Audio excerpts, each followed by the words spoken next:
School in Tacoma, Washington for the 2012 WIAA Track and Field Championships for the 2A, 3A, and 4A classifications. I'm Carl Click along with Mike Brown.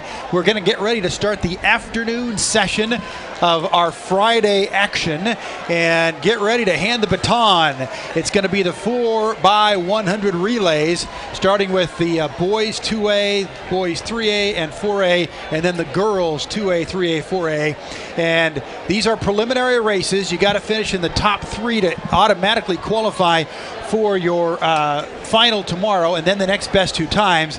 But this is where it gets really, really interesting. You can have the best team in the world, the fastest kids, but if you don't get the stick from hand A to hand B, all chaos breaks loose, Mike. That's right. So many things can go wrong. Number one, you can drop the baton. Number two, you can have a slow exchange. Number three, you could accidentally go out of your lane and cause confusion, and that could get you eliminated. So speed is not the only thing. It's one of several requirements, and being able to make that exchange after such a short leg, which is only 100 meters each, as opposed to the 4x400 that we saw a lot last night. A whole different ball game being played here with this particular relay, 4x100 meters. And first up will be the 2A boys. They're getting those runners into their blocks and set to go. Meanwhile, we still have going on the 2A boys pole vault, and we're also getting ready soon to start. We got the girls 4A long jump going on, the 2A boys triple jump going on, and lots of action here at Mount Tahoma. So while we have a picture there of the starting blocks in lane 1 of the first prelim, Interlake. Lane 2 is Cheney. Lane 3 is Squim, who finished 7th in the meet last year. Sehome is in lane 4. Those kids finished. That school finished 2nd last year in this event. Afraida's in lane 5. They're in the black and orange.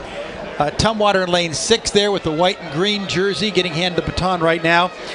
Lane 7 will be Washington High School. Lane 8 will be Woodland. Interesting enough, you don't bring your own stick to the state track meet. They hand you an official baton. That way everybody knows it's the right length, the right size.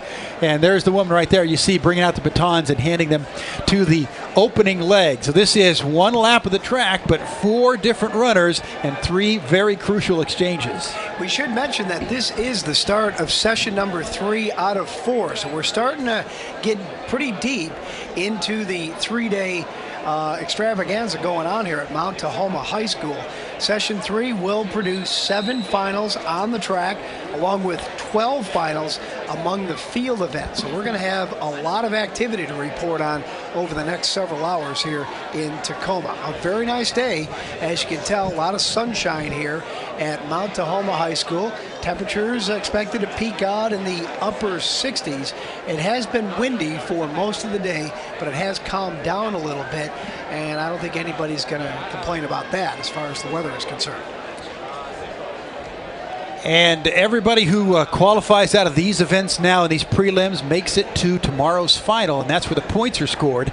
But it is crucial that you get there, because at the very least, if you get in the top 8, you get in the final and you finish the race, you get a point for your team. And some of these teams are really, really keeping an eye on different scenarios about who gets where. They're in lane 3, getting ready for his first opening leg is the leadoff leg for Squim High School. And talking about points and whatnot, I just want to talk about the defending champs from last year. The 2A boys champ is Renton, 3A champ North Central, and the 4A champ Kent Meridian.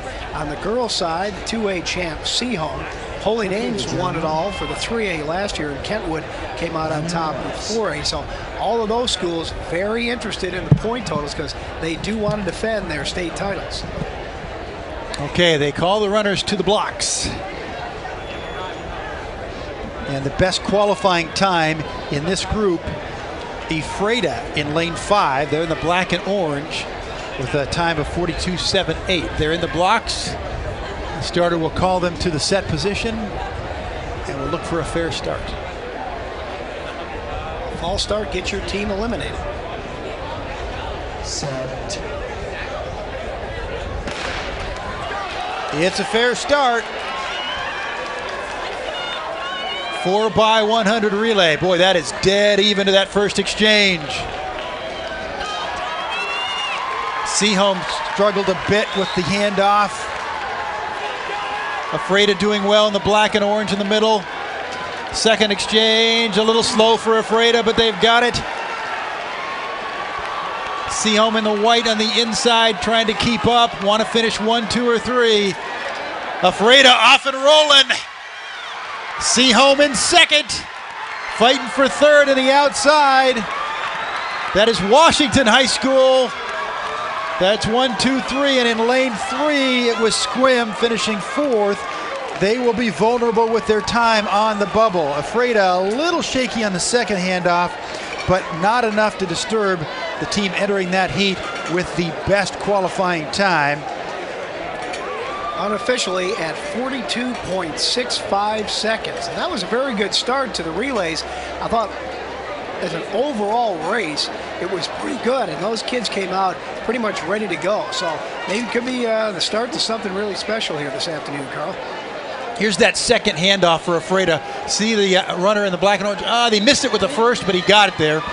And you have a certain range of about 20 meters that you have to make that exchange. You can't go too early, you can't go too late. Right between those arrows, you got to exchange between the yellow arrows. And that, you love to get that baton first. Oh, and to be the first one to get up to full speed, and then make sure nobody can catch you. And that's what happens for Afreda, winning the prelim and setting the stage for tomorrow's final. So Afreda, Sehome, and Washington moving on to the final tomorrow. Squim will just have to wait and see. The top 3 from each preliminary automatically moves on to the final tomorrow, and then the best 2 times after that will also advance. And Squim certainly hoping that their 4th place finish, time-wise, will be good enough to get them into tomorrow's final. So the second preliminary heat will be coming up here momentarily for the 2A boys 4x100 meter relay.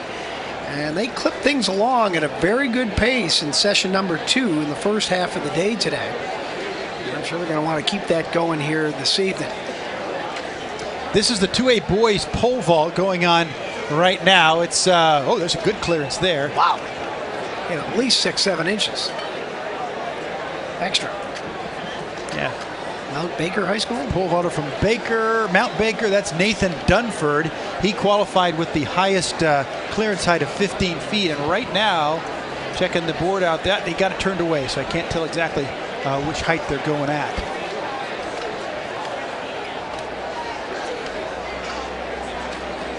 12 field events going on in this afternoon/evening session at Mount Tahoma High School. Not to mention a whole bunch of events on the track. And there will be 7 finals on the track coming up a little bit later on. First, we got to get through the boys and girls 4x100 relays, and then the boys and girls 400 meters. Second prelim for the 2A 4x100 boys. About ready to get underway. Let's give you the field. The teams are Bellingham in lane 1, Prosser in lane 2, Archbishop Murphy out of Everett is in lane 3. Lane 4 occupied by River Ridge. Deer Park is in lane 5, Lindbergh in lane 6. In lane 7, it's Squalicum, who has really made their mark so far this weekend. And North Kitsap in lane 8. The best qualifying time among this group belongs to Deer Park, and they will be running in lane 5. Again, a staggered start on the 4x100 relay race. Mike, do we mention the meet record here for 2A is 42:20 from 1999. They don't list the school. Don't list the school. They have the participants: Morshek, Burkett, Petz, and Sheridan. They all went to one school that we can't tell because it's not listed for us. All right, so we're getting close to the second preliminary heat. The young men out on the track right now enjoying some sunshine. That's filling up the stadium and the track here at Mount Tahoma High School. Glad to have you on board for this third session.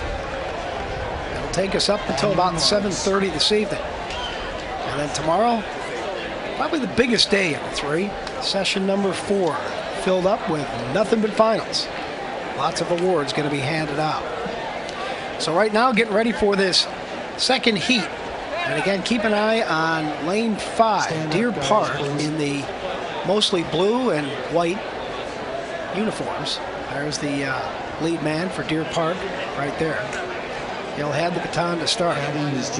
Wonder why they don't get the bright fluorescent yellow that their distance runners were running in last night for Deer Park. That's right, yeah. They had 3 of them in that one race. You couldn't miss them. And I think one of them finished and went well enough to move on to the finals. Okay, gentlemen. Now there's the man with the gun and the microphone. He's going to get these young fellas into the blocks and get them ready to go here. It's 4x100. You got to get things set up all the way around the track. It isn't just the guys that start. For a 4x400, you know, it's a little bit more casual because they got to go all the way around the track. There's a lot of time to get ready if you're on the next leg. Here we go. And they're off. We got ourselves a clean start here. Deer Park hoping to follow up on their best time here as we get ready for the first exchange. There we go. Deer Park looked like they had a little bit of trouble there. But now the second leg off and running. We'll keep an eye on Lindbergh, looking pretty good in lane 6. There's our second exchange right there as they head on into the far turn. Now the third and final exchange ready to go down. Here we go. In lane 7. It's Squalicum looking good. In lane 4, River Ridge. And it looks like River Ridge is going to finish first here, followed closely by Archbishop Murphy. And then I believe Squalicum came in third. Lindbergh got that 4th spot and will have to wait on time. It was really close for 3rd place there, but it did look as though Squalicum just had the edge. 43:26, Mike, the unofficial time for 1st place. That's a little slower than the first heat winner, that being Ephrata. But the top 3 will move on. River Ridge, Archbishop Murphy, and Squalicum, all gaining automatic berths in the final tomorrow afternoon on day 3. So let's take another look. Here we are on the backstretch coming into the far turn. That'll be the second exchange right there. And again, River Ridge in lane 4.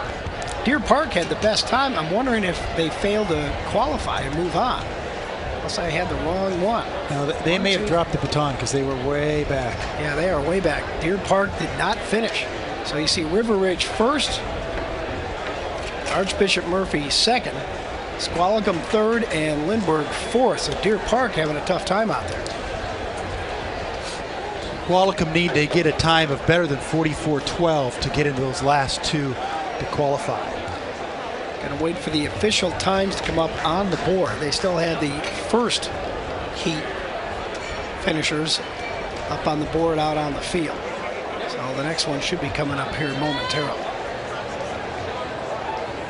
So that'll do it for the 2A boys in the 4x100. And up next, the 3A boys. And while we watch the scoreboard, we can let you know in the north end of the Mount Tahoma track complex is the boys 2A pole vault continuing. They've got the bar up to 14 feet. Still several competitors left in the competition.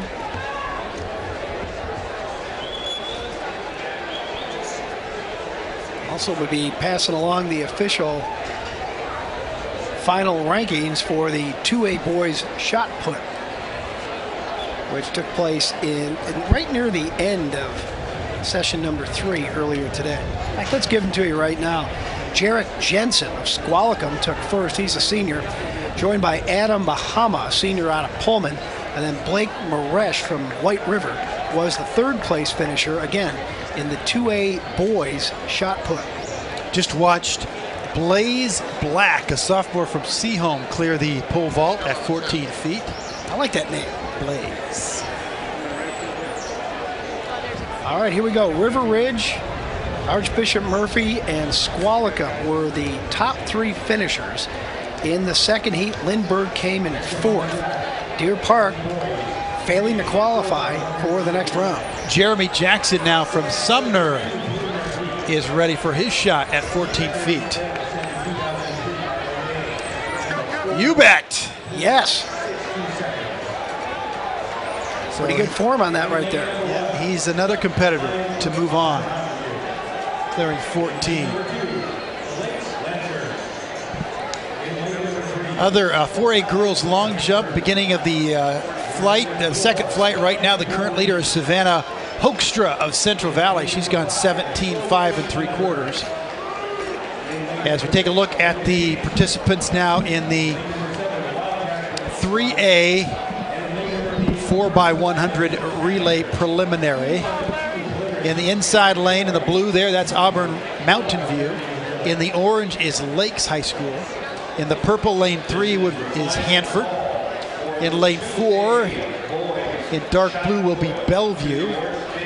In lane 5, out there, the royal blue, that's Shorewood. Lincoln in black in lane 6.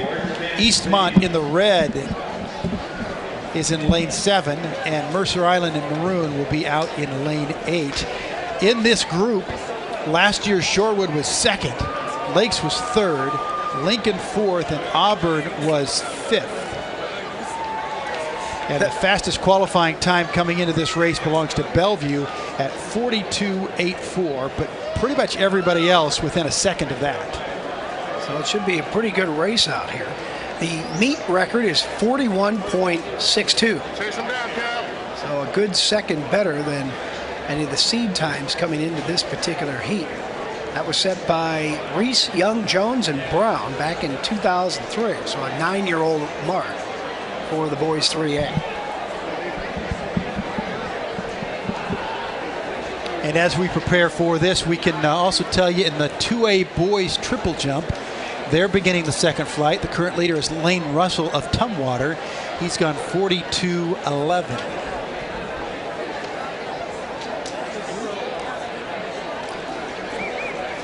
Take a look at the crowd. I think we're about as full as we've been the entire time to this point. That guy's going to be full soon. He had a big sandwich there he got here at the concession stand here at lunchtime, ready to go. A lot of cameras. Everybody capturing the excitement of the state meet on their digital cameras. Okay, we have a whistle calling the starters to the blocks, making sure everybody around the you got those 4 different stations where you have judges keeping track, make sure they have the right number of athletes and everybody's in the right lane. And when in the middle of the track we get a white flag, that means that we're ready to start. And that's the whole thing. It isn't just the starters. You have to have the entire field set up all the way around the track. Yeah, you have several judges at each exchange. Keep an eye to make sure everybody gets the exchange done inside the yellow arrows. And you can see them as they run around the track. You'll see those yellow arrows. They have to be inside that when they hand off the baton. All right, 4x100, 3A prelim. Auburn, Mountain View, Lakes, Hanford, Bellevue, Shorewood, Lincoln, Eastmont, and Mercer Island.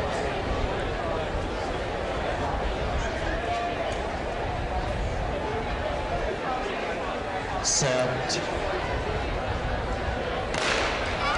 The start is good. Here we go. Lakes in lane 2 has a bit of a lead. Exchanges are good. Out in lane 6, Lincoln in the black uniform.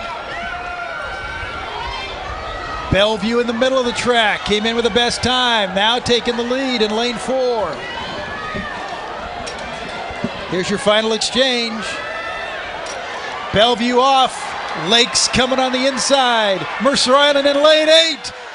Bellevue in the middle trying to get third. Look at the finish here. Oh, Bellevue won. Lincoln right there. Lakes and Mercer Island fighting for third and fourth. It might have been Lincoln coming from behind to win that in 42.79, your unofficial time. Strong finish by Lincoln's anchor man there down the stretch. Boy, he really turned it on and made it close. If they didn't win it, they are definitely going to be the second place finisher and moving on to the final. And as we wait the time there, we can update you from our earlier session. We had a great girls 2A high jump. Lauren McCluskey of Pullman, a freshman, wins, clearing 5.4. We actually saw her clear that at that moment. Didn't know that was the winning height. Latia Holmes of Fife was second. Caitlin Wright of Washougal was third. Now here's the replay of the final two exchanges in that race. Lincoln did not have a good exchange, but watch how they're going to come back. Lincoln's in the black and white uniforms. There's Bellevue handing off first and leading at the exchange. Look how far back that Lincoln sprinter Lane comes. six. Lane he's six. in fourth. Now he's in third. Now he's in second.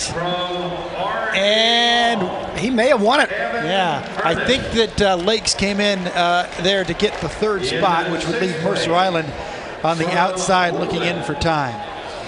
Well, we'll await the official standings. They'll be coming up on the board here momentarily. And in the meantime, we'll get set for the second preliminary for the 3A boys 4x100 meter relay.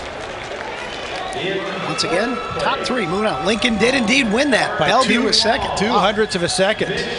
Wow. Well, congratulations to Lincoln. Boy, they really had that strong finish there to overtake Bellevue. There's some happy kids right there. Everybody hugging the anchor man because he made it happen. Oh, that's why he was in the anchor position, that's for sure. Let's pass along the official 2A boys 4x100 meter relay finishers. These 8 schools will be moving on to the finals tomorrow. Ephrata with the best time at 42.66. River Ridge in second place, followed by Sehome, Archbishop Murphy, Washington, Squalicum, Squim, and Lindbergh. So those 8 schools all moving on to the finals tomorrow. And that'll be on the third and final day of activity. Right now on the medal stand, we say the shot put finalists, the boys 2A. Those young men all being honored. A lot bigger guys than we see on the track, aren't they, Carl? Back to the 2A pole vault. Missed attempt there. And that is Lindbergh's pole vaulter, Omelin Strembitsky.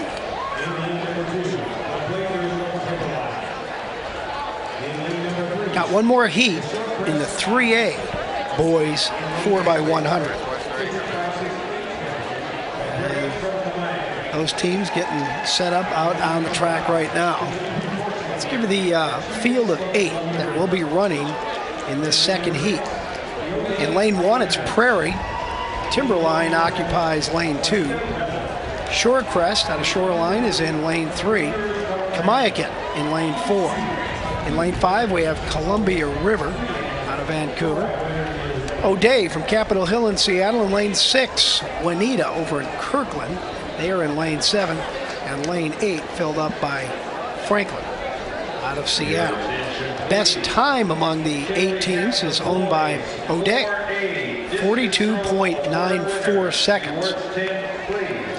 And that about a second and a half off the meet record of 41.62 set in 2003. So we're getting close to the start of the second heat for the boys 3A level. Track and field, not the only high school finals going on this weekend. Baseball, softball, Tennis. lots going on. Tennis, you bet. It's about that time of the year. They start wrapping up. I mean, you move from, if you're involved with sports, you move from crowning state champions kind of right into graduation. I saw signs near the Tacoma Dome on the drive down talking about which schools are going to be holding their commencement exercises at the Tacoma Dome. So all that coming up before we get into the summer season. While we wait the start of this relay, boys discus from the 4A, Gino Breslin at East Lake, the winner at 149. Check that, I'm sorry, look at the prelim. Damon Unland of Ferris High School, the winner at 174.03. Joshua Sorochin of Lewis and Clark, second. Albert Havili of Federal Way, third. That's the boys 4A discus.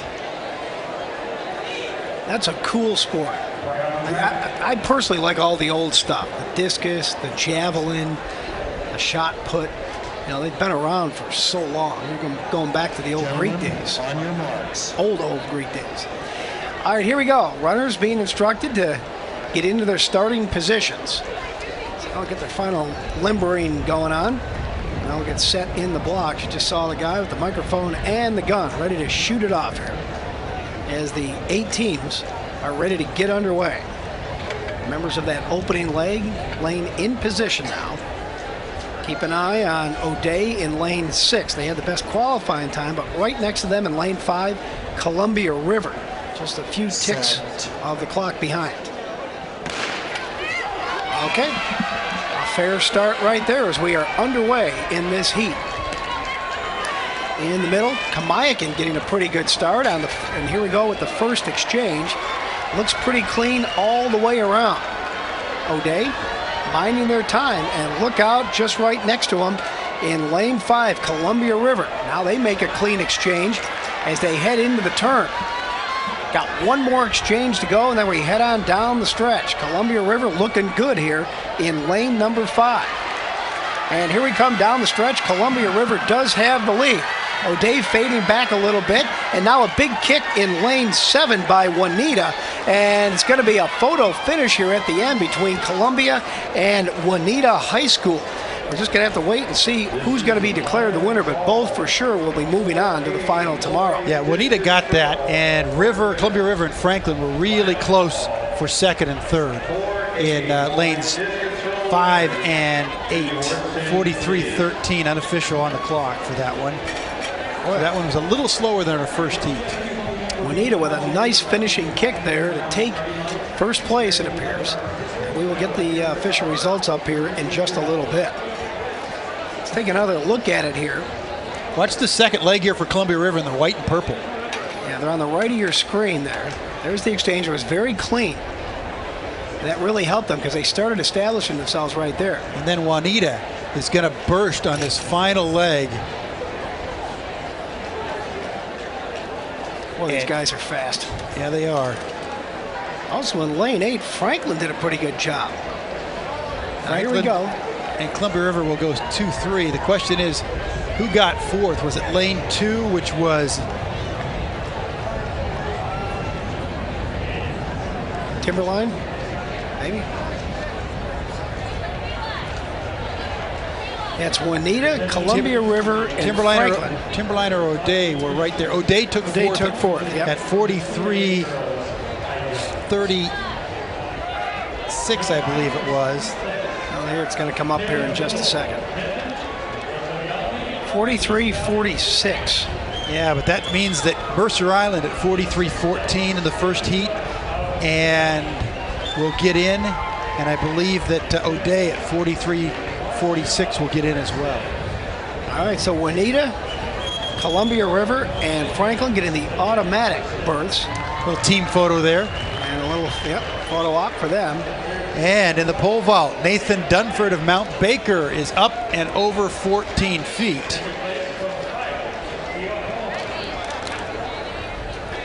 Let's give you the official results from the girls' javelin throw. This is the 3A level. And the champion is Angelique Wisstocken out of Kennewick.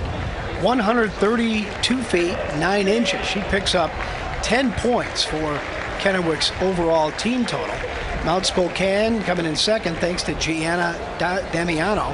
And then Anne-Marie Forza out of Enumclaw picking up 5.5 points for her team total there. So again, Angelique Wisstocken of Kennewick, the champion for the girls 3A javelin throw. And on the podium right now, awarding the girls 2A high jump up top there, the freshman from Pullman High School, Lauren McCluskey, who won it on her final jump, which she got over 5.4. Kind of a come from behind win there for her. And she had several misses at lower heights, but she is now moving on as the champion in the girls 2A high jump. Well, congratulations. So slowly but surely, the champions are being crowned in the individual events, and of course, the overall team totals won't be figured out until the very end. Well, we give you an update on the 4A boys rankings right now after 4 events. Gig Harbor out front with 17, Richland with 13, Ferris High School 12, and Meade 10. Those are the top 4 teams in the boys 4A, but that's 4 events down and many more to go. Weather conditions continuing to favor the athletes out on the field, not to mention the officials and coaches, all of whom are participating, and the fans taking it all in here at Mount Tahoma High School in Tacoma, hosting once again the 2A, 3A, and 4A boys and girls track and field championships here in 2012. I'm Mike Brown, joined by Carl Click. Hope you're enjoying our broadcast here this afternoon. We've got a couple more heats coming up among the boys in the 4x100, Carl. This is 4A in lane 1, Jackson High School. In lane 2, in the blue and black there in the blocks is Bothell High School. Bothell won this event last year. In lane 3, also in the blue and black, is Kent Meridian. In lane 4 there in the powder blue, that is Gig Harbor. Lane 5 in purple is Wenatchee. Actually, they're in white for the white jersey there to your left. In lane 6 in the bright yellow, that's Mariner High School. Lane 7 in black there with number 411 ready to go, that is Lewis and Clark out of Spokane. And in lane 8 in the green is Auburn High School. Those are your first heat competitors in the 4x100 relay. They're the second runners getting ready. They'll take the baton in the first exchange and run down the back stretch. The meet record is 41:34 from 1986. The top qualifying team in this event, in this heat, is Gig Harbor with a time of 42:23. There are your anchor legs. Jackson inside, Bothell, and there's your leadoff leg for Gig Harbor. That anchor leg, that's like a one-man boiler room right there.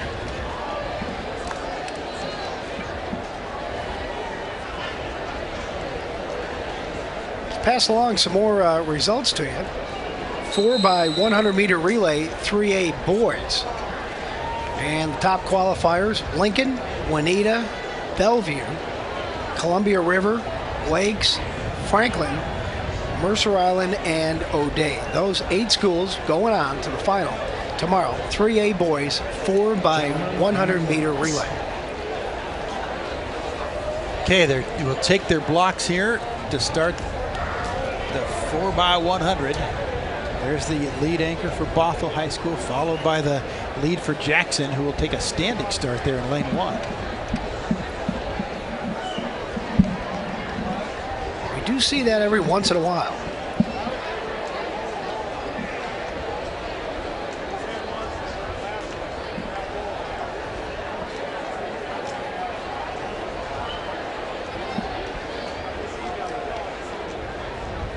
Sad.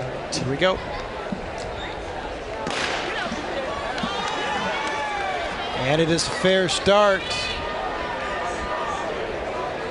In lane 2, Bothell with a quick start. Gig Harbor rolling in the middle in lane 4. That's the light blue. Good exchange for the Tides. Gig Harbor in light blue leading the way. Not a bad race in the outside for Mariner in the yellow. Mariner will take the baton first. Gig Harbor second. Here we come down the straight. Gig Harbor will take the lead.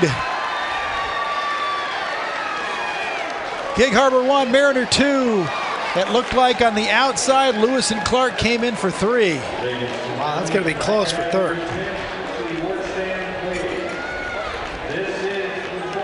Bothell might have a shot as well, as the unofficial time is 42:15 for that first heat for the 4A boys.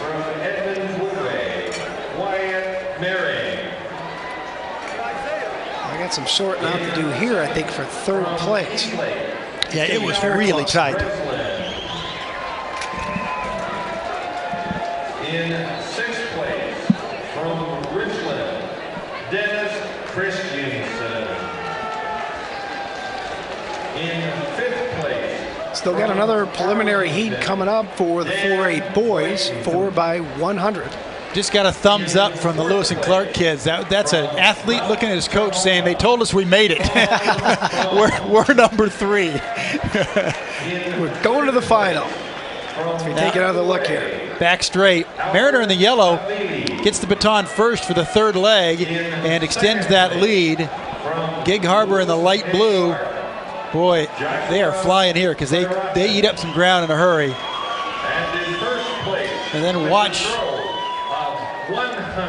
that fight for 3rd place. Lewis and Clark out there in the outside lane 7 coming into your picture now.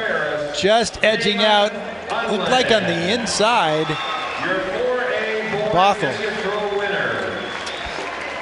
Well, we're still waiting for him to get the final standings up here. Remember, you want to finish 1, 2, or 3. That gets you a guaranteed spot.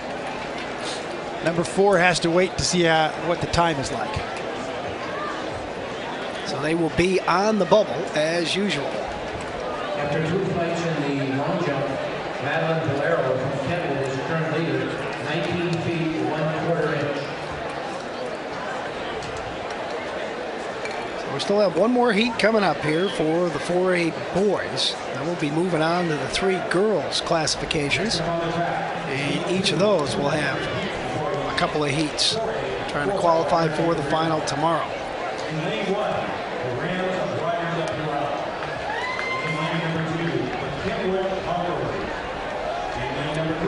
42.15, the unofficial time for that first preliminary heat. They're taking their time with the standings, so while we're waiting for those to officially come up, let's give you the field for the second preliminary for the 4A boys. Rogers of Puyallup is in lane 1. Kentwood occupies lane 2. In lane 3, it's Federal Way. Eastlake out in Sammamish. They are in lane 4. Lane 5 is Meade out of Spokane. South Kitsap has lane 6. In lane 7, it's Marysville, Pilchuck, and Olympia in lane 8. Nice to hear Olympia's name. There's the young man that's going to be opening things up for them right there. Actually, that's Rogers Puyallup.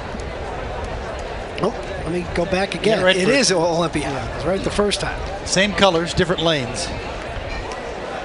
Olympia in 8, Rogers in lane 1.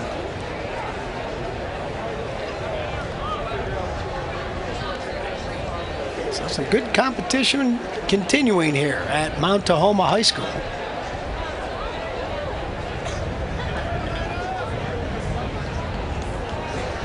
Did a lot of 3,200 meter races last night. These 4x400s, everything getting shorter here on day 2.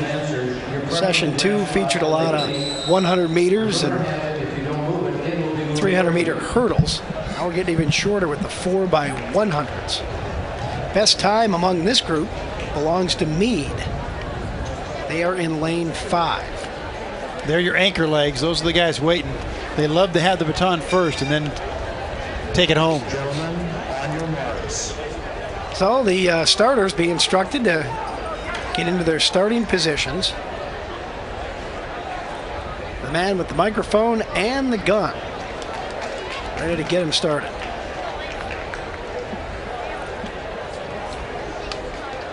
And the first leg runners just about ready to get going here on the 4x100 meter relay. These are the 4A boys.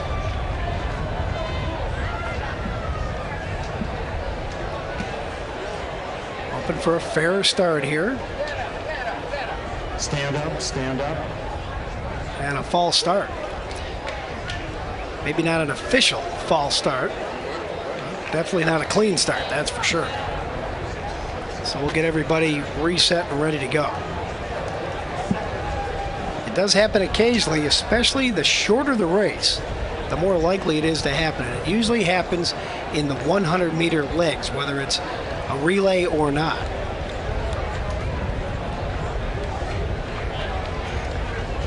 Gentlemen, on your marks. There's the man in charge right there, getting ready to get him started again.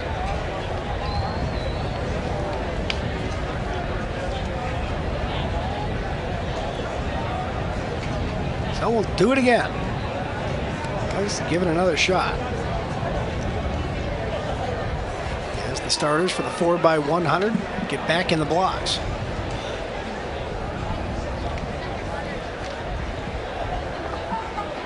Four legs, three exchanges of the baton. And we got a fair start this time. So we are underway. Keep an eye out there as to who's getting off to the better starts. Marysville Pilchuck with a pretty good start. They're going to be about the first one to make the baton exchange. And now a drop by Rogers of Puyallup. They're going to be out of this race here after dropping the baton. Meade starting to assert themselves in lane 5. They had the best time coming in, and they make a clean second exchange. Meade starting to take over as we get ready for the third and final exchange here. Fourth leg coming up, and it is Meade of Spokane with the lead, now being challenged in lane 3 by Federal Way, and it will be Federal Way that's going to run to the victory in this heat, followed by Meade, and then I believe South Kitsap, Kent Meridian is going to come in third place. So a good strong run by Federal Way to take first place there. Meade coming in second. And then apparently we'll probably have to take another look and see exactly what happened. But Federal Way really with a strong run down the finish there and taking the first place spot. 42:29, the unofficial time on that one right there. So congratulations to Federal Way and Meade also qualifying and moving on to the final tomorrow with that second place finish. Yeah, that was a good race down the stretch with those two runners. They'll meet again tomorrow. And what's interesting, you know, we see the best of one heat and then the best of the other, and then they're all going to be in the same race tomorrow. Yeah, it gets even closer. Well, take another look here. This is where we're going to see the drop baton. Perhaps look on the right of your screen. I believe it's Rogers of Puyallup. Well, they probably didn't quite get in the screen right there. They dropped the baton and they were out early. They got off to a pretty decent start too. Now here's the second exchange. Meade started to take the lead right here, but in lane 3 in the blue, keep an eye on Federal Way after this final exchange right here. Meade has the lead, but the anchor man for Federal Way turning it on down the stretch, and they will take first place. Now let's take a look for third and fourth. Lane 6. South Kitsap third. Marysville Pilchuck waiting for the time. I think they are fourth, though. Just wait and see here.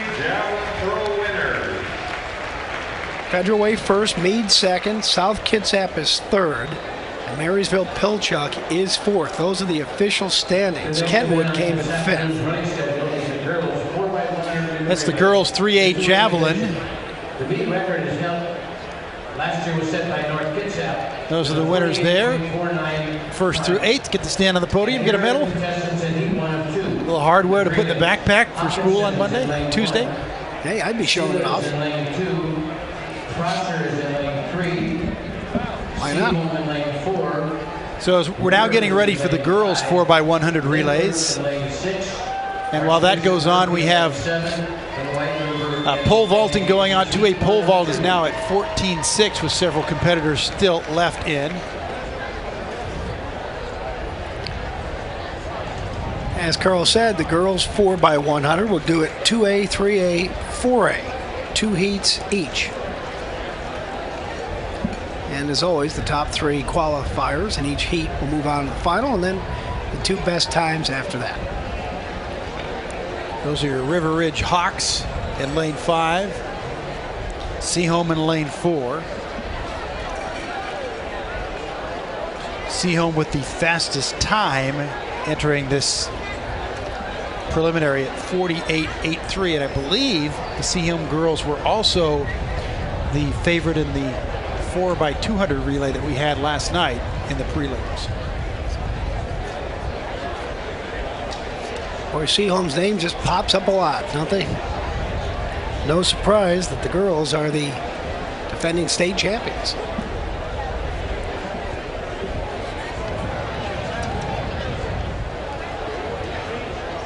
The meet record was set last year, Carl.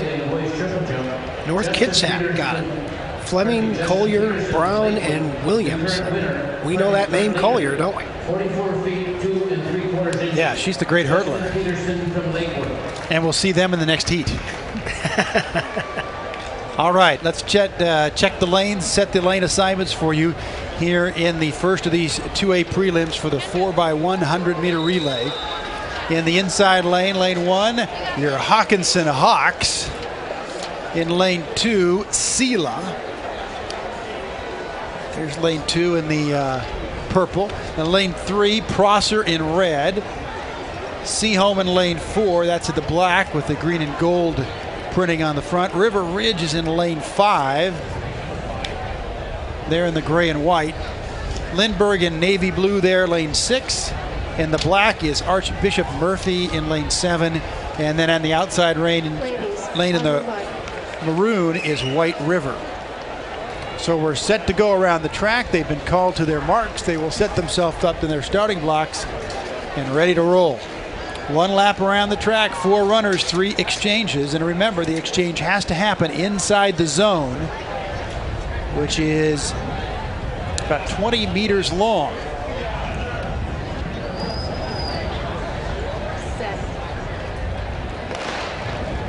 And a fair start for the girls 2A.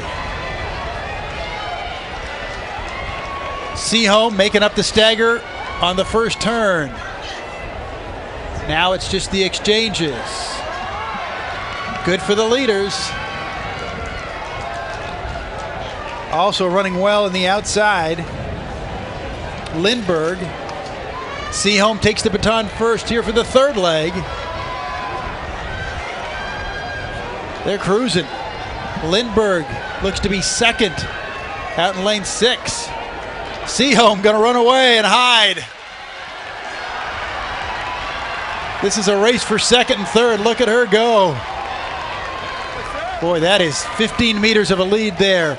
Lindbergh looks second, River Ridge looks third, and Prosser looks like it came in fourth there. Boy, that was a show put on by the Sehome girls. And they came in with the best time, as you mentioned earlier, Carl, and they seem to be ready to challenge North Kitsap, who's going to be in the next heat and are the defending state champs with a record time as well. So we really could be set up for a great final in this event tomorrow, but still got to get through that second preliminary first. But Sehome, as you said, coming in first, Lindbergh, then River Ridge, and it appeared to be pretty clear that Prosser was fourth. Well, you know, Sehome obviously has very good sprinters, but watch the exchanges. This is where you win the thing. Boom, boom, and here I go. And she leads by a good 10-12 yards when she hands off to the anchor leg. And watch how smoothly this goes. The hand goes out, baton, and off and running like it's one person. Yep. And you can see the young lady that handed it off shouting encouragement to that anchor runner. And boy, they look at the gap they have for that victory. Yeah, they didn't hold back. They weren't saving anything for tomorrow. That was a statement. You're going to be chasing us tomorrow in the final. It's possible Prosser could have finished third. Looking at the boys' 2A pole vault. Unsuccessful attempt there for, that's Interlake's pole vaulter. I'll check that.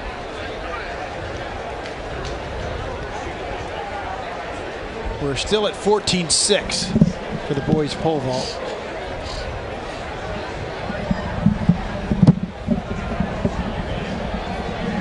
Yeah, I believe that was Peter Frazier of Interlake who missed at that height. Let's give you the official finals for the boys 4A 4x100 meter relay. These 8 teams will be advancing to tomorrow's final, led by Gig Harbor. They had the best time at 42.18 seconds, coming in second Federal Way. Then it was Meade, Mariner, Lewis and Clark, South Kitsap, Marysville, Pilchuck, and Wenatchee. Those 8 schools will be moving on. Again, the 4A boys 4x100 meter relay. It was Prosser in fourth in that girls relay we just watched at 50:49. Selah is fifth at 51:11. So those are the times that the next heat must beat to get into the as the extra 2 timed qualifiers. All right. Second heat coming up now for the 2A girls. This is the 4x100 relay.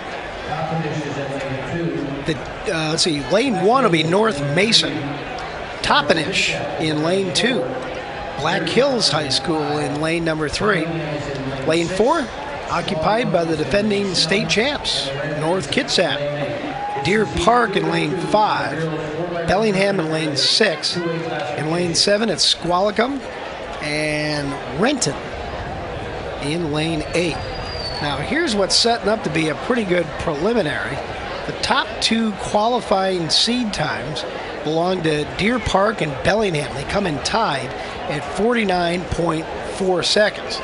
And the defending state champs, North Kitsap, are also in this field, and they have the 3rd best qualifying time. So North Kitsap in lane 4, Deer Park and Bellingham in lanes 5 and 6 respectively. So those 3 lanes combined right there is probably going to be the heart of this race. But you never know. Somebody else could surprise. And you always got to hang on to the baton. Oh, yeah.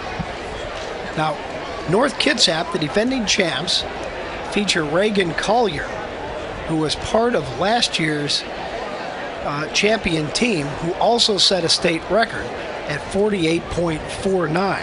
And Collier, an outstanding athlete, as she already is the top qualifier in the girls' 2A 300-meter hurdles. So she's going to be a busy young lady tomorrow if her team qualifies for one of the 8 spots in this race, because she's also going to be in the hurdles in the individuals for North Kitsap tomorrow. And guess what? She's only a junior. I guess we'll be calling her name again next year. So the 8 teams with their 4 legs of runners getting set up all the way around the track here for this second preliminary heat for the 2A girls in the 4x100. So the young ladies in the blocks to get things started. And again, lanes 4, 5, and 6 are what we're going to be watching the most. Lane 4 is North Kitsap in the purple. Deer Park in lane 5, blue and white, and then Bellingham with the red and black. And we are off. A clean start here as the opening leg is underway. North Kitsap with Reagan Collier as part of their group. Here's the first exchange, and it's gone pretty clean here. Getting off to a really good start is Bellingham in lane 6. They are out in front by quite a bit, it appears, but they are in one of the outside lanes. They make their next exchange. That is clean, as does Deer Park and Bellingham in lanes 5 and 6. So one more exchange to go, and then one leg after that. Here we go. Bellingham will make the first one. That'll be followed by North Kitsap, and now Deer Park. Here we come. Bellingham very much in control of this race. North Kitsap, it looks like they're going to finish in second, and then Deer Park will finish third. Those are the top 3 teams that we were talking about, and they will finish 1, 2, 3 with Bellingham first, North Kitsap second, and Deer Park third. And you can see the distance between third and fourth right there, Carl, and just how much more skilled those top 3 teams are than the rest of the field. Well, their time unofficially 4:8:28. Was a little bit faster than Sehome's, because I had Sehome at 48:57, so that's a great race for Bellingham. Well, we're going to take it from the top right here. And Bellingham got off to a very good start. They ran a very, very strong race, all 4 legs. And you can see the third runner in the picture there is from Bellingham in lane 6. So they made the exchange right there. It was clean, and then here's where they really started to assert themselves on that second leg. You can see the young lady pulling away right there in lane 6. And Bellingham saying, okay, we're ready to go here. Another clean exchange on that second relay.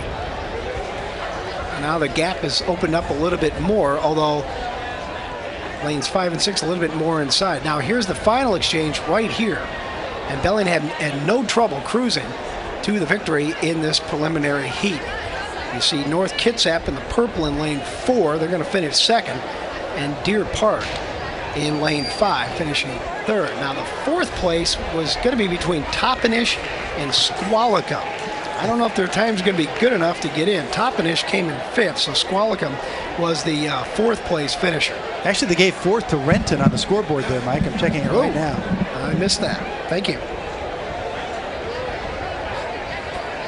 So Renton might have a tough time qualifying because they were a ways back in 4th place. But we'll wait for the final 8 times and pass those along to you. So it goes Bellingham, North Kitsap, Deer Park, and then Renton in 4th. But you can see they're more than a second off the pace from the 3rd place team. Yeah, it looks to me like Prosser and Selah from the first heat are going to make it in on time. Okay.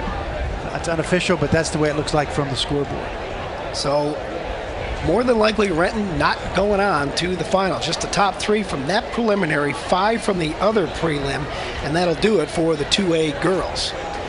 Results from some of our other field events going on now. The 4A long jump and the girls going to the finals. The leader is Madeleine Varela of Kentwood. We've seen her compete in some of the track events.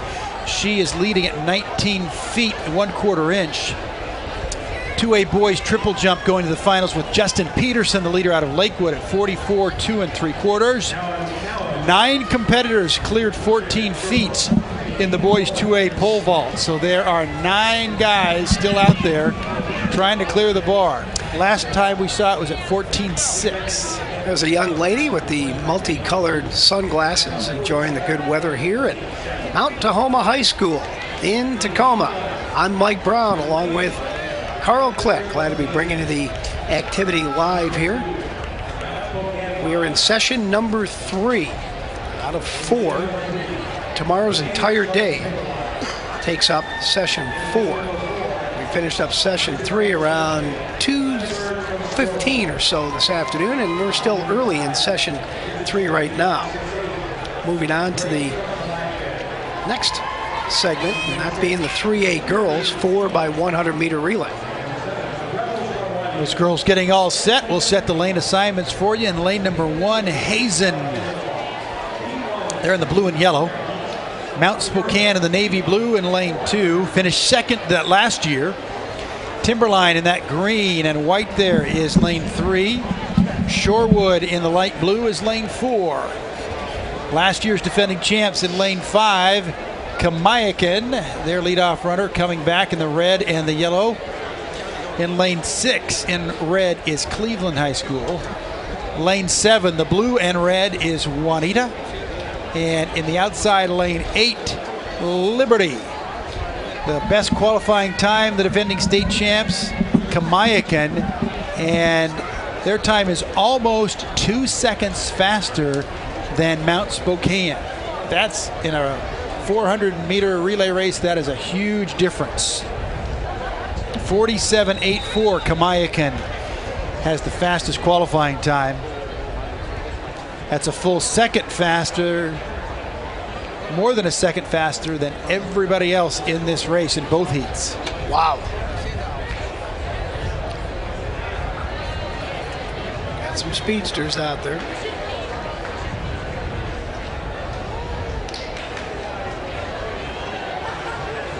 Well, as you pointed out early in the broadcast of this session, Carl, it's all about, not all about, but it's not just about how fast you are. You have to be able to make that exchange. There's a lot of teamwork in this particular event. And that's why the prelim is so important, because you don't have to run your best race, you just have to get to the final. So you don't have to take a lot of risk. Just get that baton and keep running. If you're one of the favorite teams, don't risk anything. You can be a little bit more risky tomorrow when you're trying to win the event. A team would hate to lose. If you're the favorite this event, like Kamayakan is, you hate to drop the baton. That's 10 points out the window that you don't even have a chance to get to. Coaches are always nervous during relays. I can imagine. All right, this is the 3A prelim number 1. Fair start. The best start out there in lane 6, Cleveland taking the early lead.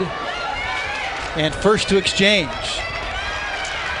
Khadijah Torre for Kamiakin in the middle of the track takes the baton now. Getting a good run on the inside by Timberline.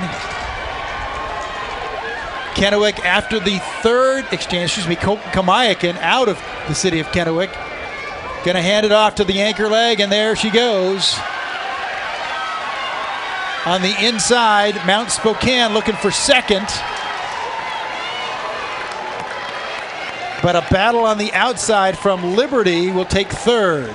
Kamiakin first, Mount Spokane second, Liberty third. We got a battle, I think, for fourth place. 49:09, the unofficial time. Which is slow for Kamiakin. Yeah. They came in at 47.84, so about a second and a half slower. But again, as you were saying, it's about getting to the final. That's the most important thing. I got some things to figure out for third place, or check that for fourth place, because that's important because they do take the 2 extra times outside of the top 3 for each. Timberline and Cleveland, I think, a couple teams that are in position for that possible. Kamiakin is the red team there, the first of the red teams to take the baton, and they take the lead for good here.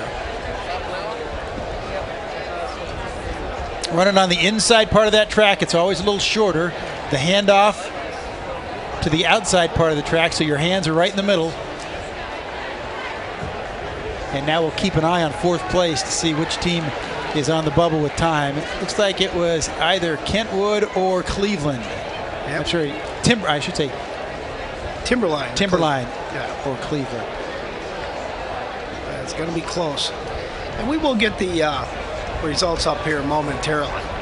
Still another heat to go in the 3A girls 4x100 meter relay. And there they are. Everybody gets a laundry basket so you can put your warm-ups. And when you're all done, you can find your stuff. Otherwise, it would be chaos. There's a bucket. There's a laundry basket. And now it's off to your stations. There they are right there. Yeah, it's a very orchestrated thing. You got to almost have a little choreographer kind of running the show out there. I'm sure things get lost all the time. Checking out the pole vault once again. Boys 2A pole vault, been going on for a while. That is Willie Stoutzenberger of East Valley. And he clears the bar. And he also gets his pole right in the noggin. That 2A boys pole vault started at 1 o'clock this afternoon, so we're coming up on 3 hours. It's one of the longer, more extended competitions. The last we saw that height, that was 14.6, but the marker has moved a bit, so we can't quite tell if they've moved it up to 15 or not. Let's give the official 8 schools that are going to be moving on to the final tomorrow in the 2A girls 4x100 meter. Bellingham with the top time at 48.29 seconds. Then it's Sehome, North Kitsap, the defending champ, Lindbergh, Deer Park, River Ridge, Prosser, and Selah. Those are the top 8 teams moving on to tomorrow's final. Now officially the top teams from the last heat: Kamiakin, Mount Spokane, and Liberty Issaquah. Timberline did come in 4th.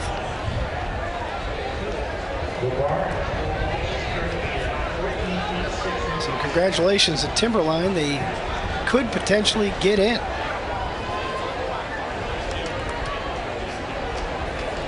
Liberty Issaquah qualifying from lane 8 in that last heat, Carl. You don't see that a whole lot. Well, they got it just right in the exchanges. Now that's what it is. You know, you can shave off so many hundredths of seconds with clean exchanges to keep you from setting yourself back. So we'll have one more preliminary heat for the 3A girls 4x100 meter relay. And let's set the teams for you here. Seattle Prep out of Seattle in lane 1. Lakes High School, right nearby here at Mount Tahoma, they are in lane 2. In lane 3, it's Everett. In lane 4, Nathan Hale. Auburn Mountain View is in lane 5. And it's Southridge in lane 6, Woodrow Wilson in lane 7, and in lane 8, Burion's John F. Kennedy High School. Best time coming in among the 8 teams, Auburn Mountain View, but just a few ticks behind them, Nathan Hale. So Auburn Mountain View in lane 5, Nathan Hale in lane 4. So those middle 2 lanes, as usual, with the faster teams. Not always, but usually. And there we go. We are off with a clean start here. And the second of the 2 3A 4x100 meter relays for the girls. First exchange coming up here. And it looks pretty clean all the way around. Establishing themselves early on is Auburn Mountain View. They're in the blue. Nathan Hale seems to be lagging a little bit as we come into the second exchange of the baton. Pretty clean all the way around once again. Around the turn they come. And we're getting ready for the final baton exchange. Here we go. And we got a pretty good race coming down the stretch. In lane number 5, Auburn Mountain View now being surpassed by Southridge. Southridge coming down strong down the stretch. And check that. That is going to be Auburn Mountain View that's going to win it with a strong finish. And Nathan Hale right alongside, apparently coming in second place. Auburn Mountain View coming from behind a little bit and officially recording a time of 49.26, a little slower than the first preliminary heat. So some good racing all the way around there. The girls making some very good baton exchanges. We're going to get another look at it here. We'll take it from after the first baton exchange. In the blue, that's Auburn Mountain View in lane 5. Now keep an eye on, I think it's Southridge there in the dark blue. They're going to get so far extended on their exchange, they don't make it soon enough. She's going to have to slow down. Watch there in lane 6, she had to stop. Yes, she did. And the exchange she dropped it. Never happened in the zone. Dropped it entirely. And it was Auburn Mountain View overtaking Nathan Hale. And then in lane 7, Woodrow Wilson finishing third. So it goes Auburn Mountain View, Nathan Hale, the top 2 qualifying teams, followed by Woodrow Wilson in lane 7. So that'll do it for the 3A girls 4x100 meter relay. And up next, the 4A.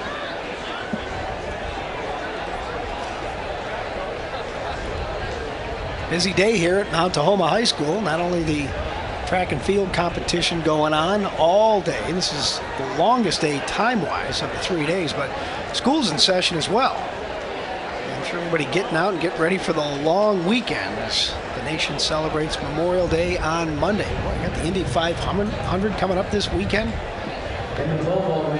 And there are your participants in the girls 4A 4x100 meter relay. They're all getting their stuff straightened out before they're sent to their corners to get ready for their prelims.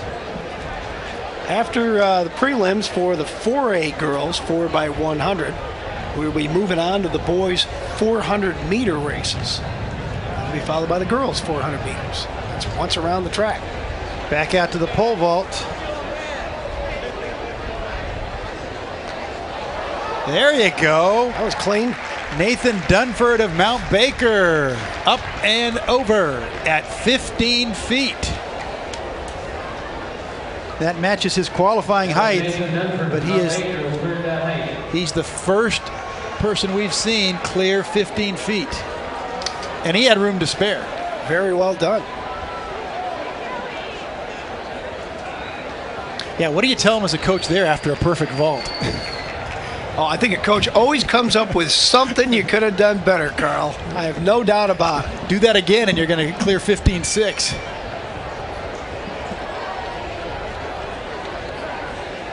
Well, if coaches, they always see the what can we do better side of things before what we did right side of things.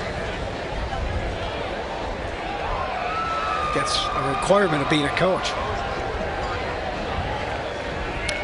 Well, things slowing down a little bit here as we get ready for the final girls 4x100 relay. They are keeping things clipping along at a very good pace. I don't think we've been behind at any point this afternoon with maybe one spot near the end of the second session. We're actually around 2:15 or so. Actually about 5 minutes ahead of schedule here, so that's good news. All right, everybody off to their exchange zones to get ready.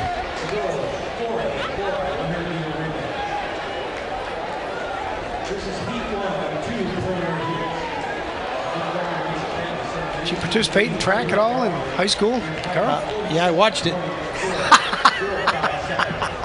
I watched those kids running around the track. And that was from Anacortes, Craig Jones just missing at 15 feet.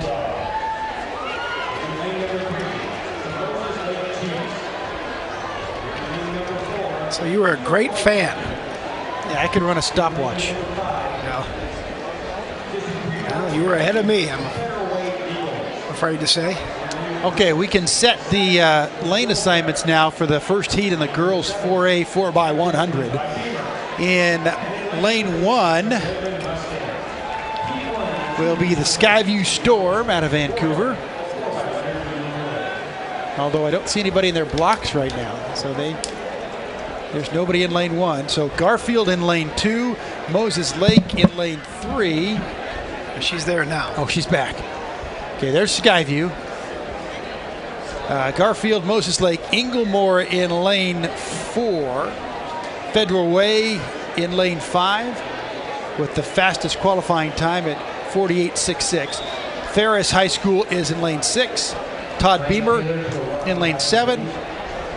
And the 8 outside in green is Redmond. And again, the top qualifying relay squad here, Federal Way.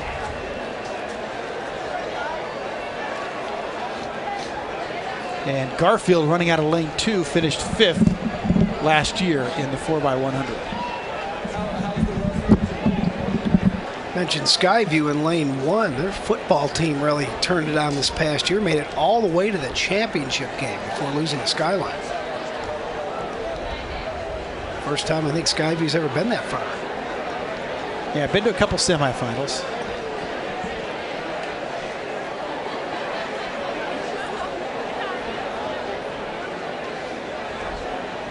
Here's the second group of runners ready to go. Moses Lake Chiefs in lane 3. And we ask for quiet as the girls will step into their blocks. Meet record 47.05 seconds, set back in 1983, so 19 years. It's been holding up for quite a while.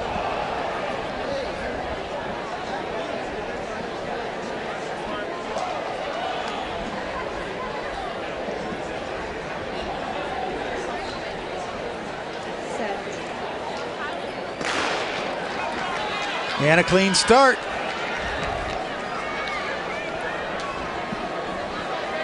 Moses Lake to a good start in lane 3. Federal Way out in lane 5. Exchanges are good, fairly even down the back straight. Federal Way in the light blue stretches it out now.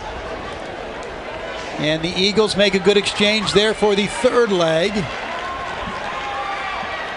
It looks like Federal Way in the blue first. Moses Lake looks to be second. There go the Eagles. Ferris High School just outside of them, fighting for second with Moses Lake. It's going to be Federal Way to the finish line first. Moses Lake second. And it looked like Todd Beamer in the outside there came in for third. Yeah, Garfield made it close. Garfield, if not third, fourth, and a good chance of moving on.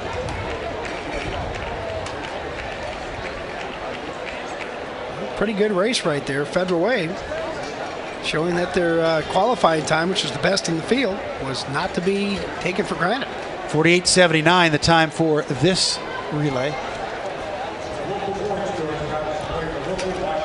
So the top 3 moving on to the final in both heats and waiting for times on the last 2 editions.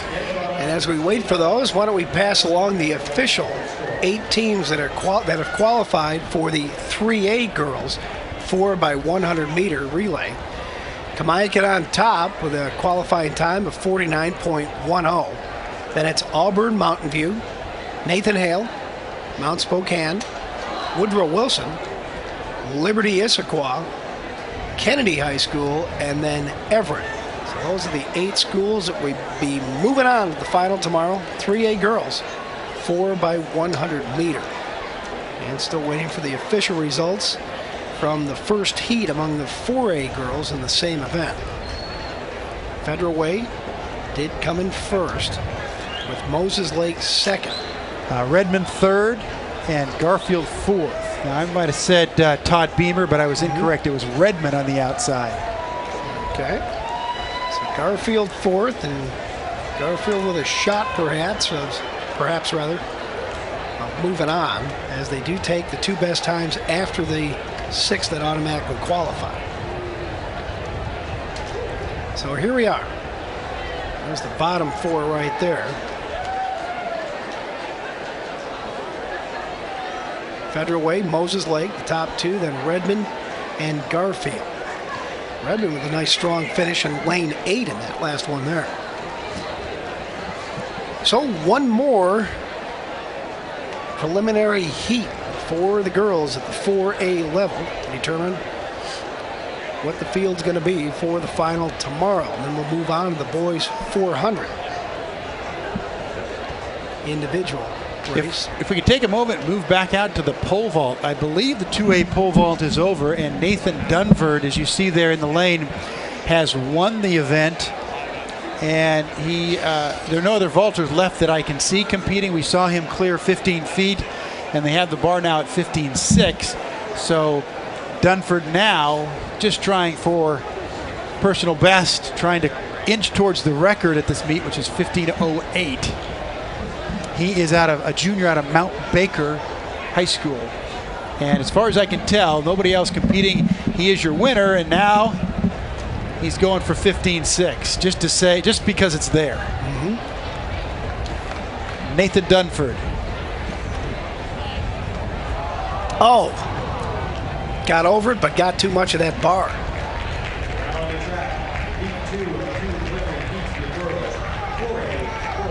Shakes his head. Well, gave it a shot. Oh, absolutely. Well, good for him. Going to get a high five right there from his coach, apparently. And he's going to go home all smiles after winning that one at the 2A level. 4A boys pole vault still to come today as well. They're going to start that in about 15-20 minutes. Meantime, we have another heat to go here with the 4A girls, 4x100 meter. Let's give you the field as the teams are taking their respective spots around the track. In lane number 1 will be Kentwood. And Kentwood, the defending state champ, so they're hoping to get some points for their team. Tahoma in lane 2. Curtis will occupy lane 3. Meade in lane 4. In lane 5, it's Marysville Pilchuck. Auburn Riverside in lane 6. And it's Kent Meridian in lane 7. And Edmonds Woodway in lane 8. Best qualifying time among the bunch belongs to Curtis, 48.68. And again, the record for this meet is 47.05, set 19 years ago. The team of Cunningham, Phillips, Clack, and Walker. Top 3 teams in this heat will move on to the final tomorrow. And then the 2 best qualifying times outside of the 6 automatic qualifiers from the 2 heats will also move on. Garfield hoping to be one of those after coming in 4th in the first heat. Curtis right behind Meade. Check that. Curtis has the best qualifying time. Meade right behind them. Curtis in lane 3 and Meade in lane 4. Both have blue and white uniforms. Meade a little bit darker version. Might get a little confusing on your screen there. There's Meade right there. They have the gold or yellow to go along with the blue. Whereas Curtis is blue and white for sure. And there's a look at their uniform right there. So So the girls get ready to get things underway here. Of course, you got to be ready all the way around the track. There are 4 teams, or 4 groups for each team out there on the track. So Curtis again with the top time at 48.68 as we get ready to go here in the final preliminary heat. This will wrap up all the 4x100 relay competition, boys and girls at all levels. First heat, top qualifier Federal Way at 48.79. Let's see what happens as far as these 8 teams are concerned. Curtis in lane 3, Meade in lane 4. The top 2 qualifiers, keep an eye on them. Both with mostly blue uniforms. And we're off. A fair start this time around once again, as the opening leg is underway, and they'll get ready now for the first baton exchange. Here we go. And pretty clean all the way around. And it looks like Curtis with a very good start to this race. They're in lane number 3. Here comes the second exchange. Curtis, one of the first ones to do so with the baton. And now they'll come around the far turn. Getting ready for the third and final baton exchange. Here we go. It's pretty even as we come down the stretch, and it's going to get very competitive as Meade and now Curtis battling it out. Curtis is going to take over the lead down the stretch. Curtis will finish first. It's Meade second, and it looks like Marysville Pilchuck in lane 5, or was that Auburn Riverside maybe in lane 6, coming in third place.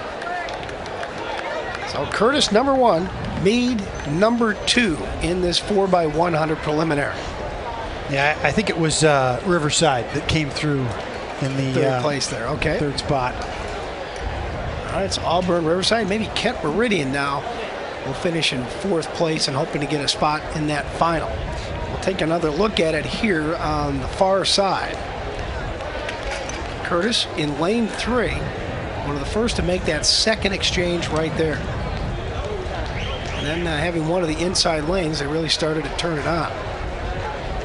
Curtis in the blue uniforms, Meade in the blue and yellow. Here's the final exchange here, and Meade is in the lead to start. And then the young lady from Curtis really turning it on down the stretch, and she's going to win it for her team. And then in lane 5, Marysville Pilchuck. I think that was them that came in third, if I'm not mistaken. As we take a look out beyond the stadium, behind those clouds somewhere is this big, huge boulder known as Mount Rainier. And at the beginning of the day when we got started, you could see it pretty clear. In fact, it was one of those postcard type looks. Well, the clouds have moved in since, and a lot of that caused by Mount Rainier itself, being a glacier peak as it is, and the tallest in the state of Washington. So Curtis first, Meade second, Auburn Riverside was third, and then Kent Meridian coming in 4th and hoping to slide in as one of the 8 teams. So we're going to break away for a little bit. Session number 3 is what's going on here at Mount Tahoma High School. Boys and girls championships for the 2A, 3A, and 4A levels coming up next. When we come back, the boys 400-meter competition 2A. We'll be back in just a little bit.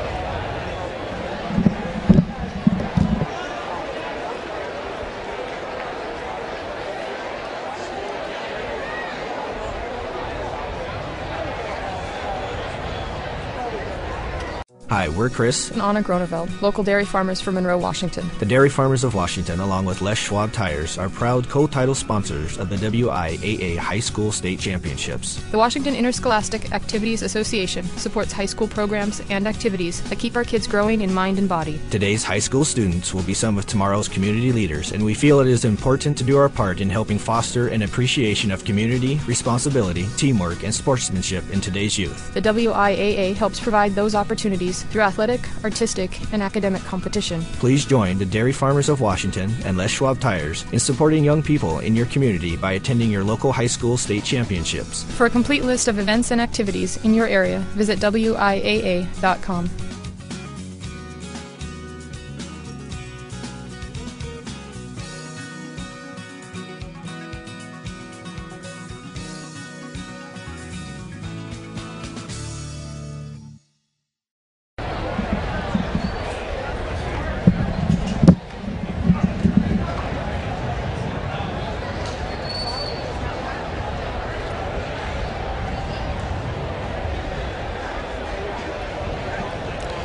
Welcome back. Mount Tahoma High School, the place in Tacoma, the city of destiny. It's Mike Brown here along with Carl Click, bringing you action from the state of Washington WIAA Track and Field Championships, featuring the 2A, 3A, and 4A boys and girls competition. We are in session number 3, about a quarter of the way through.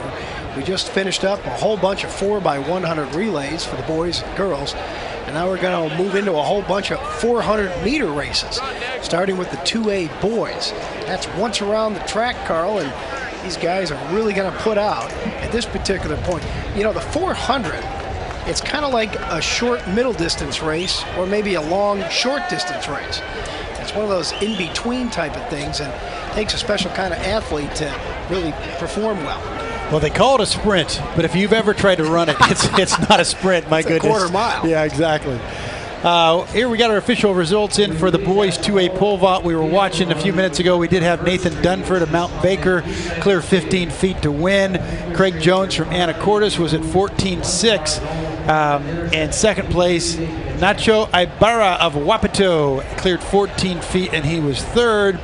Also, the 4A girls long jump, Brandy Williams of Auburn went 19.6, and she is your winner in the girls 4A long jump. You are looking at the 400-meter participants for the first of our preliminaries. These are the 2A division. I want to call them quarter milers, but it's not exactly a quarter mile. Pretty close, though. A little bit longer. So let's set the field for you now. Lane 1, Nick Barclay out of Hockinson. In lane 2, Edward Capel out of North Kitsap. He's the guy shaking everybody's hands there. Lane 3, Jersey Mock of Eatonville. Lane 4, the winner of last year's 400 meters, Andrew Brown, Tumwater. There he is. In lane 5, Jacob Green out of Ephrata. Jacob's in the black and orange. Brandon Fishbook of Linden High School in the green and yellow. He was 4th place last year. In lane 7, Paris Spidell out of Bellingham in the red, and East Valley out of that's East Valley out of Yakima is Sergio Reyna. So those are your 2A entrants in the first of our 2 preliminaries.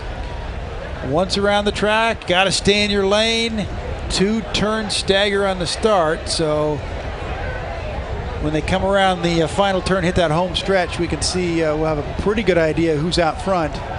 But that's just when the legs start to tie up and start to tell you, oh, I can't go any farther, and you've got to muscle through it and get that last 80 to 100 meters under your belt to get to the finish line.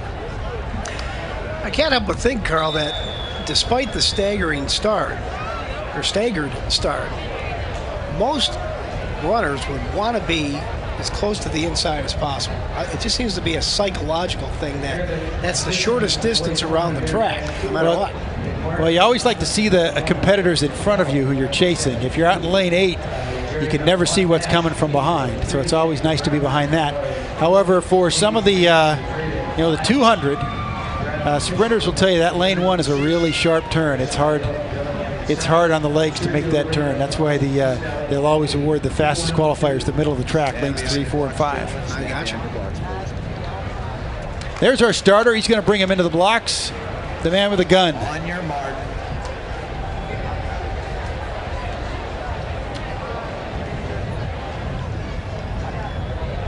And there's last year's champion, Andrew Brown, out of Tumwater. He does not, however, have the fastest seeding time from the district meet. That belongs to Jersey Mock of Eatonville.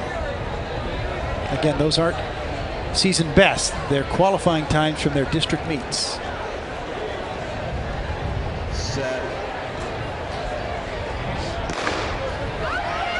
They're off, 400 meters, 2A, preliminary race, trying to finish in the top 3. Lane 5, Jacob Green of Ephrata out quickly. Keeping pace, though, is Brown of Tumwater. 200 meters to go. Brown starting to make up that stagger on green. And Brown is your leader as we come down the home stretch. He's in lane 4 in the white. Green from Afreda holds on to second, but Brown's running away with it. Got to get to the finish line, 1, 2, or 3. Green is second. Looks like lane 3. Jersey Mock of Eatonville came in very close with Brandon Fishbook of Linden. Top 3 automatically make the final along with the 2 fastest times. And Brown rolled at 49.31, which was 2 seconds underneath his seating time. That's an unofficial clock there on the field for us, but that's still a pretty quick time. It's going to be close for 4th and 5th, or for 4th place between Brandon Fishbook of Linden and Edward Capel at North Kitsap. I'm going to take another look at it here and we'll probably get a better idea.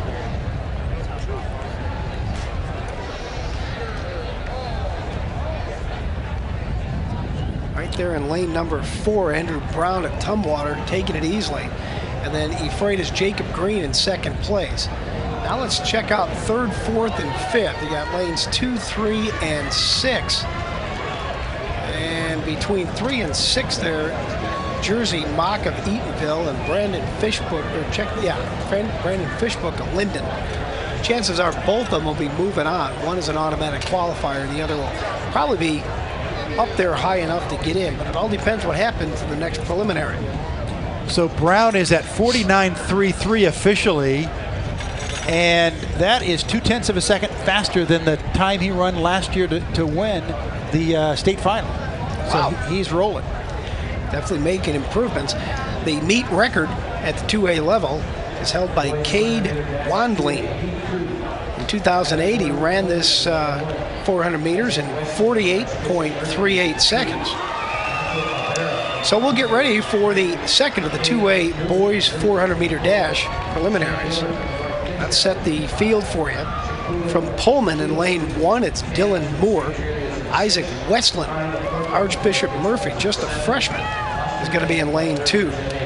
Nacho Ibarra from Wapato, a senior, in lane 3. Lane 4 occupied by Caleb Newman from Linden. Shane Miller of North Kitsap is in lane 5. In lane 6, it's Shaquille O'Neal. Oh, wait a minute. Shaquille Canes. I did that on purpose, by the way. He's out of Centralia. Then Connor McCorkle from North Kitsap in lane 7. And then in lane 8, Austin May out of White River, not too far from here. If we get a quick shot, lane 3, Nacho Ibarra in the white there in lane 3. He just finished in the pole vault. Finished 3rd place. Cleared 14 feet. And now he's out here running his 400 meters. I'll keep an eye on him for sure. Nacho Ibarra out of Wapato in lane 3. Best seed time belongs to Shane Miller of North Kitsap. He is in lane 5. Right behind him, Caleb Newman in lane 4, the Linden product.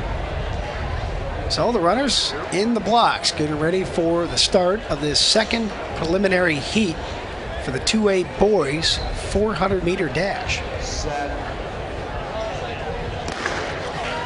And they're off. A clean start to this preliminary. And we'll keep an eye in the middle of the track, lanes 4 and 5. Although Connor McCorkle out of North Kitsap off to a pretty good start. He's the first runner in the field that you see there, but we still got to go around that second turn. Also moving up, Shane Miller of North Kitsap and Shaquille Canes out of Centralia. Here they come around the second turn. McCorkle still hanging in there in lane 7. Here's where the other field members of the inner lanes can start catching up. Now we come down the home stretch. McCorkle still in the lead. Now he's going to be surpassed, it looks, by a couple of guys in lane 3 and 4. Nacho Ibarra, Caleb Newman, and it looks like it's going to be Ibarra that's going to win it. As you said, Carly just got done with the pole vault competition, and he gets on the track and wins this preliminary heat out of Wapato High School. And pretty close for second, third, and fourth. But congratulations to Nacho Ibarra. Looked like Shane Miller out of North Kitsap took second place. Caleb Newman, along with Connor McCorkle, going to battle it out for third and fourth, third being the automatic spot. So here we go. Let's pick it up on the far stretch here. McCorkle in lane 7 out of North Kitsap ran a very good race. He established things early on. Then he had a bunch of guys chasing him.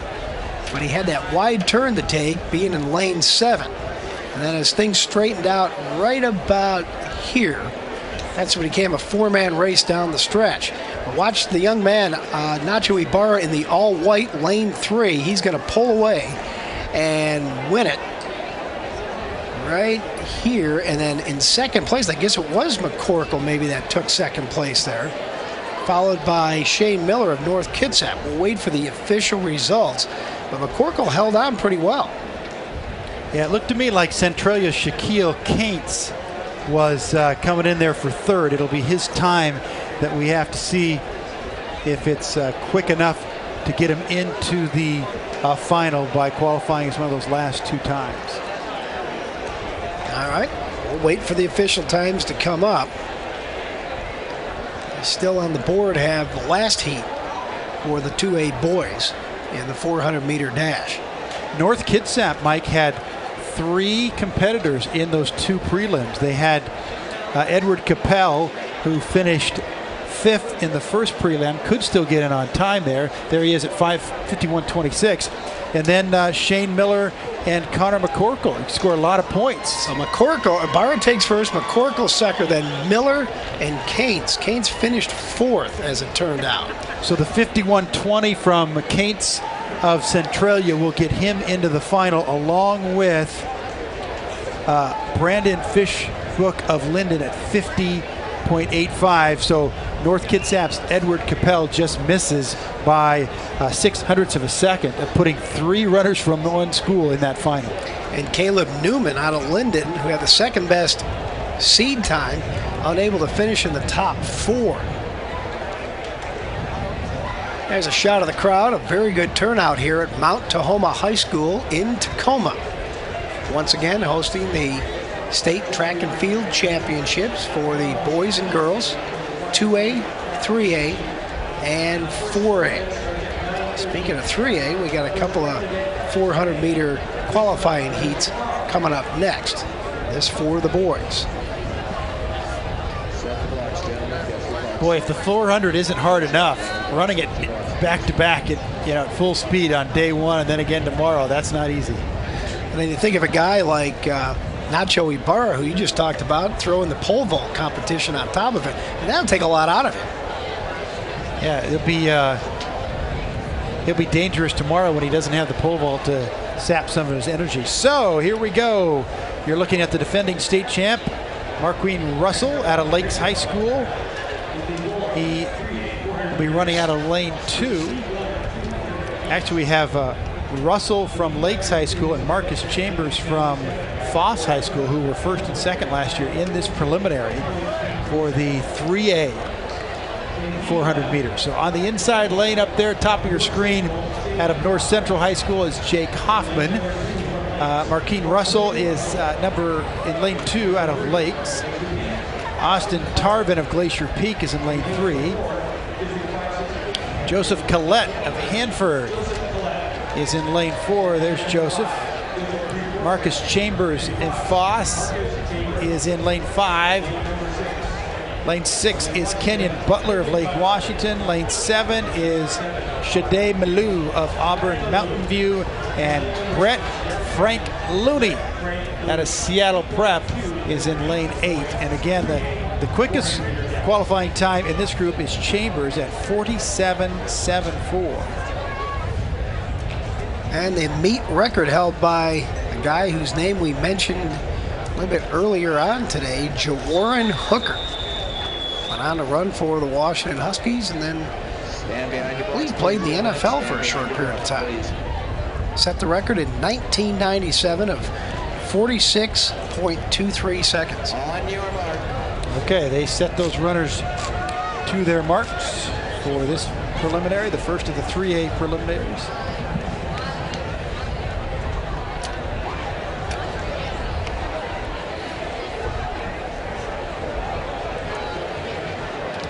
Again, we have the defending state champ in lane 2 in the orange, Russell. And the runner-up from last year, Chambers from Foss in lane 5. He's in green.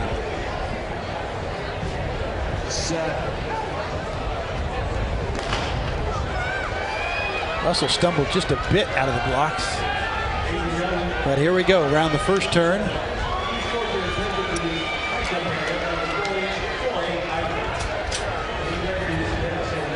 Russell's made up a stayer, so is Chambers. Chambers in the green is out front. It's going to be Chambers and Russell when they get off this turn.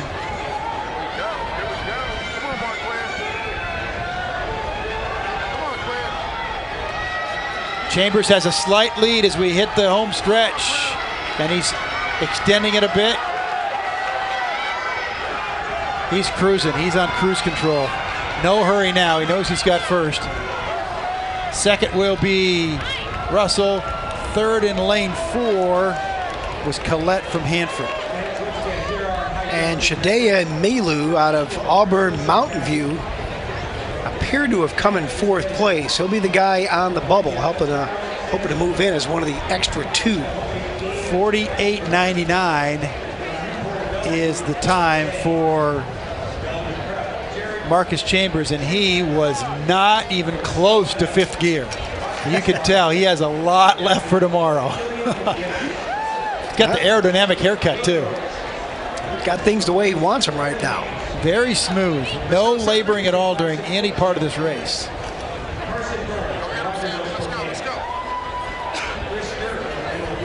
Chambers out of Henry Foss High School. We haven't mentioned them too much these 2 days. But I mean, that's just perfect form. He's not struggling at all. He knows he has the race won. He's saving energy for tomorrow. He's going to be in good shape. And again, he finished second to Russell last year.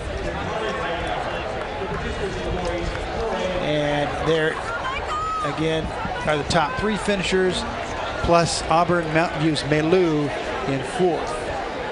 His time was 50:42, so that is the bubble time for qualifiers in the next heat. 5th place was Frank Looney out of Seattle Prep, but that was back at 52:35, so that will have a hard time standing up to this next heat. Here are the official 8 qualifiers for the 2A boys 400-meter dash. We've just been handed those. Andrew Brown out of Tumwater, a junior, had the top qualifying time at 49.33 seconds. Then it was Nacho Ibarra from Wapato. He won the 2nd preliminary. Jacob Green out of Ephrata was 3rd. Connor McCorkle from North Kitsap. Jersey Mock from Eatonville. Shane Miller from North Kitsap moving on, along with Braden Fishbook out of Linden and Shaquille Canes out of Centralia. They'll be in the final tomorrow. 2A boys 400-meter dash. Some more results coming in. 3A boys javelin going on. And the first flight has completed. The current leader is Miguel Guzman of Sunnyside, 179. Girls discus 3A after the first flight. The leader is Jonna McElrath of Prairie, 119 feet 3 inches. 2A girls shot put. First flight is complete. The leader is Daisy Newman of Eatonville. She's at 35 feet and 1/2 inch. There's been so much going on here today. I'm trying to remember, did we get the girls javelin throw finalists in? Let's do it. All right, let's just do them again anyway. We do have a corrected list. That may straighten something out anyway. The first place finisher, Angelique Wistaken out of Kennewick, 132 feet 9 inches. She gains 10 points for her team. Gianna Damiano from Mount Spokane, and then Aiko Mizumori Canfield from Shorecrest finishing 3rd. Right now, the 2nd preliminary for the 3A boys 400-meter dash. Here's the field. Joshua Golden from Camas in lane 1. Seattle Prep's Michael Core in lane 2. In lane 3, Austin Upmeyer from University. Franklin's Levante Jackson in lane 4. In lane 5, Andrew Prentice from Glacier Peak.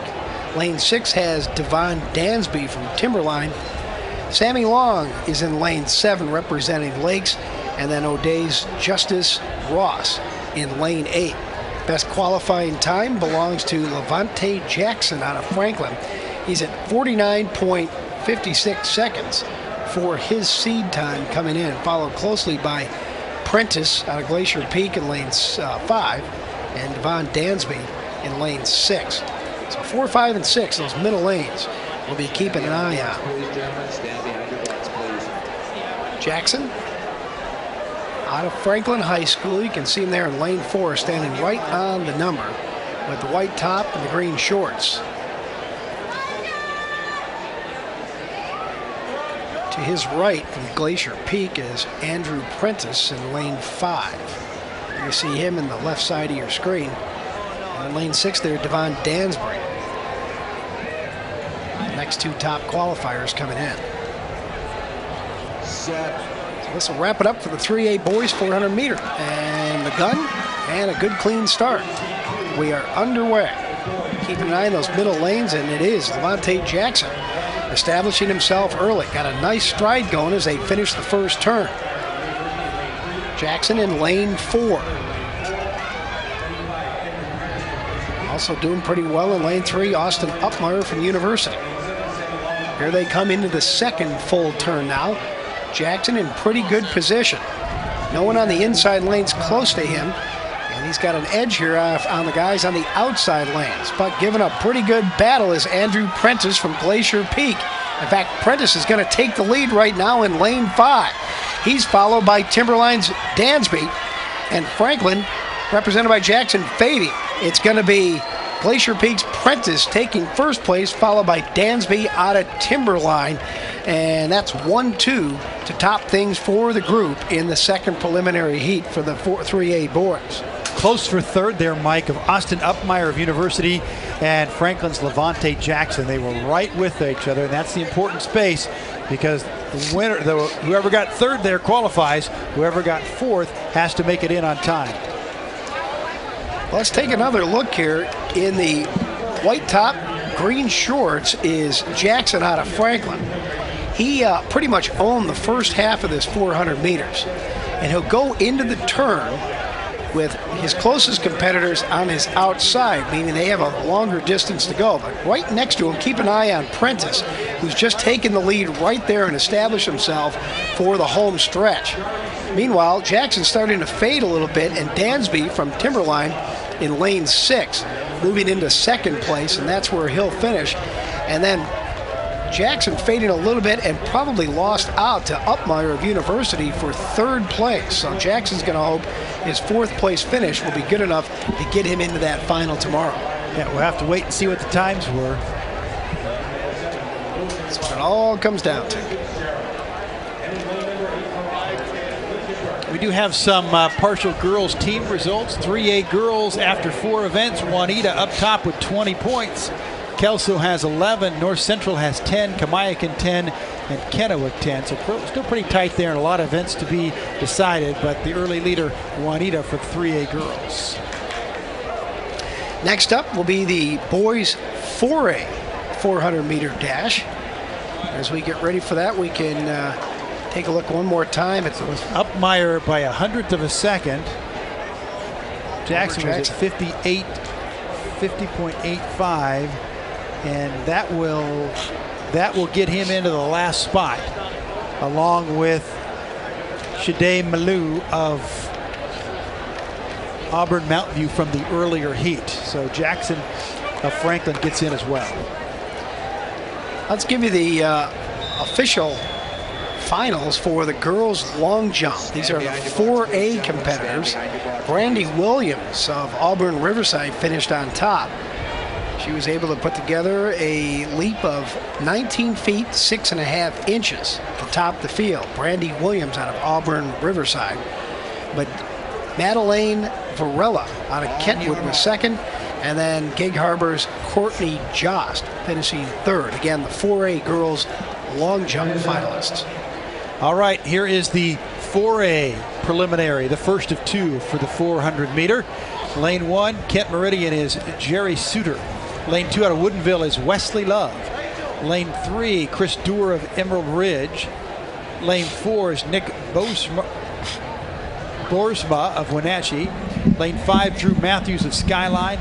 Lane 6, Derek Jones of Rogers. Lane 7, Colton Fitzgerald of Lewis and Clark. And Lincoln Burt of Auburn is in lane 8. We get two guns. That means somebody false started, and it may mean somebody is eliminated.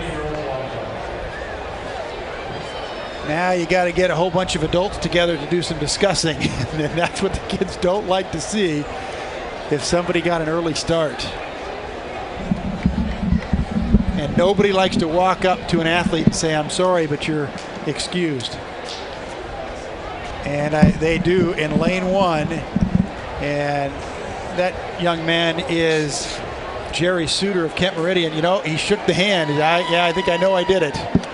So apologies accepted, and he is taken out of the race because of a false start. Well, that's too bad. You know, he was just trying to do his best there and pretty much knew he was busted, but it's too bad he has to move out.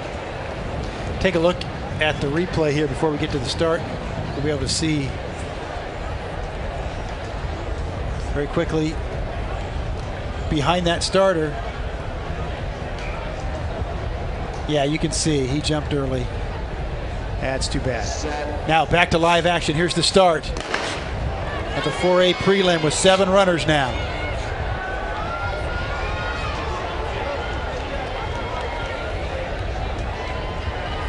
On the back straight, Rogers of Puyallup, Derek Jones in the light blue getting off to a good start. Also Skyline's Drew Matthews is in the green. Those two kids out front on the left side are your leaders. Wesley Love of Woodinville is in the green on the inside, but that is Matthews of Skyline out front being chased by Jones of Rogers. Looks like they're going to go 1-2. Drew Matthews. And third place goes to Nick Boersma of Wenatchee. It looked like Chris Doer of Emerald Ridge came in 4th. That was a pretty easy one to call right there, as the first 4 were pretty clear. They were spread out enough where there didn't seem to be any controversy as to who's going to finish in what place right there. Nick Boersma taking the 3rd spot from Wenatchee, as you said, Carl, to automatically get in. And then Chris Doer of Emerald Ridge is just going to have to wait and hope that his time will be good enough to move on. 48.94 was the time for Drew Matthews of Skyline.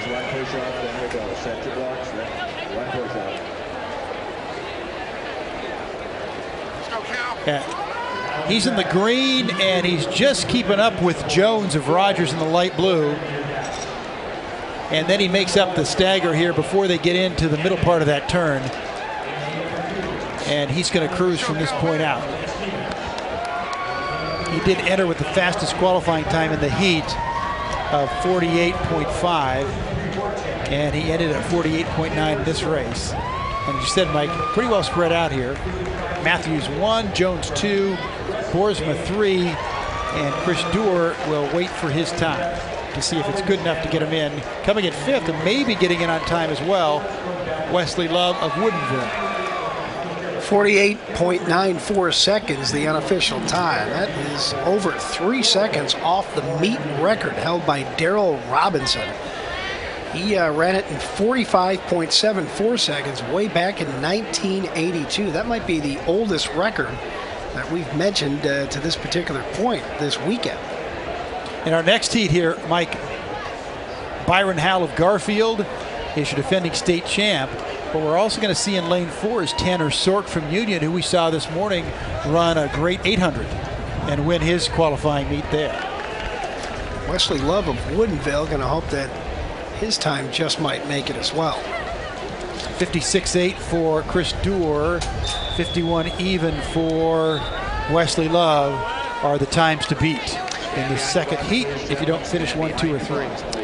Here are the official 8 moving on to the final for the 3A boys. Marcus Chambers from Henry Foss, Andrew Prentice from Glacier Peak. Also Lakes, Markeen Russell, the defending champ, Devon Dansby at Timberline. You got Joseph Collette of Hanford, Austin Upmeyer of University, Shadea Melu of Auburn Mountain View, and Levante Jackson of Franklin.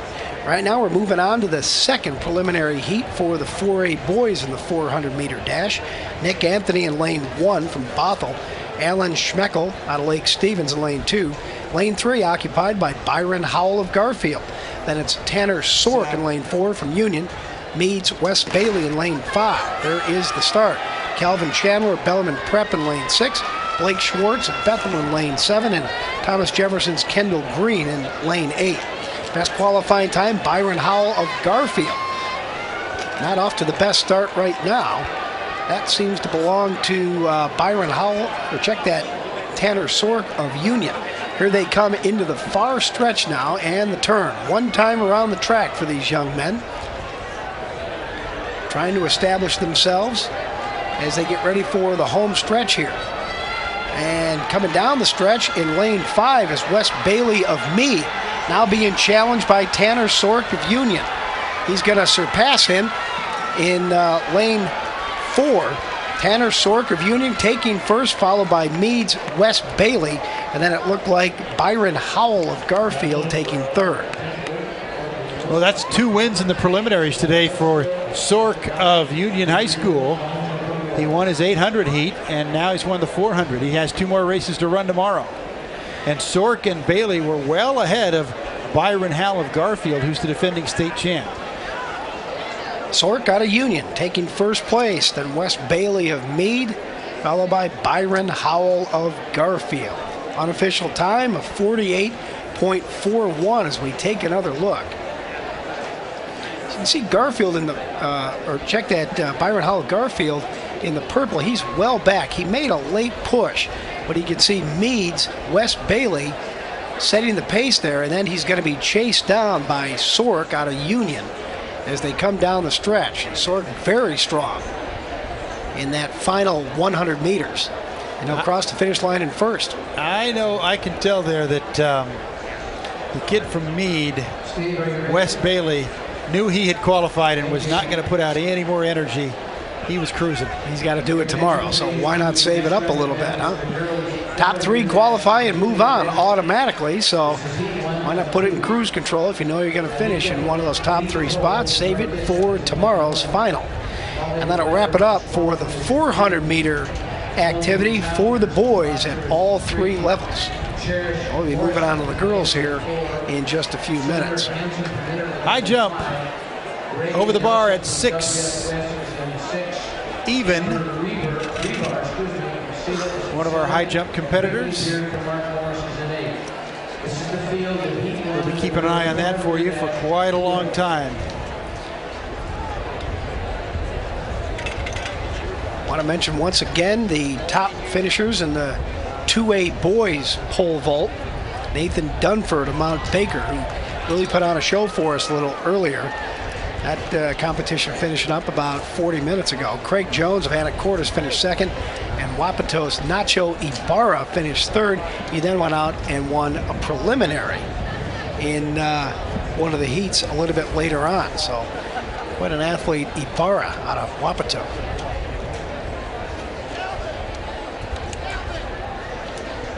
Girls will be taking over the track now. 400-meter dash. Couple of heats for the 2A girls will lead things off here. Looking at Regan Nelson from WF West there. She's one of the participants. Let's set all the lanes for you. In the inside lane number 1 in purple is Annika Lee Kroll. She's from North Kitsap. Lane 2 in the gray top and the dark shorts. That is Molly Ryder, senior from Squalicum. In all red, Colby Childers of Prosser. Cherish Morrison there is Blaine High School with the number 4 on her uniform. Summer Hanson of Interlake is a senior running out in lane 5. She's in the light blue. Reagan Nelson of WF West there in lane 6. In the purple from Selah High School is Amber Reber, and Brittany Beard of Mark Morris in the navy blue is in the outside lane.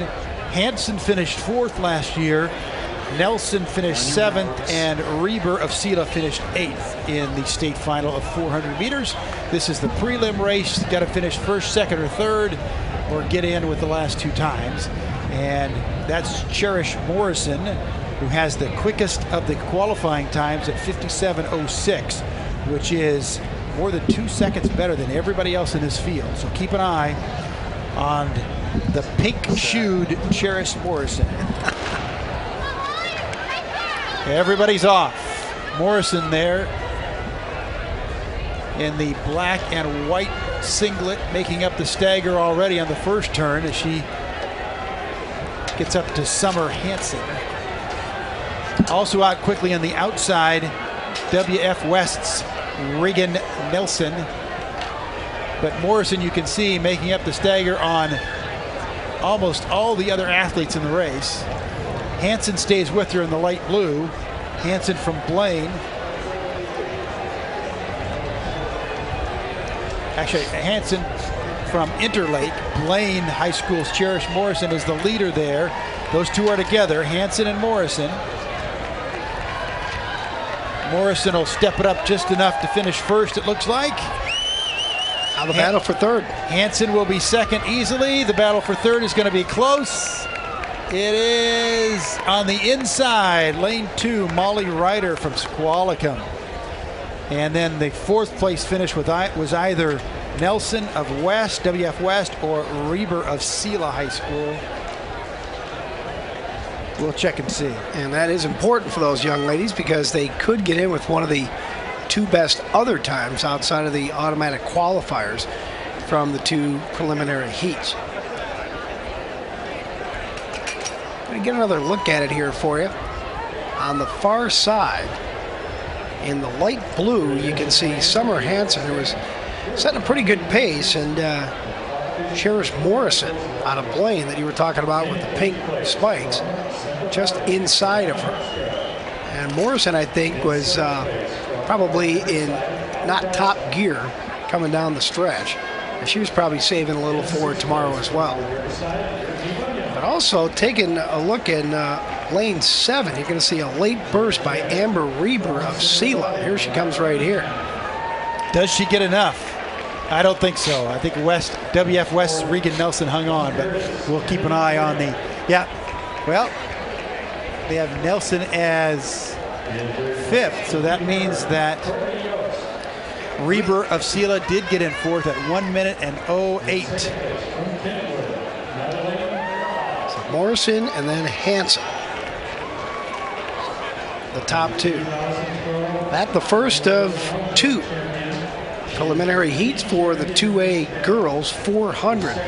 We should mention that looking ahead a little bit, after the girls 400 meter competitions are over with, we're going to start getting into some final events. They'll be awarding some medals here out on the track. Meanwhile, the 12 evening field events continue as well, some of which are already over, including the girls long jump. Right now, the competitors out on the track getting ready for the 2nd preliminary. In lane number 1, Savannah Smith out of Renton. Also, Amara Nicholson from Medical Lake in lane 2. Kirsten Sigfusson of Blaine is in lane 3. Tumwater's Annie Torfin in lane 4. In lane 5, you have Janessa Day out of Cheney. Franklin Pierce's Morgan Antush is in lane 6. Taylor Graham of Burlington Edison in lane 7. And in lane 8, it's Eatonville's Michaela Grady. Best qualifying time belongs to Cheney's Janessa Day at 57.11. Close behind here, Kirsten Sigfusson of Blaine. There's the Day. record time. Sigfusson. Record time, by the way, for this event, 56.29, set a couple of years ago by Cherish Morrison, who just won the previous heat for Blaine. So her teammate, Kirsten Sigfusen, who's in this heat right here at the second best seed time, hoping to join her in the final tomorrow. And there is Kirsten Sigfusen right there, getting warmed up and ready for heat 2 of the 2A girls 400-meter qualifier. One time around the track for these young ladies.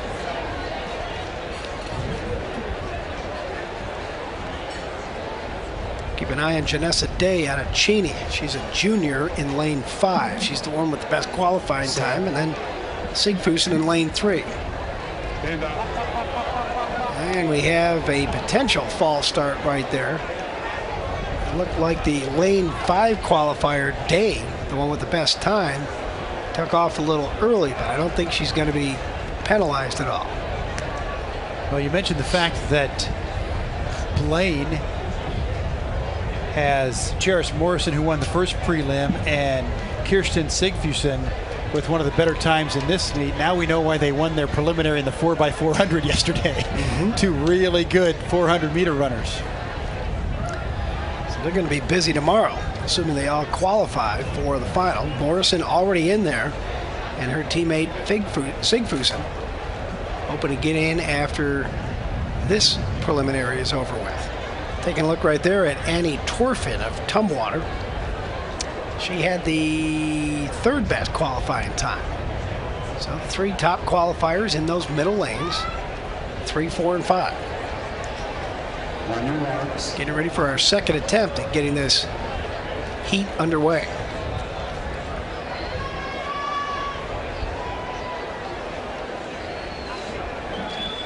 Good crowd looking on here at Mount Tahoma High School in Tacoma.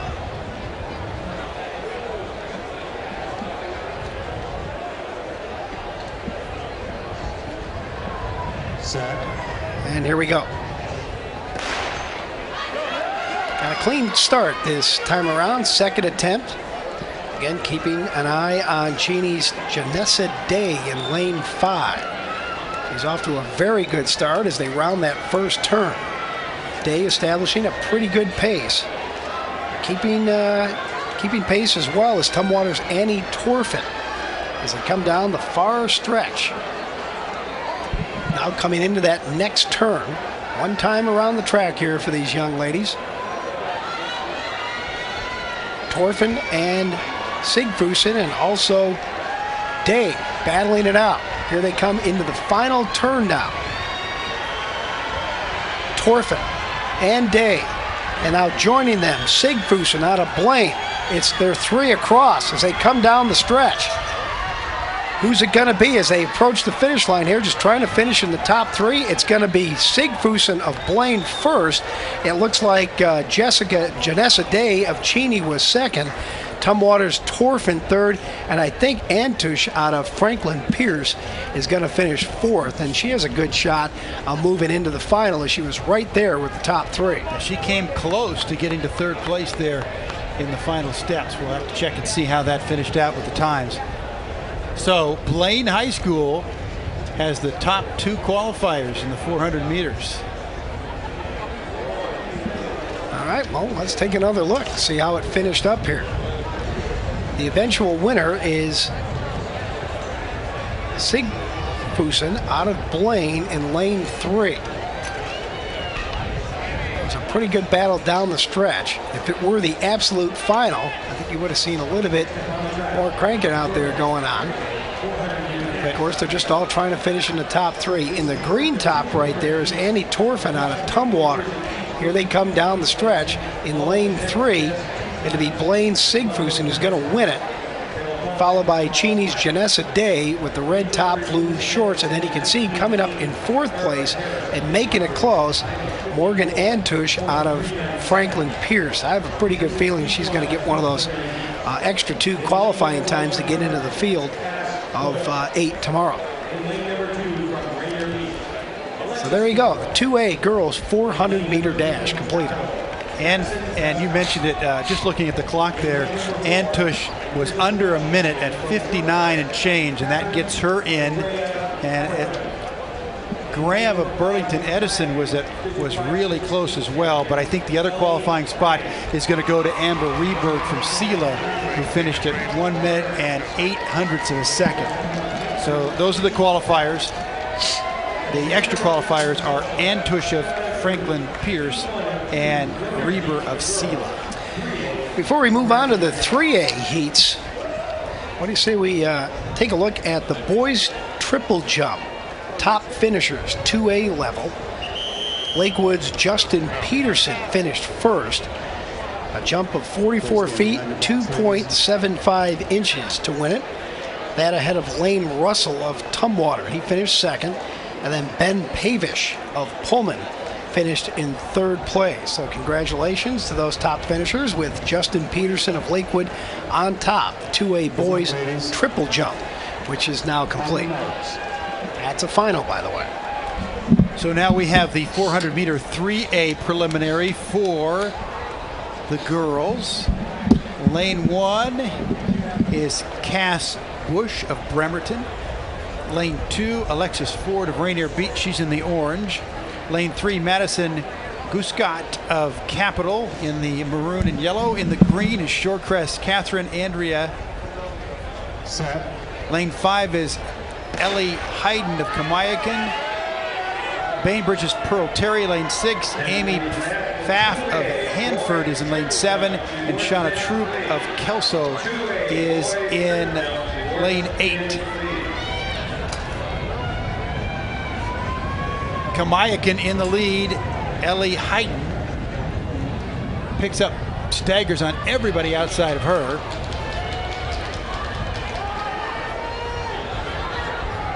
And then the runner for Shorecrest, Catherine Andrea Habe, is in second. And then on the inside, in the blue and orange, is Rainier Beach's Alexis Ford. It's Ford and Hayden, 1-2. Hayden's going to stretch it out and get the win. Ford will be second. And then comes the battle for third in the outside in the purple from Hanford, Amy Pfaff. Just getting across in front of Bainbridge's Pearl Terry. Pretty good race down the stretch there, looking at Alexis Ford of Rainier Beach. Haven't mentioned that school too much over these 2 days so far, but she takes first place. Actually, she was second. Behind Kamiakin's Hayden. And Pfaff third from Hanford. Fourth was Pearl Terry of Bainbridge.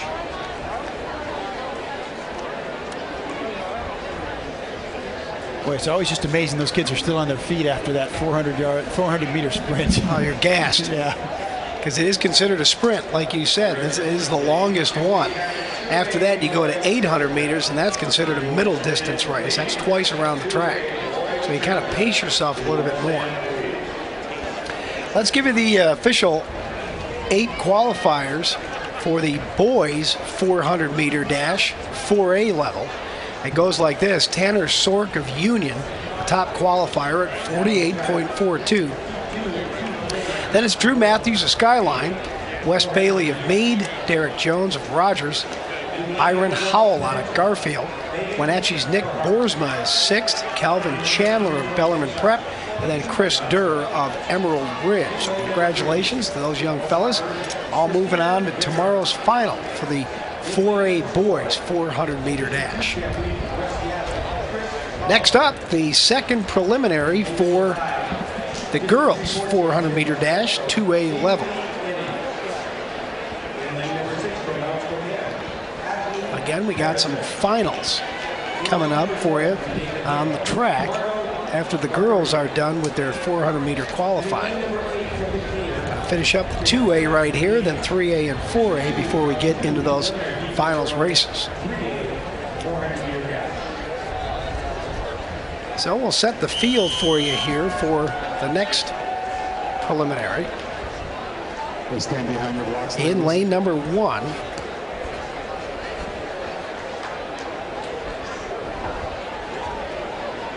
Lane number 1 going to be Just make sure I got it right here. Megan Eberhard of Peninsula. Then it's Peyton Johnson out of Lakeside. Oak Harbor's Christina Wicker in lane 3. Then Chris Tollefson of West Seattle in lane 4. The other middle lane, lane 5, occupied by Jamalee Iddings of Kelso. Mount Spokane's Ashley Peterson in lane 6. In lane 7, Margot Moraga of Nathan Hale. And then Janelta Yates of Decatur in lane 8. So the second preliminary heat for the 3A girls at the 400-meter length. Ready to get underway, and here we go. Best qualifying time among the group belongs to Chris Tollefson of West Seattle, easily. She's about 3 seconds. Look at her go now. 2.5. Yep. She's almost made the stagger up on all the runners except for one. She is not wasting any time. Setting the pace here. Trying to keep up with her is Peyton Johnson of Lakeside. We'll check that. That's Oak Harbor's Christina Wicker. Wicker now going to pass as she has the inside track. They're more inside as they come around the turn. Chris Tollefson of West Seattle coming down the stretch in the lead. In lane 6 is Ashley Peterson of Mount Spokane. And it's going to be an easy win for Tollefson out of West Seattle. Mount Spokane's Ashley Peterson second. Let's see what the battle for third is going to produce. Looks like Peyton Johnson of Lakeside. And then after that, it's going to be kind of close. Maybe Margot Moraga of Nathan Hale could have taken 4th place in lane 7. 57:56 the time for Tollefson, and you know that she was not going full speed the last part of that race. Didn't need to. Why waste the energy? She's going to save it for tomorrow's final. And she qualifies and moves on. So Tollefson followed by Peterson and then Peyton Johnson as we take another look at it. Look how quickly she's made up the stagger. All but that one runner out in front from Mount Spokane, Ashley Peterson. Tollefson's already made up the stagger on the other 3 runners outside of her. Boy, she's got some wheels. And here's where she is able to get on past the second place finisher, Peterson, out of Mount Spokane because of being on the more of an inner lane. She's going to cruise to the victory here with Peterson easily taking second place. Peterson knows what she's up against tomorrow in the final. In lane 2, Peyton Johnson of Lakeside is going to finish 3rd. And then there was a little bit of a battle for 4th place and trying to get in. With lane 7 times, yeah. That's Nathan Hale's Margot Moraga. Up on the award stand right now, the boys 2A triple jump finishers. Congratulations to those young men. Had a pretty good show, the triple jump.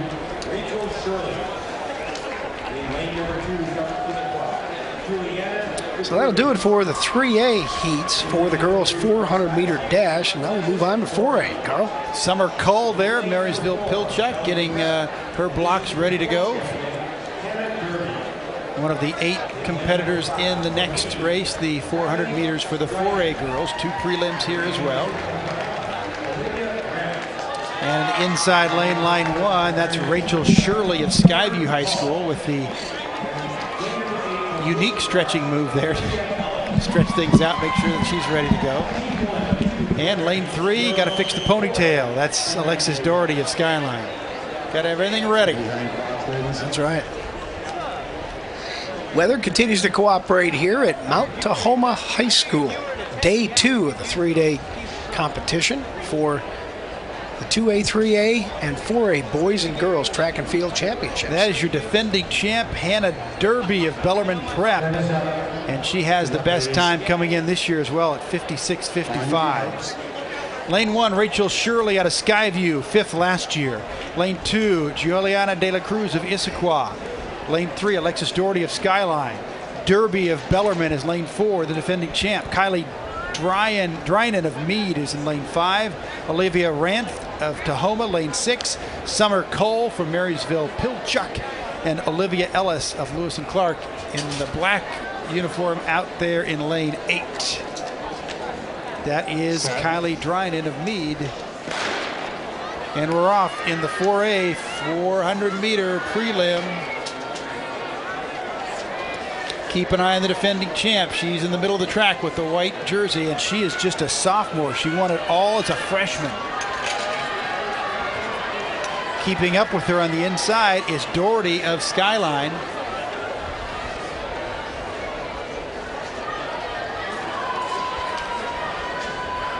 And they hit the far turn. Derby out front. Doherty second in the green. Oh, and there's another 400-meter runner that looks like she has no trouble. It's effortless.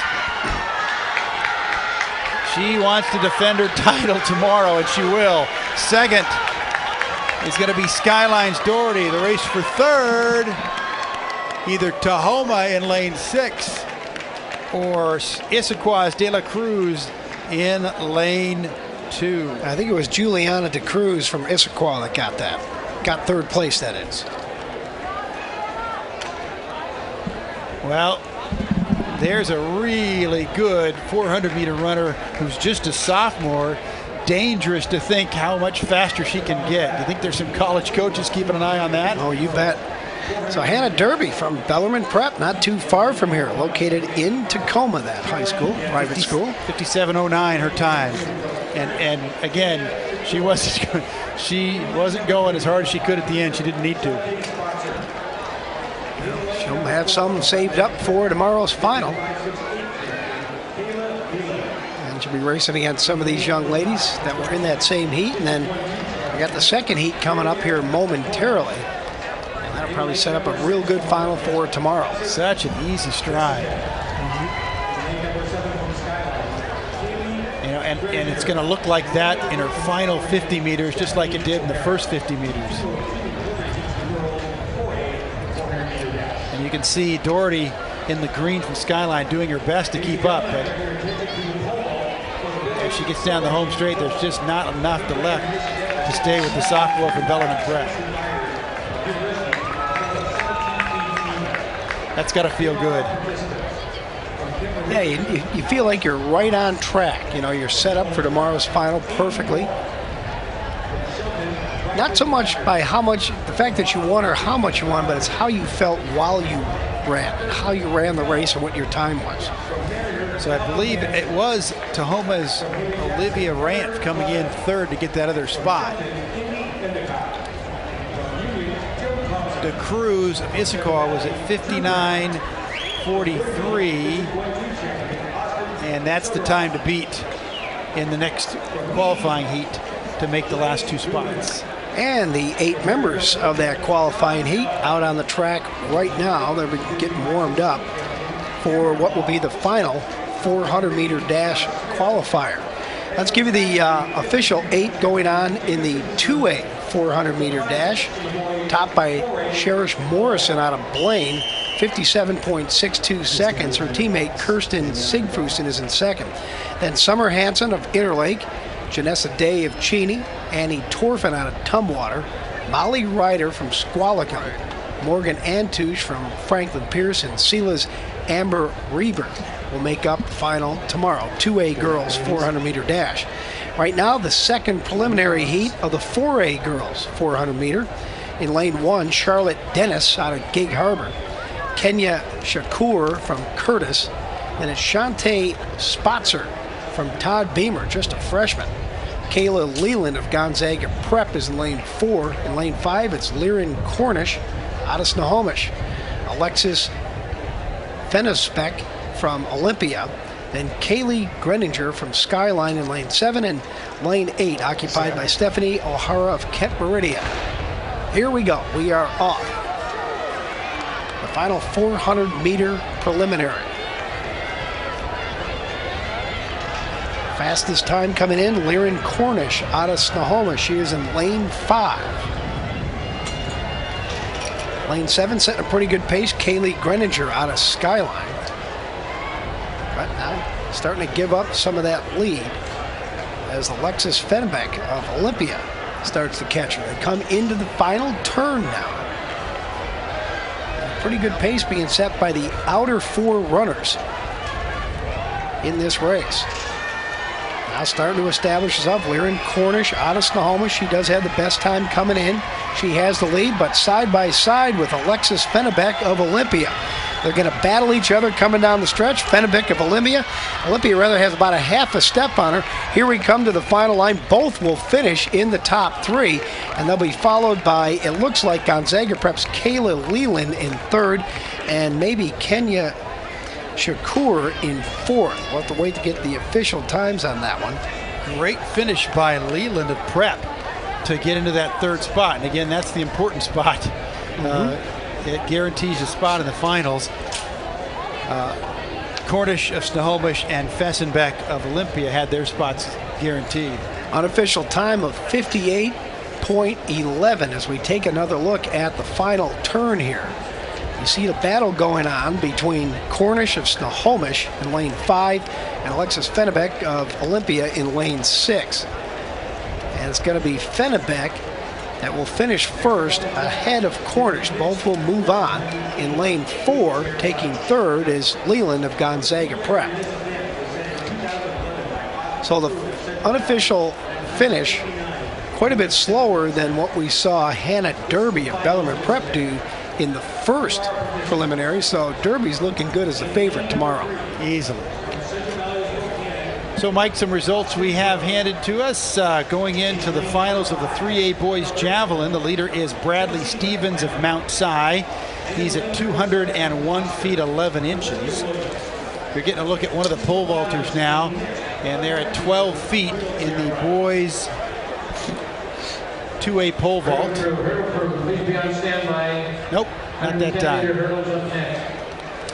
And the 3A girls discus is going to the finals, and the leader is Kalia Carr of Everett. She's at 126.10. We have a 2A girls shot put final results for you. Gina Flint of Squalicum, 42 feet 11 1/4.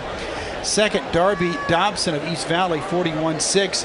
And Angelina Berger of South Whidbey is 3rd at 39.4. That's 2 field event wins for Squalicum today because they went 1-2 in the pole vault.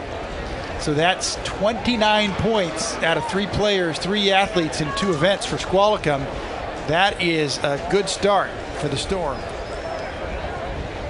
So up next, the 110-meter boys hurdles and the 100-meter girls hurdles. Those are coming up. We also have the wheelchair 400 for you, so stick around for that. This is the WIAA Track and Field Championships from Mount Tahoma on the WIAA network. At Les Schwab, along with great prices, our tires come with the kind of protection most other places just don't give you, which includes free flat repairs, equal value replacements, pre-trip safety checks, and more for the entire life of the tire. With the other guys, well, you just never know. So why is free protection on your tires good to have? Lifetime protection. That's our best tire value promise. Les Schwab, doing the right thing since 1952.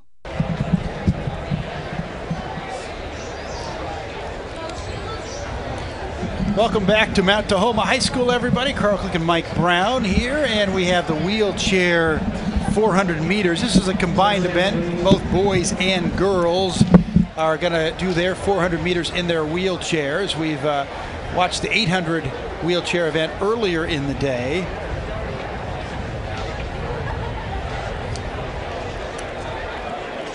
And once this is done, we'll get to some finals for you in the 110 boys hurdles and the 100 girls hurdles. Still going on some jumping events, long jump and triple jump on the far side. We have the boys 4A high jump rolling along, and the boys 2A pole vault is still going on as well. Lots and lots of action here at Mount Tahoma. So let's set these athletes for you now. That in lane 3 is Austin Pruitt from Central Valley in Spokane. He's a senior. And next to him in lane 5 is Chelsea McClammer She's a senior out of Richland. We watched her win the 800 earlier today. And in the outside, Olivia Wilson from Foster. And again, this is the 400 meters. 3 athletes competing.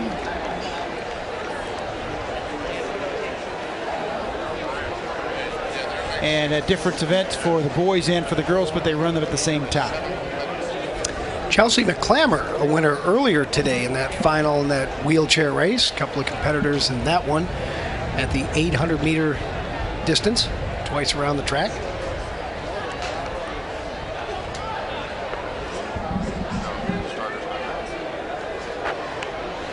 And more high jump going on. This is the boys' 4A high jump. And let's see, they have the bar set at 6'2" right now.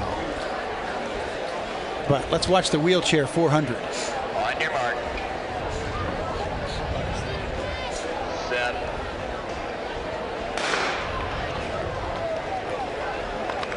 Austin Pruitt in lane 3 has a time of 56:39, his seating time. He's going to really get around this track. Chelsea McClammer has done the race in 1:10. But that is Austin Pruitt out of Spokane Central Valley High School. Got a good pace going to start this race, doesn't he?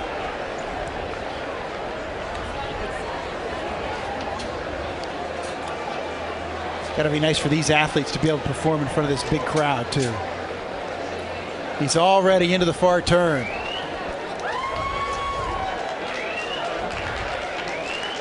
Actually, Austin has the meet record last year, 59:71. What do you want to bet he blows that away? Coming down the home stretch. Got a shot. 55, 56, 57:63. That is a record time for Austin Pruitt. Getting a nice round of applause, too. Chelsea McClammer from Richland in. There'll be a little bit of distance between Chelsea and our other competitor, Olivia Williams. They had about a difference of about a minute in their time. So there is Olivia running on the outside. This is the first of 7 straight events that are finals that we're going to be seeing here out on the track. The first of this particular session, session number 3. And there's a clearance at 6'2" in the high jump. That's Kevin Yates of Snohomish is over 6'2". And there's the finish for Olivia Williams. And she gets a nice acknowledgement from the folks here in the nearby stands. Appreciating her efforts, Olivia Williams.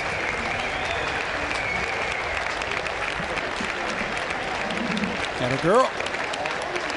And she made it. Nice shades, too. First of 7 finals that we're going to be calling here on the WIAA network. We say we pass along the official 8 finalists that will be moving on to tomorrow's final in the 4A girls 400-meter dash. Hannah Derby, who we saw blow away the field in the first preliminary heat, is the top qualifier out of Bellarmine Prep at 57.10 seconds. Followed by Alexis Fessenbeck from Olivia, Lyrian Cornish from Snohomish. Then it's Skyline's Alexis Doherty, Kayla Leland out of Gonzaga Prep, Tahoma's Olivia Renf, Kenya Shakur from Curtis, and Shantae Spotzer out of Todd Beamer, just a freshman. She'll be moving on to that final tomorrow. Again, the 4A girls 400-meter dash. Those are the 8 official qualifiers for tomorrow's final. And just keeping an eye on the pole vault for you here. We still have a lot of competitors left. That's one of the Kent Meridian vaulters, and they are at 12 feet, so they're still early in the competition. And we get a break now as we set up some hurdles for the finals in the 110. And we're going to have 6 finals in a row at the 110 hurdle length. Starting with the boys 2A. That'll be the first group that'll be going off here. as they keep things right on schedule at Mount Tahoma High School. They've been right on time or early pretty much all day today. So clipping right along here. Things cooling off just a little bit as the sun is ducked behind some cloudiness. Mount Rainier long gone from early on when we had a very nice view of it. We can see a little bit of the bottom of the mountain, but that is about it. Good turnout of fans here for day 2, 3-day activity at Mount Tahoma High School in Tacoma. Mike Brown here along with Carl Click, bringing you the action live here on the WIAA network. So a field of 8 will be out on the track for the first of 6 straight finals at the 110-meter hurdles. 2A boys up first. A total of 10 hurdles that they must get over on the way to the finish line.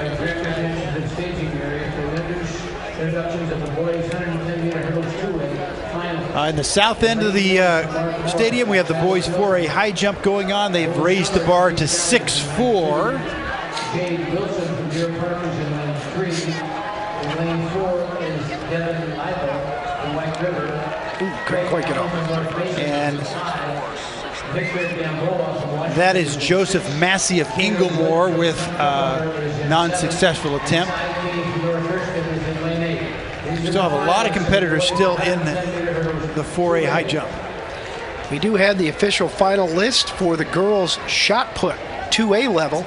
This has been completed, one of 12 evening field events. These are all finals now. And coming out on top, Gina Flint out of Squalicum. Squalicum continuing to have a very good team presence in this track and field final. Flint of Squalicum at 42 feet, 11.25 inches. Followed by Darby Dobson out of East Valley, Spokane, and then Angelina Berger from South Whidbey. Congratulations, Gina Flint of Squalicum, the top finisher in the 2A girls shot put. That is a final now. And we have a successful clearance on the pole vault. We just watched there at 12.5 feet.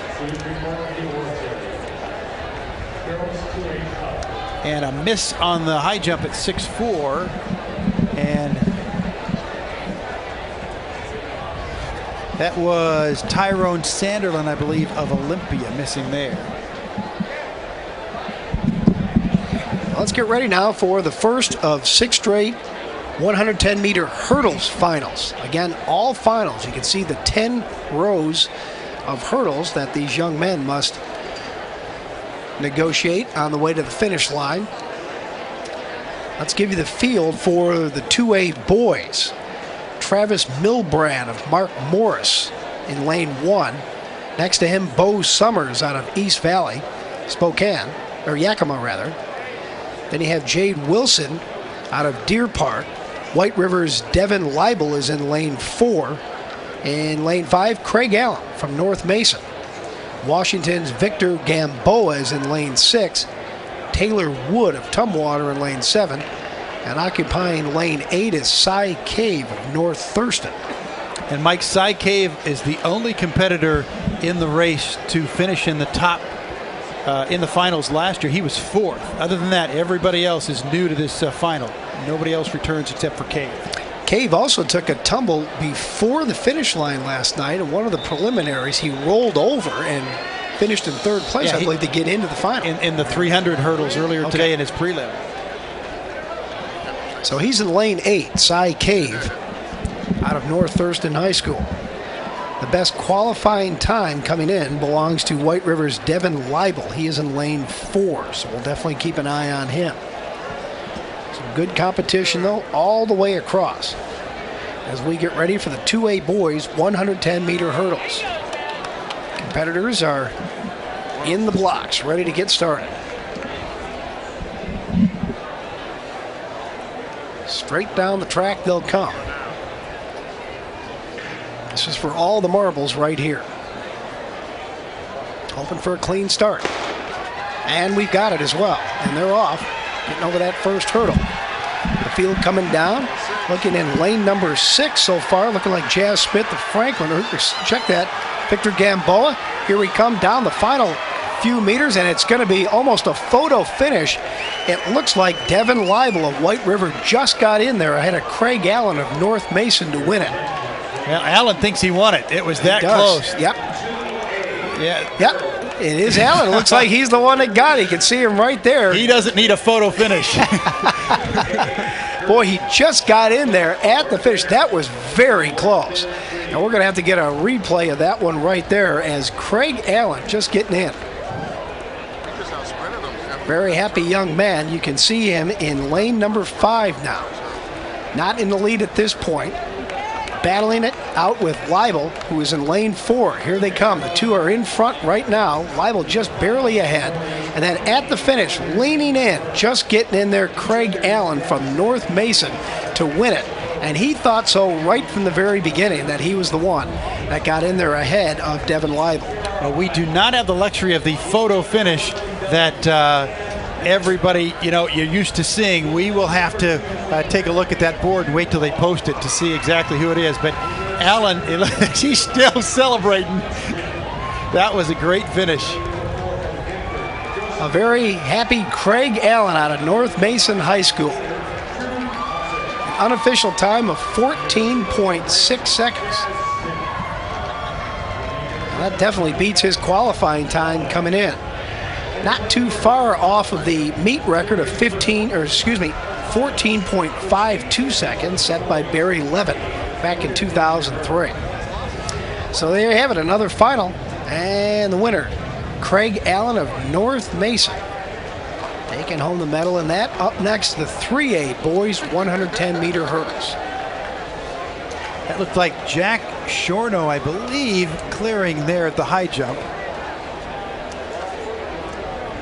Allen being approached by a couple of reporters to get his take on how that last race went down. He's at 14.6, Leibel 14.62. Allen the winner, Leibel second, Bill Brandt of Mark Morris third. Wow. And just 8/100ths of a second off the record for Craig Allen.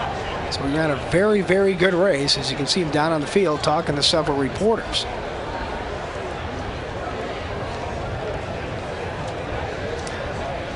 And another high jump attempt coming at 6'4". I believe this is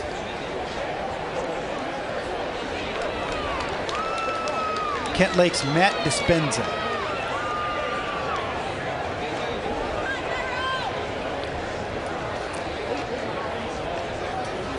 Jumping up, grabbing the goalpost, crossbar right there.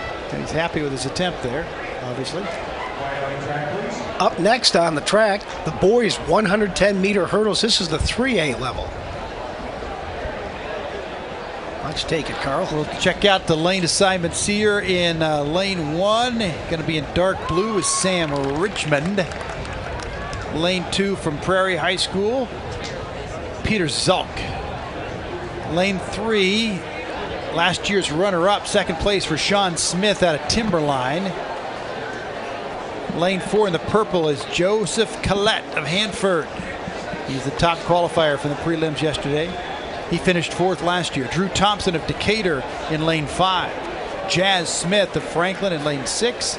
Alex Wallen of Juanita is in lane 7. And Darius Persons of Mount Spokane. Darius Person in lane 8. Those are your participants for the 3A 110-meter hurdles. Now stepping up to the 3A level, you would expect the meet record to be a little bit better than the 2A, and indeed it is. Cecil Bowie set the mark of 13.86 seconds back in 1987. Okay, they are called to the starting line.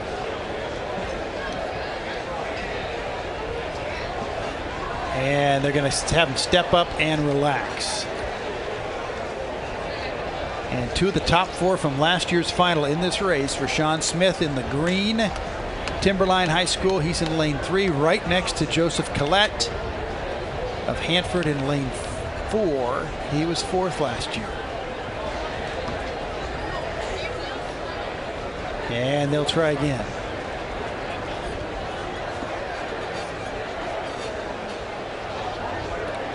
The final in the boys' 110-meter hurdles for the 3A classification.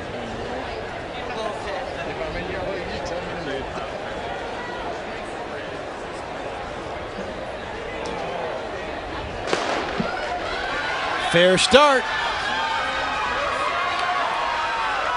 Decatur's Drew Thompson is in front, but Collette comes on in the middle in the purple. Collette still ahead. Collette 1, Rashawn Smith 2. That's a close finish again for the second consecutive race. And it looks like you're right. Collette from Hanford crossing the line just ahead of Rashawn Smith at Timberline. Yeah, Hanford senior Joseph Collette wins the first place medal. Right behind him, senior Rashawn Smith of Timberline. In second place from North. Going to get a look at it here. They're having a good conversation. Collette did not get out of the blocks as fast as the gentleman running next to him, but you can see a smooth step count over the hurdles easily.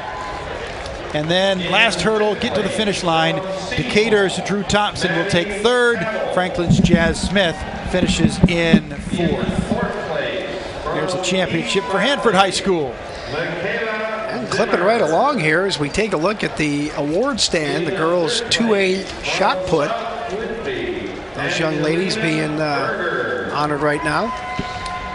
In second place from Angelina Berger of South Whitby there steps up to number 3. Darby Dobson of East Valley went 41.6. She was second place, in your winner all the way to the top, Gina Flint of Squalicum, 42.11 1/4. She is the second Storm athlete to win a field event today. As we mentioned, so far Squalicum has gone first place in the shot put and 1-2 in the pole vault, putting 2019 points on the board.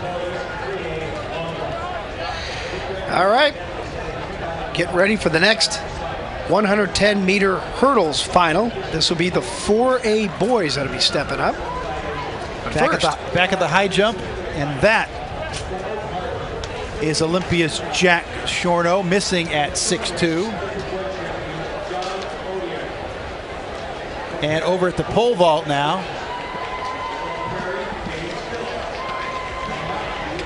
this is the 4A pole vault. John L. of Marysville Pilchuck, and he is going for 12.5 feet.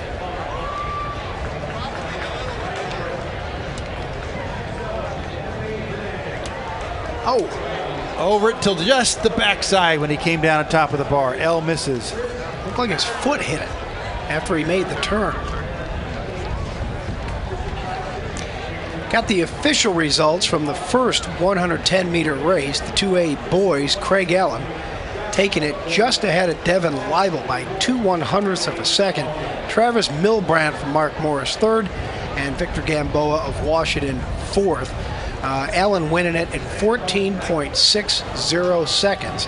That is a final, and he will take home the first place medal. Congratulations, Craig Allen of North Mesa.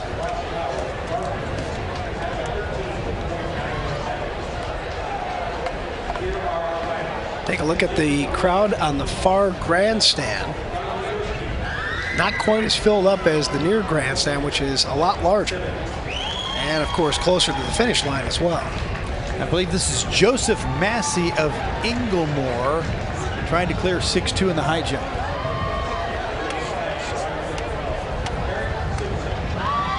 Nope.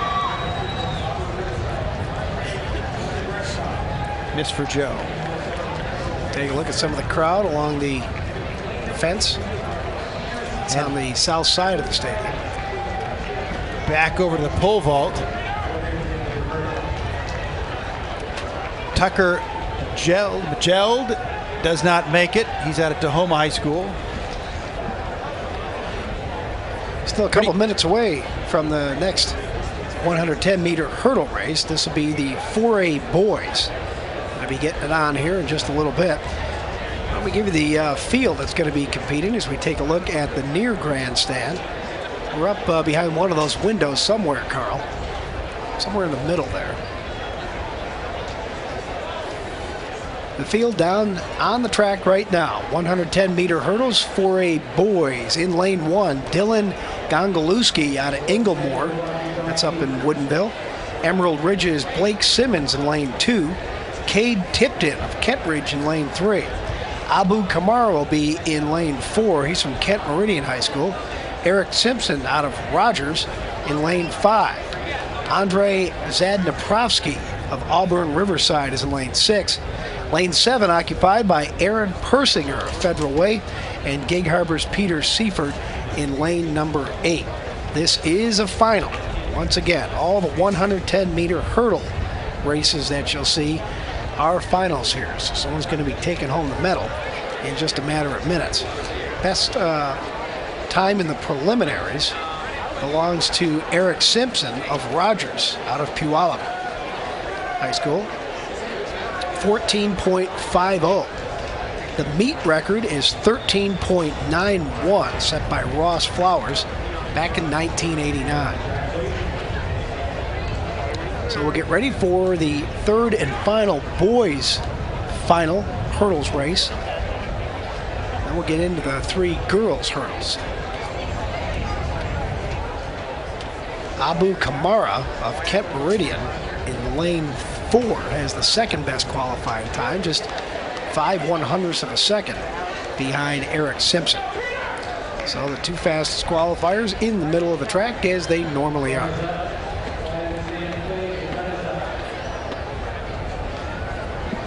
Carson Murray in the high jump.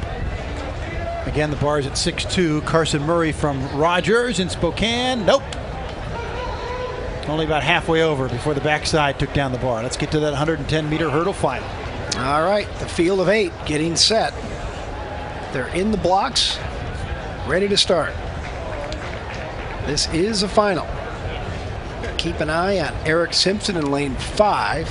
Abu Kamara of Kent Meridian in lane 4, the 2 top qualifiers in the preliminaries yesterday. And that's a false start right there. Yeah, Rogers, Eric Simpson is going to be eliminated from the contest. He went too early and he knows it. Yeah, we heard the second and then third gunshot, and I think he's going to be gone from the competition. He gets back to his blocks and hides, hoping they didn't see it. but they pick up this block and say, let's take a look at it again here. There he is in lane 5, and boy, you can tell he kind of knew it right there. Eric Simpson of Rogers. Yeah, they don't even talk to you then. They just pick up your blocks. Yep. So Simpson is gone. Like Carl said, they're picking up his blocks and taking him out of the race. So it'll be a 7-man field at this point. And that, I think, as good as anybody, that false start helps out Abu Kamara of Kent Meridian in lane 4. More high jump. And that's cleared. We're going to try it again here on the final for the boys' 110-meter hurdles. This is the 4A level race. A 7-man field now. In the blocks, ready to go. Got a clean start this time. Keep an eye on Kamara in lane 4. He is the top qualifier. He's in the red and the white. Going to be challenged by Andrew Zapnaprovsky, who takes the lead now, ready to get over his final hurdle, and he's going to get to the line ahead of the rest of the field. Zapnaprovsky of Auburn Riverside crosses the line first, and he will take the medal, as he's congratulated by Federal Way's Aaron Persinger and the rest of the field as well. Zapnaprovsky did very well in last night's qualifying. He was the 3rd top qualifier in the field, and of course gets a little help from Simpson's false start. And Zapnaprovsky out of Auburn Riverside will take home the medal. Big smile, a thumbs up, and a number 1. Let's take a look at it again. Kamara in lane 4 became the favorite, but didn't get a great start, and Zapnaprovsky picked it up after about the 3rd hurdle. Took over first place and never let it go. He was getting over those hurdles very clean. His steps as he approached each one was very good, and that helped him out along the way as he wins the 4A boys 110-meter hurdle race. That's a final. very close for second. Blake Simmons there of Embel Ridge giving Andre a hug. I think that Simmons may have just gotten across the line ahead of Cade Tipton of Abu Kamar of Kent Meridian. Don't have the official results up on the board yet, but we know the winner was Andre Zadneprovsky out of Auburn Riverside. On a 15-minute drive from where we are here at Mount Tahoma High School in Tacoma, hosting the boys and girls 2A, 3A, and 4A track and field championships. Day 2 of the 3-day competition on this Memorial Day weekend. We're going to take a break, and when we come back, we will have the 3 girls 110-meter hurdle finals coming your way here on the WIAA network.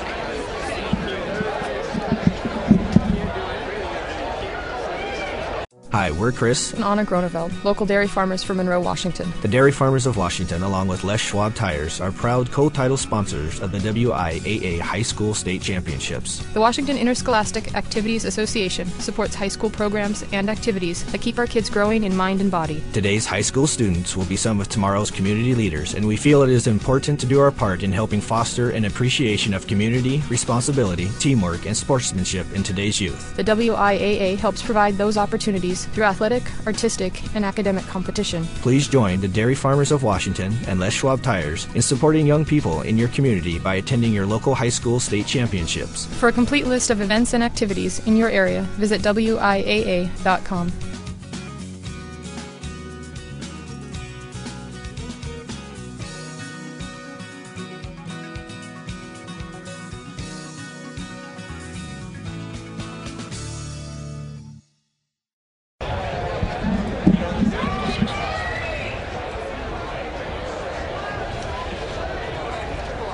Back for the girls 100-meter hurdle finals coming up, 2A, 3A, and 4A at the WIAA 2012 Track and Field Championships at Mount Tahoma High School. We're nearing the end of our Friday coverage. We have the girls hurdle finals followed by preliminaries for the boys and girls 200. Also field events still going on here at the high school. Some results: the boys javelin final for the 3A is in. Bradley Stevens, the winner of Mount Si at 205 feet 10 inches. Matt Gilbert, Bellevue, was second.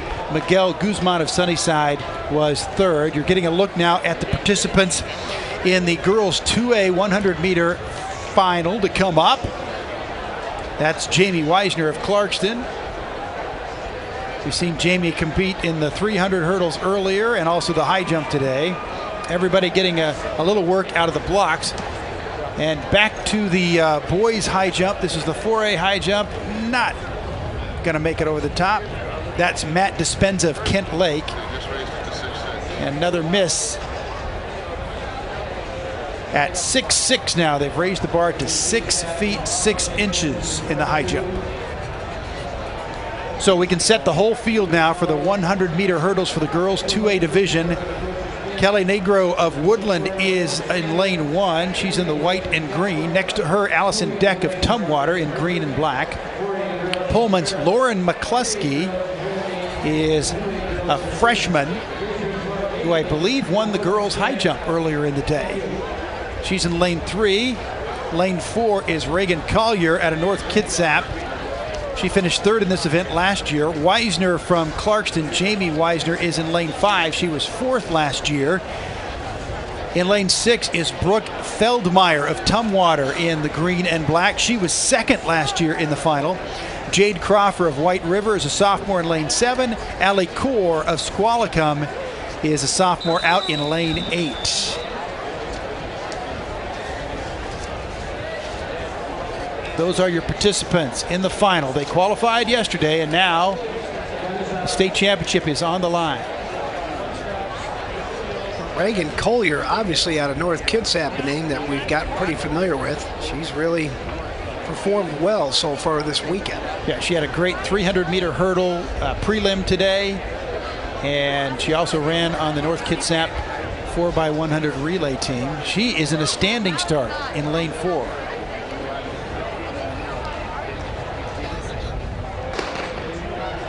It's a good start. McCluskey of Pullman in the lead in the blue.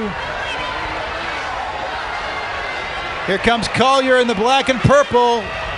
It'll be Collier to the wire 1, Pullman's McCluskey second. Well, McCluskey just couldn't hold on to the lead there. She established it pretty well in the first half. Then about the 60-meter mark, Collier really turned it on, got even, and then pulled away and got the victory there. Collier, the junior from North Kitsap, is the champion after finishing third in the event last year. Second, Lauren McCluskey, a freshman out of Pullman High School. And that has been a good day for her. As you mentioned, Mike, the good quick start. But there's more to the hurdles than the start. You've got to get those steps down just perfectly.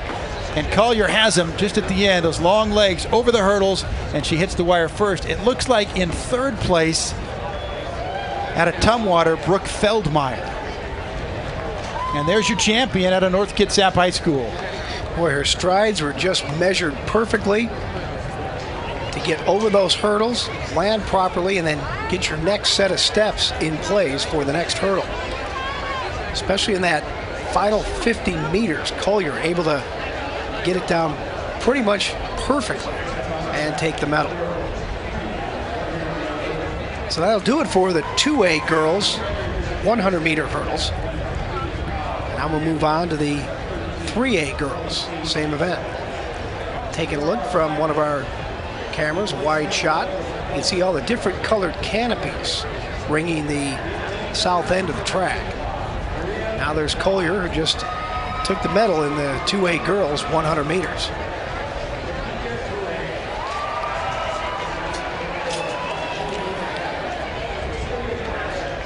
So up next, 3A girls. They'll start heading out to get set up for the next final race. That'll be followed by the 4A girls. And that'll wrap it up for the finals in terms of track events.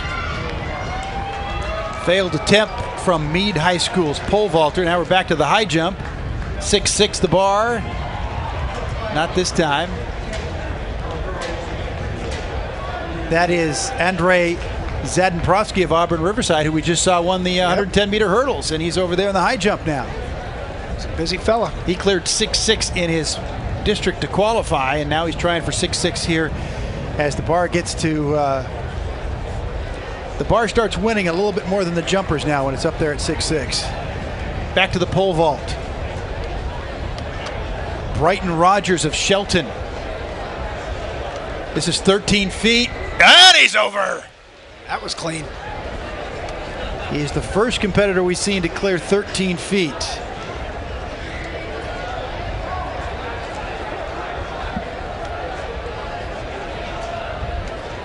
That's a good feeling right there. You're moving on to the next level. Yeah, Brighton, one of two Shelton pole vaulters in the finals. His teammate Indy Endicott is there as well. And there's a miss on the boys high jump from Dakare Hightower of Curtis. Dakare cleared 6'8" in the West Central District. And now back to the pole vault. Central Valley's Drew Brown going for 13 feet.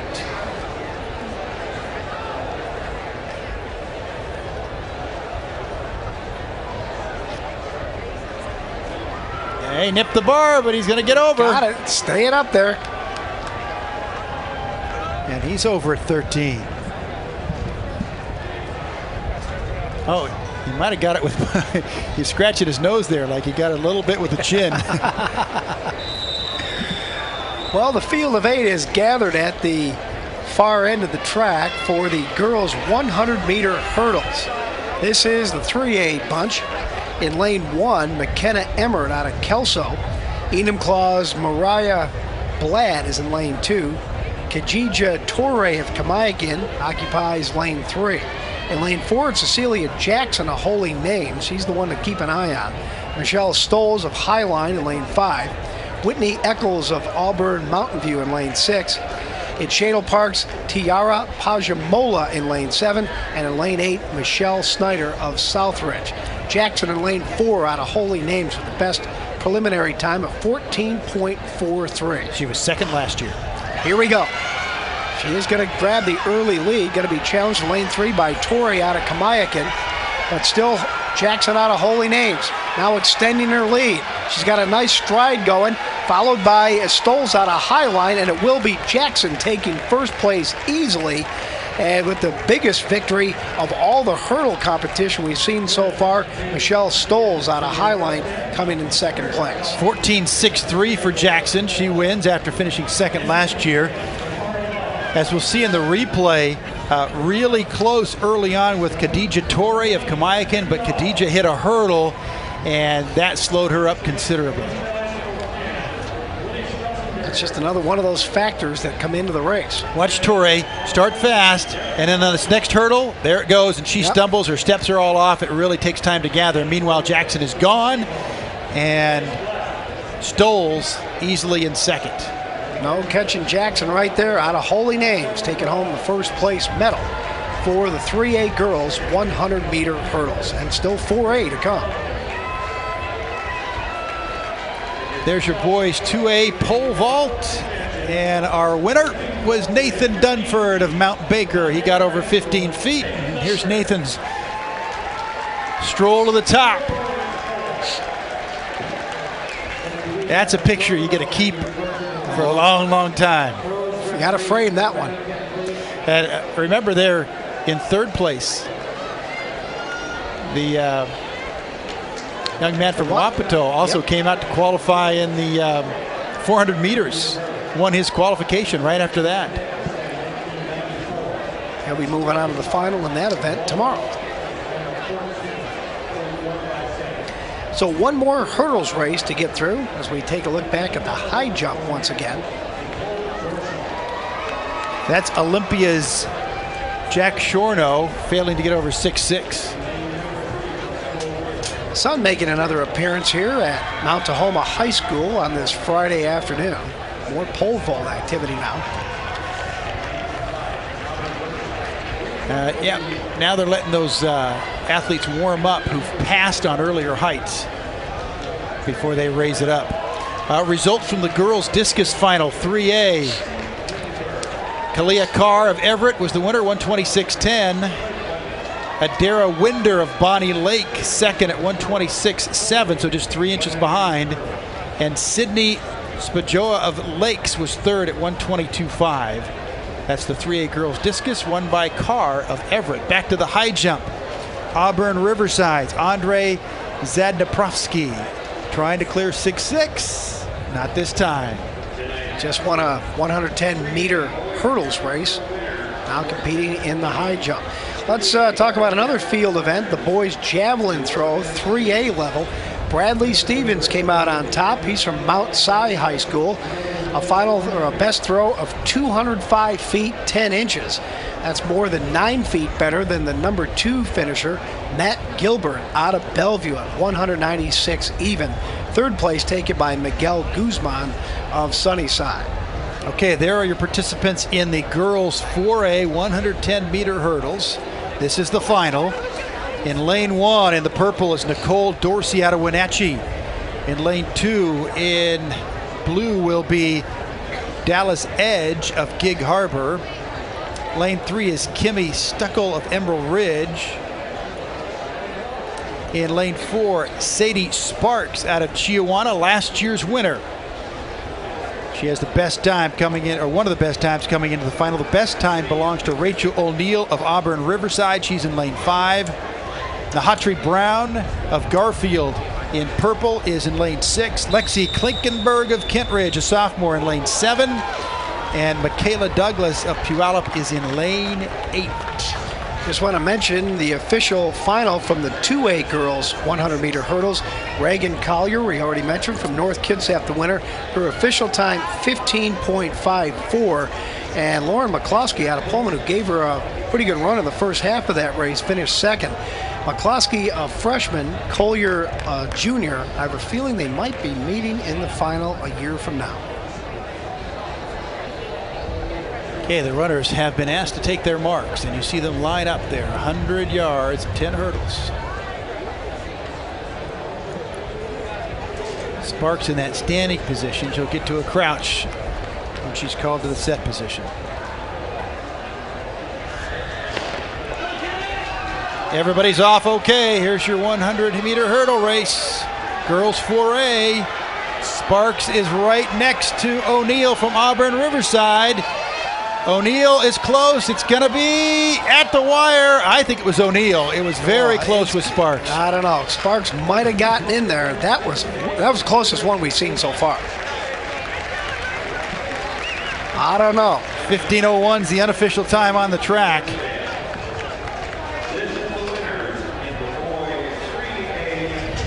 Looks like it might be Sadie Sparks. You might be right. Let's see what they say. Yeah, we'll get a look at the replay, but I'm not sure from this angle if it'll be able to tell us if it's Sparks or O'Neill. Looking down on the field, no one really getting high-fived like they were the winner. O'Neill had about a one-stride lead here. Sparks finishes strong. Here we go. Slow it down. I'm still going with O'Neill. Not from our angle. A hug for O'Neill. We're going to have to wait and find out. Oh, lane 5? Yep, they give it to O'Neill is the winner. We're looking on the board right now. That was the closest we've seen to this point. No question about it. O'Neill at 15:02, Sparks at 15:04. And Edge from Garfield comes in third. That was a great finish. The champion from Auburn Riverside by 0.02 of a second. Rachel O'Neill. Sadie Sparks is second. There's the boys 3A Javelin Award. Bradley Stevens, your winner. And with that, we'll get ready to take a quick break. Say thanks very much to Mike Brown. Bring in Todd Pickett to help us through the remainder of the night. You're watching the WIAA Boys and Girls State Track Championship meet from Tahoma High School. The boys and girls 200-meter preliminaries are next after this. At Les Schwab, along with great prices, our tires come with the kind of protection most other places just don't give you, which includes free flat repairs, equal value replacements, pre-trip safety checks, and more for the entire life of the tire. With the other guys, well, you just never know. So why is free protection on your tires good to have? Lifetime protection. That's our best tire value promise. Les Schwab, doing the right thing since 1952.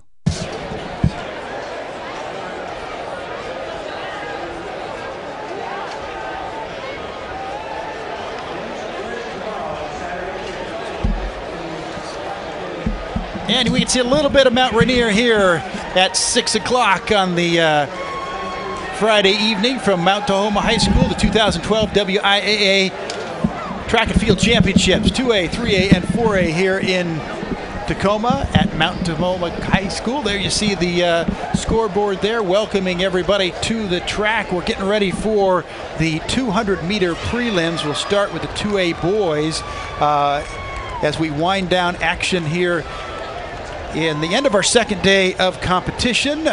Welcoming Todd Pickett to the broadcast booth. Todd. Carl. Good to have you here, my friend. Thank you. Pleasure to be here. First time a track and field meet's ever had a closer come out of the bullpen. Yeah, that's true. Helping out Mike Brown. Back at the high jump, and that once again is Olympia's Jack Shorno failing to clear 6.6, and I think if I count right, that might have been his third attempt, so Jack might be done for the night. But Todd and I will be here all day tomorrow for all the final results, all the final races. So enjoy that here on the WIAA network, and tell your friends that if they can't get here to Mount Tahoma Stadium, they can tune in on the web and enjoy all the great races in 3 classifications, boys and girls, 2A, 3A, and 4A. We are getting ready for the 200-meter prelims. 2 races of 8 competitors in each classification, with the top 3 from each heat moving on to the finals tomorrow, along with the top 2 times. We still have pole vault going on the north end of the field. That's the boys 4A pole vault, and we have the boys 4A high jump going on at the south end of the field. And over at the pole vault, the bar's at 13.6.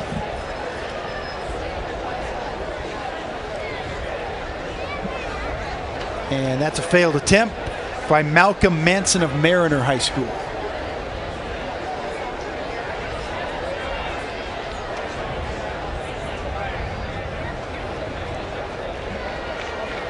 That pit's been busy today. We had the 2A girls, the 2A boys, and now the 4A boys. That's a lot of activity for one runway. Yeah, so. and the pole vault tends to be maybe the longest field event there is because it just takes so much time to get that bar up there. Yeah, you're right. That one and your high jump can drag on forever sometimes, especially when you have kids who are multi-eventers. And in fact, right now in the high jump, they're calibrating the bars, so they may be looking at a significant jump there as they take some time with measuring and resetting, as we were at 6.6 in the high jump, and we'll see where they go to next on that one. Next up in the pole vault is Jackson High School's Everett Clevin. And again, he's trying to get over 13.6. Watch his attempt. Nope, a little short on the way up, so there's a miss, and he'll try to do better the next time. Starts to get a little bit of the rare air there. He cleared 13.3 at districts, but now you start to challenge your comfort zone a little bit, along with all the pressure of a state meet. But they certainly are getting great weather. They're not having to deal with a whole lot of activity. There's a bit of a crosswind right to left across the runway, but it's fairly mild, and the competitors would rather have that than head or tailwinds to deal with on the run-up. Yeah, you just have to get used to the runway, get used to the pole plant. Sometimes it takes a couple of runs down there before you've got it down the way you like it. Get used to a stadium you've never jumped in before. And oh, by the way, it's just for the state championship. Right. Yeah. Other than that, it's all good. They are raising the bar to 6.8 now on the high jump, Carl, so we'll keep an eye on that one. And there's 3 or 4 competitors still gathered around down there.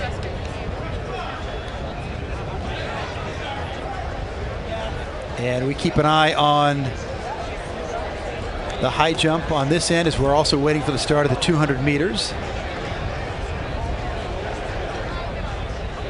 That looks like Roosevelt's Joe Knight. First time we've seen Joe. And he comes from the left side. And as Todd mentioned, we're now at 6.8 at the high jump.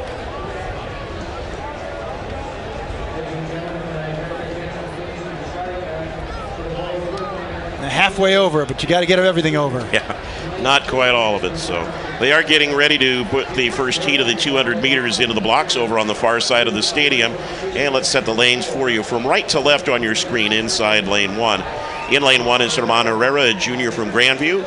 Lane 2 is Andrew Brown, a junior from Tumwater. Lane 3, Jacob Yorty, sophomore from R.A. Long. Lane 4, Luke Driscoll, a junior from Cedar Crest. Lane 5, top seed time, heat time, Jonathan Green, a sophomore from Ephrata. Lane 6, Juan Herrera, senior from Franklin Pierce. Lane 7, Jordan Todd, a senior from Interlaken. And lane 8, Nacho Ibarra, a senior from Wapato. This is the first of the qualifying heats, as Carl mentioned. Top 3 in each heat go automatically. The next 2 best times, 7 and 8, will round out the field for tomorrow's finals. State meet record 21.64, by the way. Yeah, Juan Herrera is in lane 6, finished second last year. Jacob Yorty of R.A. Long in lane 3 was third last year, and Andrew Brown 5th in last year's final. And you saw a quick miss there in the high jump at 6.8. And that from our top seeded competitor, Dakari Hightower, who had a 6.8 clearance in districts.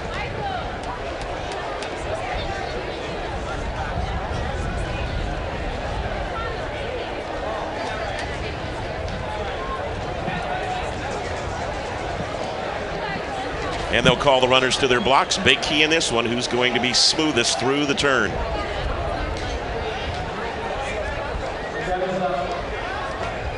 Green, your top seed, is in lane 5.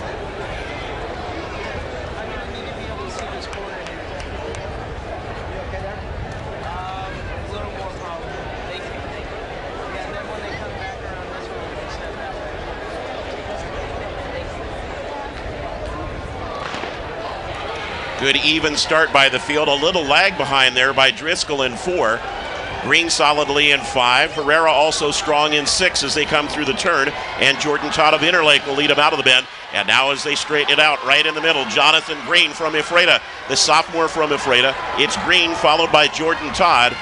They'll come to the line. Green followed by Todd and Brown in third, unofficially 22:11. The qualifying time for Jonathan Green, 5/100ths under the mark he ran at districts. So those three move on, Green and Brown and Todd. It was a colorful race. Yes. Those two ran against each other in the 300-meter hurdles as well. And now we find out what's the time for that 4th and 5th place runner to see if those are the extra times. And they were fairly close to the pack too, Carl, so we'll see how our second heat fares. Solid job here. Watch him just run smoothly, a little bit of a lean in 5. Didn't really accelerate till right here where he comes out of the turn and pushes it on to come ahead of Herrera. Good run through the curve by Green. And then out in lane 7, Jordan Todd coming with him as well. You see Brown on the inside from Tomwater getting up for third, and that'll be pretty close with Herrera there in 4th. And a nice job as well by Yordi to come in and close. There's your winner of heat number 1, Jonathan Green. Yordi and Herrera in 4th and 5th, so we'll keep an eye on their times. Great form there by Hightower. Just clipped that with the heels at 6'8". He had it, just needed a little bit better kick vertically with the legs, and he would have been over the bar at 6'8". Actually, Todd, it's going to be Luke Driscoll in 4th in that race we just watched. The time of 22:75. That is the 4th place time. Yeah, he got in lane 4, yep. So we'll keep an eye on the times for this second heat. And Juan Herrera, actually make it Herman Herrera in lane 1 was disqualified. That is John L. of Marysville Pilchuck, not quite getting enough. Yeah, a little bit of a stall out on that one, Carl. He had a pretty good plant, but he sort of decelerated as he started to go up, didn't carry enough of that runway speed with him, kind of stalled out on the pole. So we can now set the lanes in our second heat of the 2A 200 preliminaries. In lane 1, on the inside of the track, senior out of Cedar Crest is Matt Erickson. In lane 2, Washington's Tate Fondue. I'm starting a fan club for him right now. Sorry. I'd get that website as quick as you can and reserve that. Lane 3 out of Blaine, Isaiah Jackson. Lane 4, Olympic High School, Zachary Smith. Lane 5, Dejan Fry of River Ridge. He's a freshman.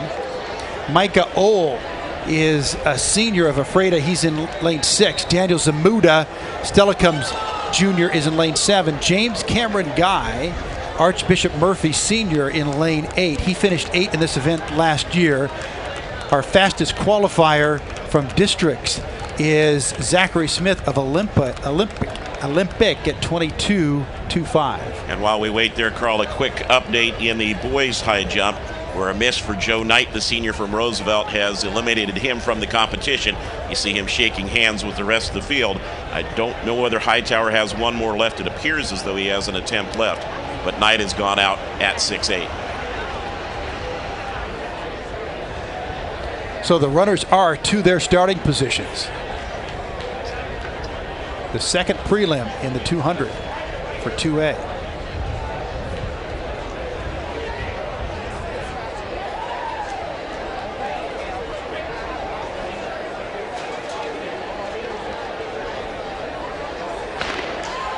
It's a fair start.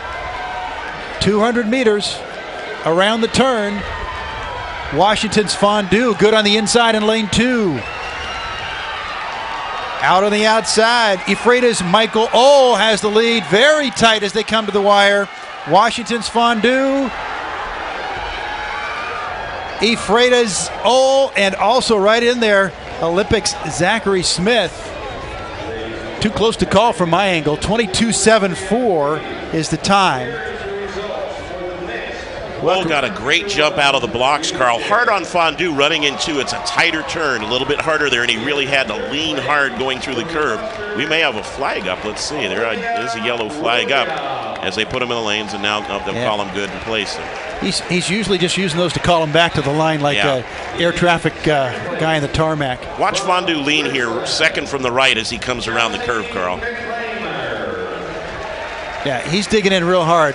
Centrifugal force as he turns the corner is hard. Ole leads as they get to the straightaway, but keep an eye. We're looking for 1, 2, 3 here. It is going to be Fondue 1, Ole second from Ephrata, and Smith from Olympic came up. Very close times in that heat. 22.80 or 23.80 they put up for the tail end. I think the extra times were a little bit over from what we had in the first heat there. So Fry from River Ridge is kind of on the bubble at 22.89. I'm not sure if he'll get in. Yeah, I think he's going to be behind the 2 times from the first heat of Herrera at 22.75 and Driscoll at from Cedar Crest at 22.75. So those are your extra qualifiers. You see Hightower, he was checking with the judge and then went and grabbed the sweatshirt and jogged off. And they are going to place the bar. So apparently, number 1, he is 1. Number 2, he's getting some quick coaching while they work on the bar here. We'll see what he sets it. As the winner, he can now put the bar wherever he would like. Not sure if he's quite ready for state record height, which is 7'1", all the way back to 1980. And Brent Harkin, who I believe was from Central Valley High School, if I'm remembering that one correctly. I'll trust your memory on that. Well, don't ask me the newer ones. That one kind of resonates. You and I were still in college when that happened. Yep. But he also happened to go jump at a college that you and I know a little bit about too later on. So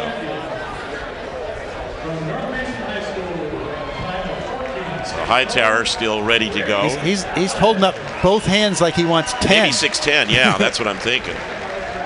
Because I'm not messing around with 6'8". Let's go to 6'10". Yeah, he has not cleared at 6'8" yet, but apparently the winner on fewer misses. And he'll go ahead and take a shot. Keep in mind, for example, if he has 2 misses at 6'8", that means he only has 1 attempt left. You don't get 3 fresh at another height. Boys 2A 110-meter hurdle winners are on the stand right now.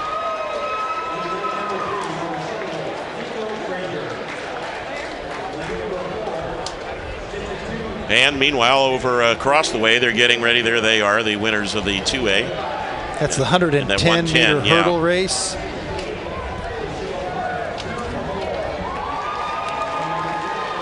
In the blocks here now for the first heat of the Class 3A boys 200 meters. Lane 1 will be Austin Upmeyer, a junior from University High School. Lane 2, Jacob Gilman, senior from Peninsula. Lane 3, Nico Frazier, a senior from Shorewood. Lane 4, Tatum Taylor, junior from O'Day. Lane 5, Drew Before, senior from Shadle Park. Lane 6, Quidel Satterwhite, senior from Lincoln. Lane 7, Buda Baker, sophomore from Bellevue. And lane 8, Marcus Gaylor, a sophomore from Columbia River. Taylor in lane 4, the top seeded time out of districts with a 21.52, just 28/100ths of a second off the state meet record time. 1997's Jawarren Hooker at 21:24. Carl? So here's Dakiri Hightower of Curtis High School. He's a senior, and he's going for 6'10". He's already run the event. Now he's just trying to put some icing on the cake.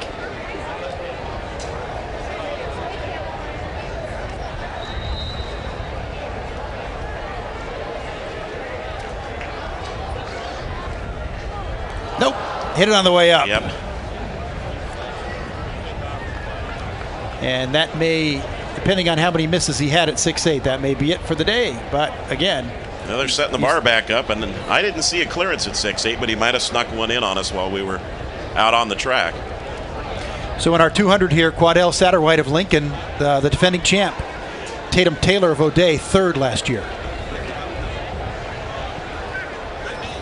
Taylor in 4, Satterwhite is in 6.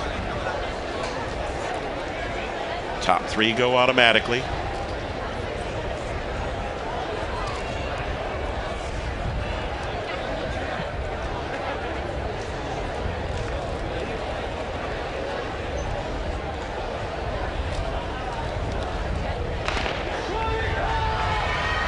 Great acceleration coming out of 5 for Drew Befor from Shadle Park. And now in 6, Satterwhite, the defending champion, strong and well out in front of the field. Satterwhite in 6, followed by Taylor in 4. It'll be Satterwhite and Taylor. They'll take a sprint to the wire. How much juice will they use to get there? And coming up for third, it appears as though it's Baker from Bellevue to take third place. And I think the number 4 qualifier, Jacob Gilman, we'll have to see if his time does it. And that's all you need to do is make sure you're in the top 3. Doesn't matter what your time is at that point. 21.6 for Satterwhite, unofficial, out on the track.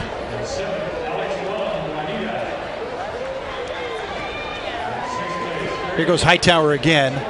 His second attempt at 6:10.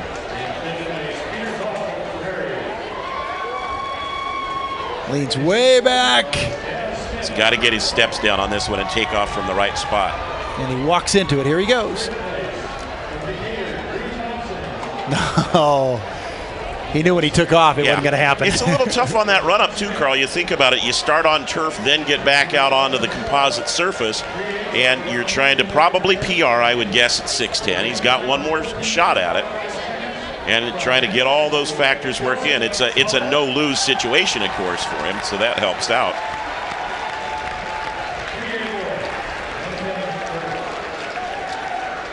Boy, what a start by Satterwhite. Yeah. It's his race to win right out of the blocks. Yeah, Taylor does a good job of staying with him, though.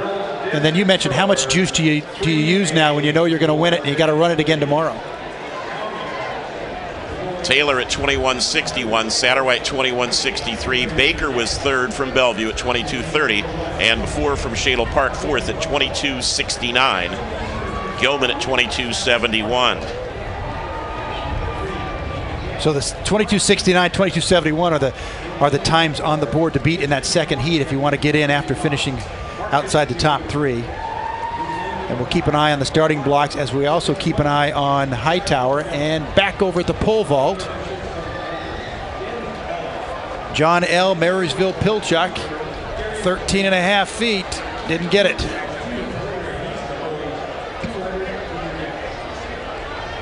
And back to Hightower.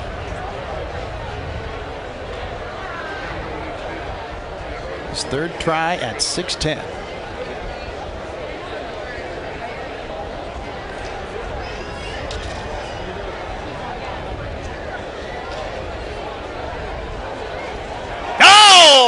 Wow! Much better acceleration to the bar that time. That made all the difference, yeah.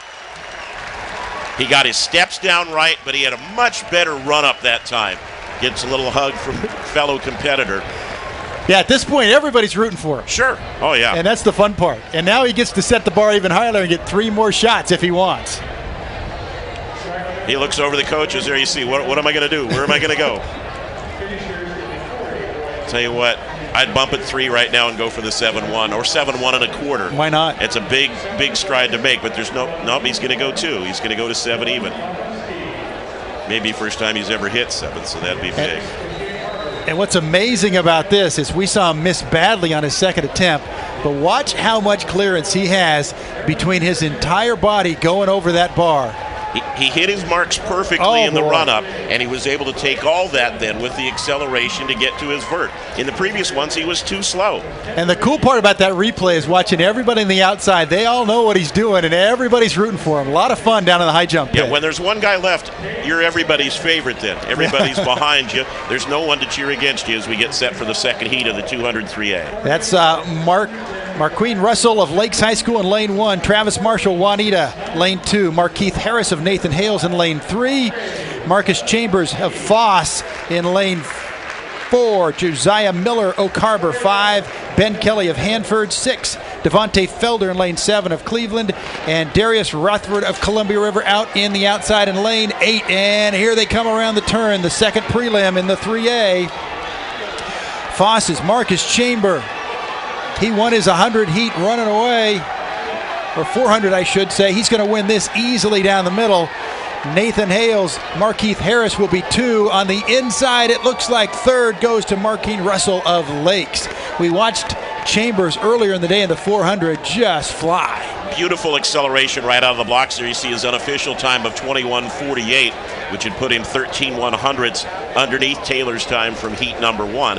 That, of course, not the crucial one. It's the 4th and 5th place times that we'll take a look at. Carl, he was just smooth, solid out of the blocks, great acceleration. He gets to speed quicker than the rest of the field.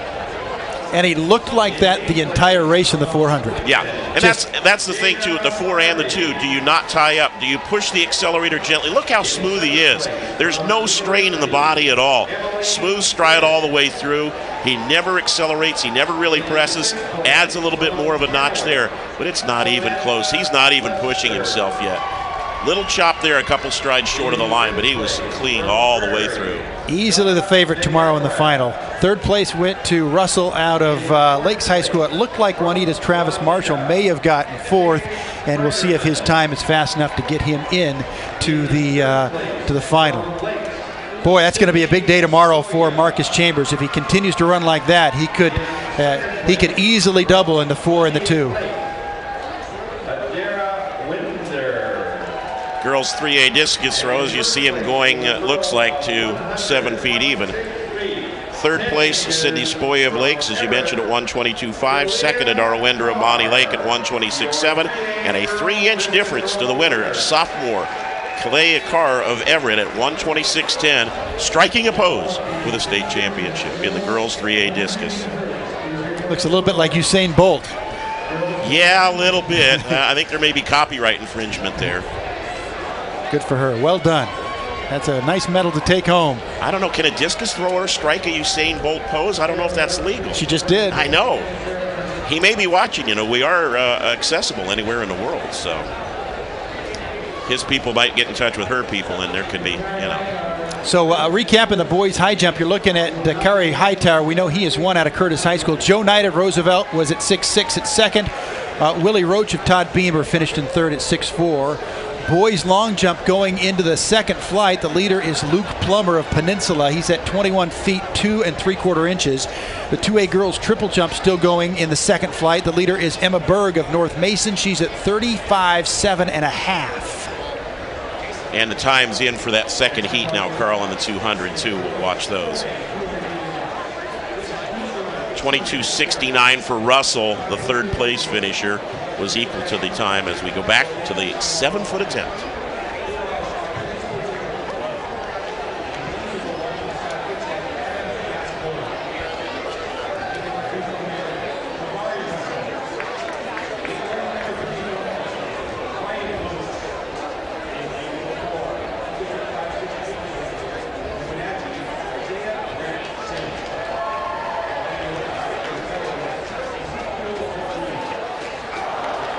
Again, he gets 3 tries, and it took him the 3rd try last time to get the steps down perfectly. Had his speed well. His takeoff point was not where he wanted to. You see him, he'll make the motion with the coach and adjust a little bit.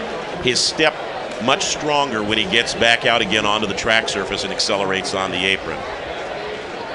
4th and 5th place runners in that last heat, Carl, will not advance as their times were not good enough. So Gilman from Peninsula and Drew Before from Shadle Park, both from the 1st heat, get the 7th and 8th qualifying spots. You're looking out on the far side of the stadium. That's the 2A girls triple jump going on. That's a competitor from Squalicum.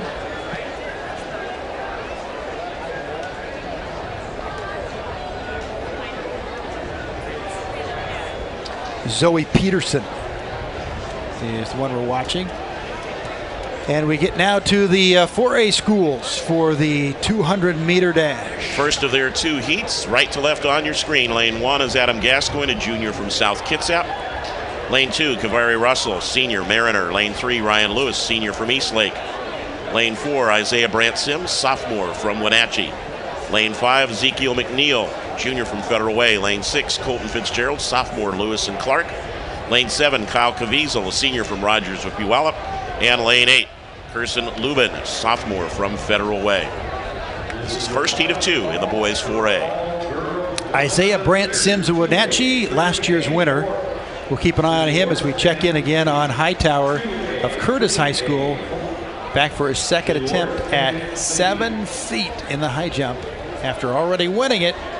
Now trying to set some personal records and maybe a state record if he can keep going.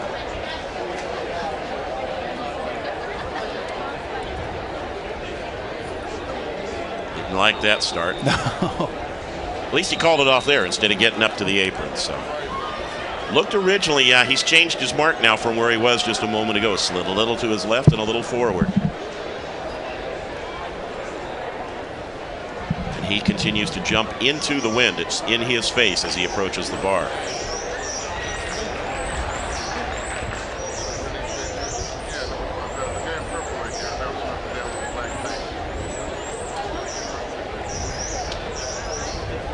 Here comes the senior.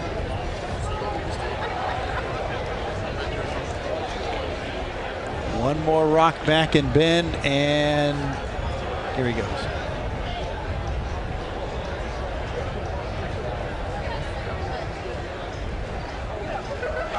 Closer. Yeah, got it. Shoulders going up again. You know, it's almost as though he's sneaking up on the bar. He tiptoes up to it, then accelerates. First in the 4A, Heat 1. Solid start out in lane 7 now for Caviezel. And then in the middle of the track now, Brant Sims in 4, McNeil in 5. Brant Sims in the purple on your right, McNeil in the blue next to him. Brant Sims from Wenatchee, McNeil Federal Way. And in lane 8 closest to you, Lubin coming up. Also in lane 2, Russell from Mariner, and it's a big dash for third. 22 seconds even unofficially the time for Isaiah Brant Sims of Wenatchee. Just a sophomore, powerful runner as he qualifies for the finals of the 4A 200. And he won it all last year as a freshman. Yeah. First and second pretty easy in that heat. Third and fourth, and the time positions there are going to be a lot closer. Little upright early in the start. You see he actually gave up some ground originally to McNeil, but able to get it back in the turn.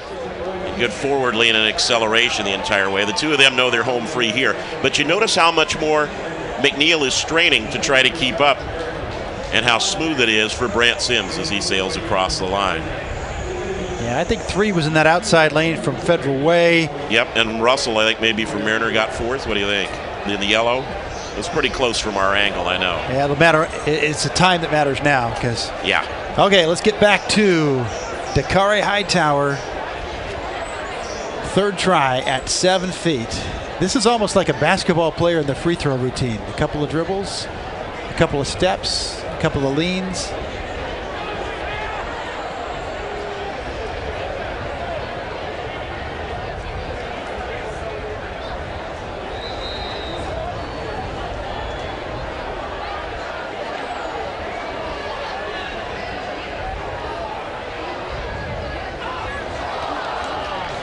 All 3 times pretty much the same. Got the shoulder into it on the upward portion of the attempt. Yeah, he gets pulled out of the pit by one of the judges who's been working with him so hard down there. Hands in the air, applause from everybody. He put on a nice show, and there is your 4A champ in the high jump, Dakari Hightower out of Curtis High School. 6'10", he can live with that. 2 inches above his clearance at districts. And again, you like to see that. All the competitors are rooting for him after they're out of it. They would have loved to see him clear 7 feet. There does seem to be that bit of camaraderie amongst the high jumpers, maybe a little bit more than any other event. They always just seem to pal up, and yeah, you even get the officials with you, right? It's been a long day for those guys, but they enjoyed the show. All right, here we go. 200. Second heat, Willie Roche, Todd Beamer, Drew Matthews of Skyline, Wes Bailey of Meade, Michael Tate of Federal Way, Byron Howell of Garfield, Christian Linder of Snohomish, Elon Mack of Heritage, and David Amici of Spanaway Lake. Fastest time coming in was Wes Bailey of Meade. He's in the blue and yellow running out of lane 3, and he has the turn, but he's still chasing Federal Way's Michael Tate. It's those two coming down the straightaway. Who's got the finish? It's going to be Meade's Bailey, but coming up is Garfield's Byron Howell, and I think he took second. Looked like Meade's Bailey was first, Howell second, and Federal Way's Tate was third. And unless they failed to reset the clock, which I doubt, he's at 22 flat as well. But the big difference, you saw Bailey shut it down about 10 meters out. He just coasted home across the line and knew he had that one in the bag. We've been watching him run races all day long in different events, and so he knows he has to conserve a little bit of fuel for tomorrow. He's not first off the turn. That was Tate. But those three guys in the middle will put on a good, hard sprint to the finish line once they get to the straightaway. Actually, Howell has to come the farthest back. Thought that Mack might come up in 7, but you see he kind of slows right there, doesn't have enough juice to get to the rest of the way. Bailey home comfortably. So those three move on to the final tomorrow, and times will move on the other two competitors.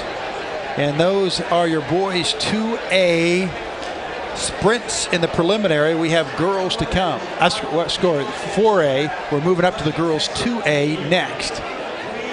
The 200-meter girls 2A is next.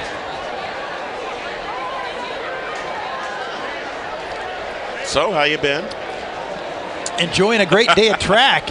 The weather's been kind of on and off. In the middle of the day, it was really kind of warm. It was shirt sleeve weather, but now the clouds are coming in. Everybody's got their warm-ups on. You can see some of the darker clouds around the stadium.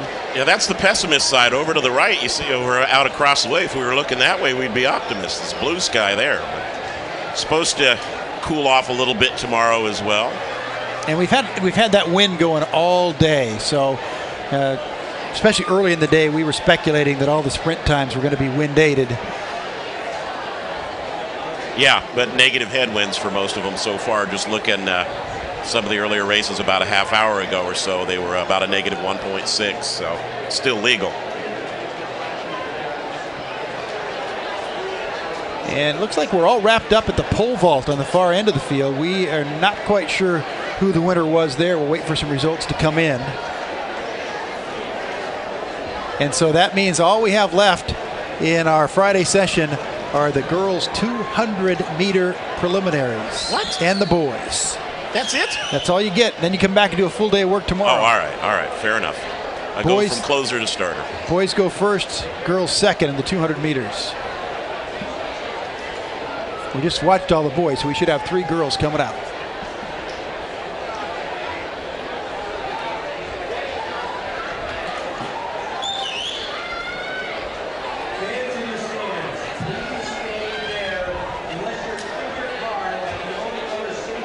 I got a feeling, Todd, we have a weather stoppage. We have a weather stoppage, don't we? They're making an announcement to the fans right now to stay where they are unless they're already out. So we must have had some lightning nearby, and if that's the case, we saw those clouds to the north of us a little bit ago. If that's the case, they'll wait probably 30 minutes or so before they finish up those girls' 200-meter races. And the general rule of thumb in track and field is if there's the possibility of lightning, you really don't want to be out running with a 15-foot metal pole in your hands. So, fortunately for Dakari Hightower, they got that one out of the way in time. We were about 3 minutes away from the first scheduled 200, and there is nary a competitor in sight. You and I were both kind of scratching our heads for a minute. I know yesterday they had a few what are called cold funnel clouds down in southern Washington and northern Oregon, nothing that touched the ground, but we're not seeing anything that significant. And again, as we said, if you look to the right of those clouds and go out over where the opposite side grandstands are, it's fairly nice. The problem is that when those two meet, you're asking for trouble. Well, track and field athletes are used to running in the rain and the sprinkles. They do that. But when there's lightning in the area, we take every precaution to get everybody out of the way. You know what this is, don't you? They call it fill time. Okay. Yeah. We can read a lot of results from earlier in the day. Isn't this bad? No, we throw it back to the studio for some World Series highlights, and we'll be back in the bottom of the 7th. Right? Oh, yeah. Don't we have a mixtape with the best of already queued up and edited in the truck? Come on, guys.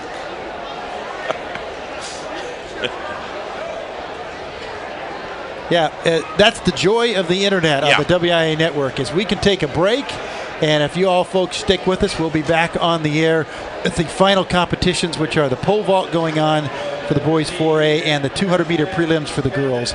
Stick around. We're going to take a quick weather delay. Go grab a sandwich or something. When you hear some noise again, you'll know it's us. Yeah, it's the WIAA Network's coverage of the 2012 WIAA Track and Field Championships from Mount Tahoma. Back in a few minutes for the final part of tonight's competition.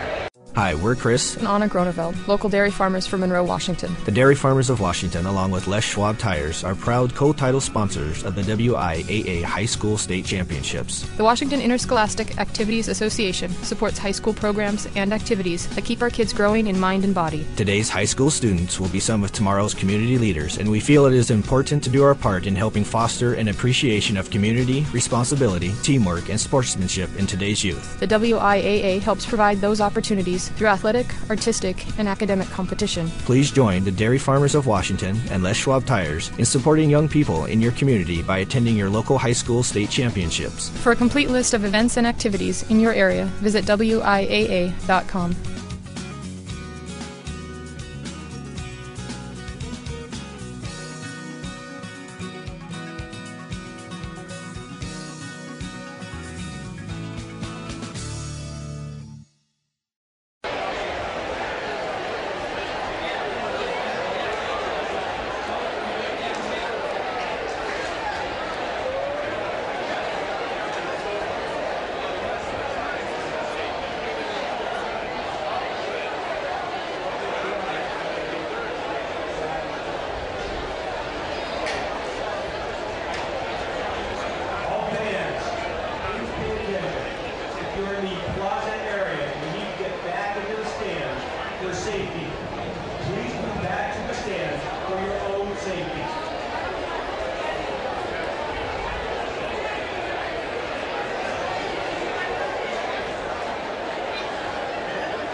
And just a reminder, we are in a suspension.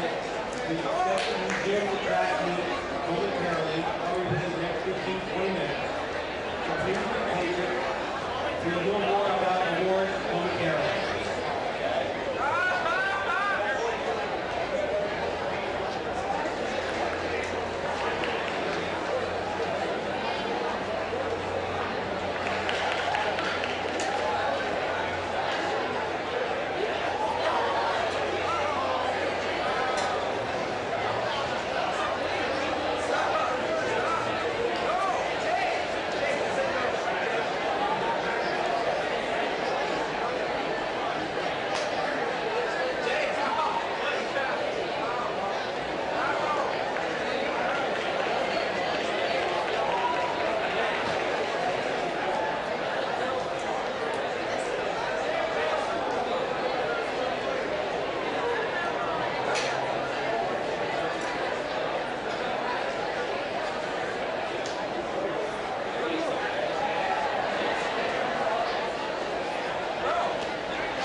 Ladies and gentlemen,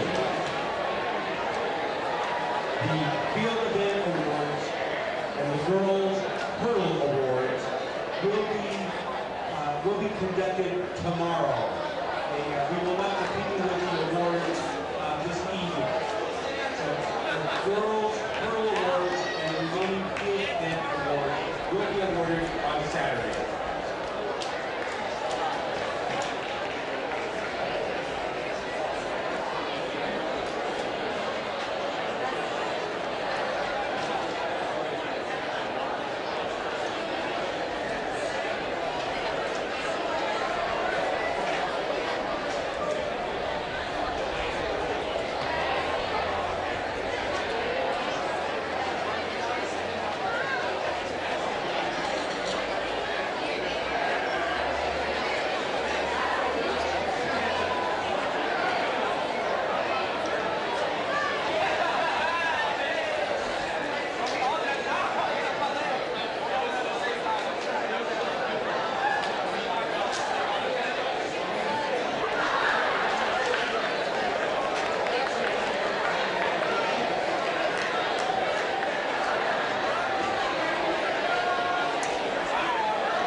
Look at the visitor side. Hear me?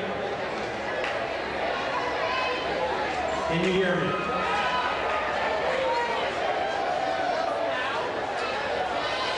We're checking on the visitor side, not this side.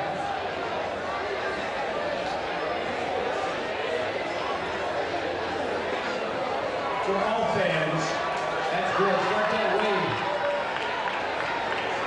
For all fans, the awards for girls hurdles and for the remaining field events this evening have been postponed to Saturday morning at 10 a.m. around the start of the first running events. The exact timing is not known yet, but around 10 a.m. tomorrow morning, awards for girls hurdles and the remaining field events that would have been awarded this evening have been moved to Saturday morning around the time of the first running events.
Prayer to a walkie-talkie, please.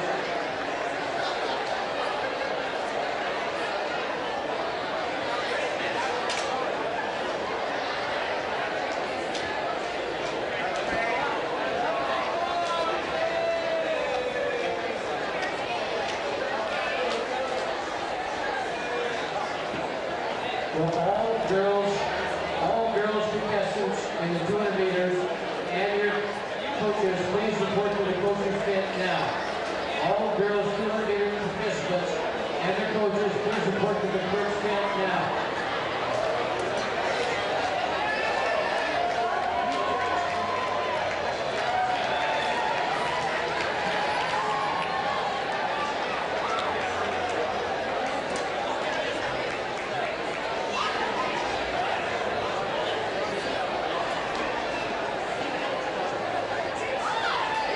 Girls 200 participants and coaches, please report to the clerk's tent.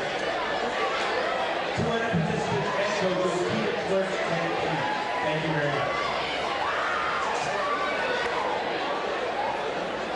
Coaches and competitors in the pole vault area, please.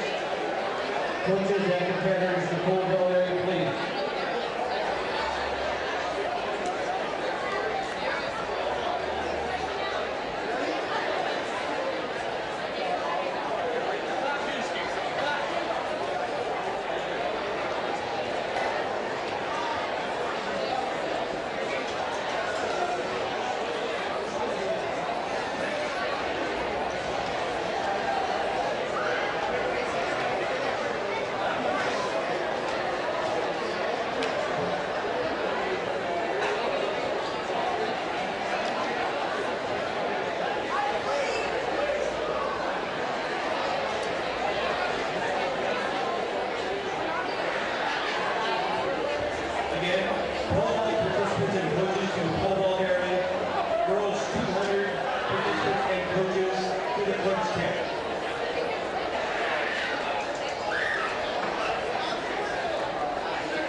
Testing, 1, 2, 3.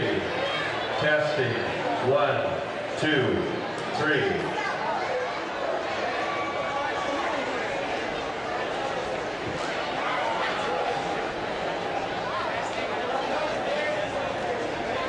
Testing, 1, 3. Testing, 1, 2, 3.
Carla Brown to the pole vault area, please. Carla Brown to the pole vault area.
For your information, WIAA will say if there's a chance, there will be a chance of lightning, all competition must be suspended. We thank you for your cooperation and your 30 minutes. Pardon me, if lightning is visible.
girls 200-meter dash 2A, we suspended the pit.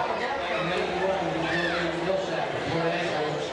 Kelsey Russell from Ellensburg will be in lane 2. Amanda Smith from Renton will be in lane 3. Sherry Swerson from Blaine will be in lane 4. Angie Zunica from combination 5. Andy Torfman from Cutwater 6. Listen Porter from Bellingham 7. And Fiona Brady from Eatontown 8. This is 51-2. Girls 200-meter dash 2A.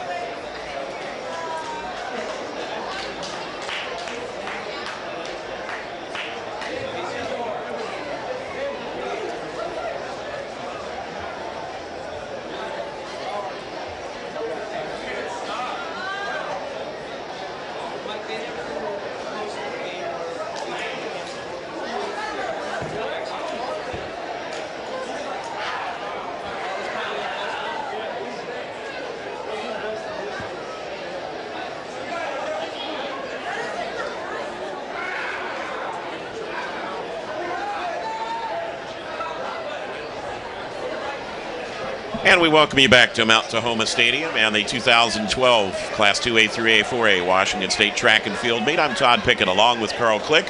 We've had a weather delay at the stadium, but that is wrapped up. You see a little sunshine covering the start of the girls' 200 meters. This will be the first heat in the Class 2A 200 hurdles. We'll also be resuming competition in the pole vault, where the competitors are warming up right now on the runway. A little bit of lightning, and of course, very wisely and as mandated by WIAA regulations, we had to spend some time, make sure the sky is cleared, and we're about ready to get back to competition. These 200-meter heats, 2 at each of the classifications 2A, 3A, and 4A, our last running events here for the Friday night part of the program. Runners are in the blocks for heat number 1 of the girls 2A. And we'll call them for you as we get underway. In lane 4, it's a good start for Cherish Morrison of Blaine. And she is out solidly in front of the field here. Top 3 will make it out in lane 7, close to Alyssa Porter of Bellingham in the red. Cherish Morrison of Blaine, Alyssa Porter of Bellingham 1-2. It'll be a battle for the 3rd spot.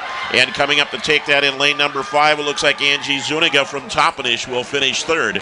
Top 3 will go automatically. The next 2 best times after that will also advance to the 8-woman field for the finals tomorrow. Cherish Morrison, the winner unofficially, in 25:09. She won the 200 last year, Todd, and she also run a 400 qualification earlier in the day. So she's been busy, and she's been successful on her Friday here at the state track meet. Yeah, Carl, of course, this is the great vantage spot right in the middle. You know exactly where your competition is, and she just sailed home. Yeah, this was over before she got off the turn. She'd made up the stagger on all the runners. Really nice job, too, by Porter from Bellingham, who was about 0.7 of a second off in district time, but she's very comfortable and upright to get the 2nd spot. And then you see Zuniga coming up for 3rd. In 4th, Annie Torfin of Tumwater, a senior. She qualified for the 400 final. She'll have to wait for the 200 to see if her time was fast enough to get her in. Morrison, a senior from Blaine. She had the low qualifying time in the field by 11/100ths of a second. She was at 25:01 in her district meet. As we get set for the 2nd heat at 2A, and then as we mentioned, 2 more at 3 and at 4 to wrap up our running. Yeah, that's Cherish Morrison. As you see her walking off after her day's work is done here, she can easily double tomorrow with a 400 and a 200. So we move back to the blocks for our 2nd 2A 200-meter preliminary. Again, top 3 get in. And they're off again. Not wasting any time in lane 2. Bellingham Chantel Tran has a good lead, but coming up in lane 5, that's Niecy Wade. She finished 2nd last year. She is River Ridge. Sehome's Sarah Dolis is coming up in lane 3. It's going to be Dolis from Sehome 1. River Ridge's Niecy Wade in 2nd. And I think it might have been Indigo Williams in lane 4 from North Kitsap, taking the 3rd spot. And you saw Wise running by all 3 of those competitors. All you got to do is finish top 3 spots. Nothing else matters. Times don't matter. First place doesn't matter. And they all knew they had those spots secured. A quick check to the left and to the right, and they know they're home free to the final. The only thing this determines is what lane you'll be in tomorrow. Dolise, the winner, is in the all black, and she actually had a slower start, but she runs the rest of that turn really well on the inside part of the lane. Shortest distance between point A and point B is on the inside of that lane. River Ridge's Nisi Wade will come in second. She was second last year in the final, and Indigo Williams in the purple from North Kitsap eases up for third. She was third in the final last year. Yeah, I think Wade has a little more in the tank too there. She kind of eased up, and you saw really Dolise working hard to make sure she got a spot. 25:49 her time there up on the board. They're going to get these heats in as quickly as they can for the competitors' safety, get into a window here and send them home for the night. So we'll move to the first heat of the girls 3A. Right to left on your screen, lane 1, Haley Anderson, a senior from Kennedy. Lane 2, Alexis Ford, senior, Rainier Beach. Lane 3, Heather Johnson, a sophomore from Timberline. Lane 4, Ellie Hayden, a sophomore from Kayakin. Lane 5, Jessica Miller, sophomore, Glacier Peak. Lane 6, Chris Tollefson, a senior from West Seattle. Lane 7, Alana Whitehall, senior from Lakeside. And in lane 8, Juliana Joy, a senior from Kennedy. First of 2 heats in the 3A girls 200.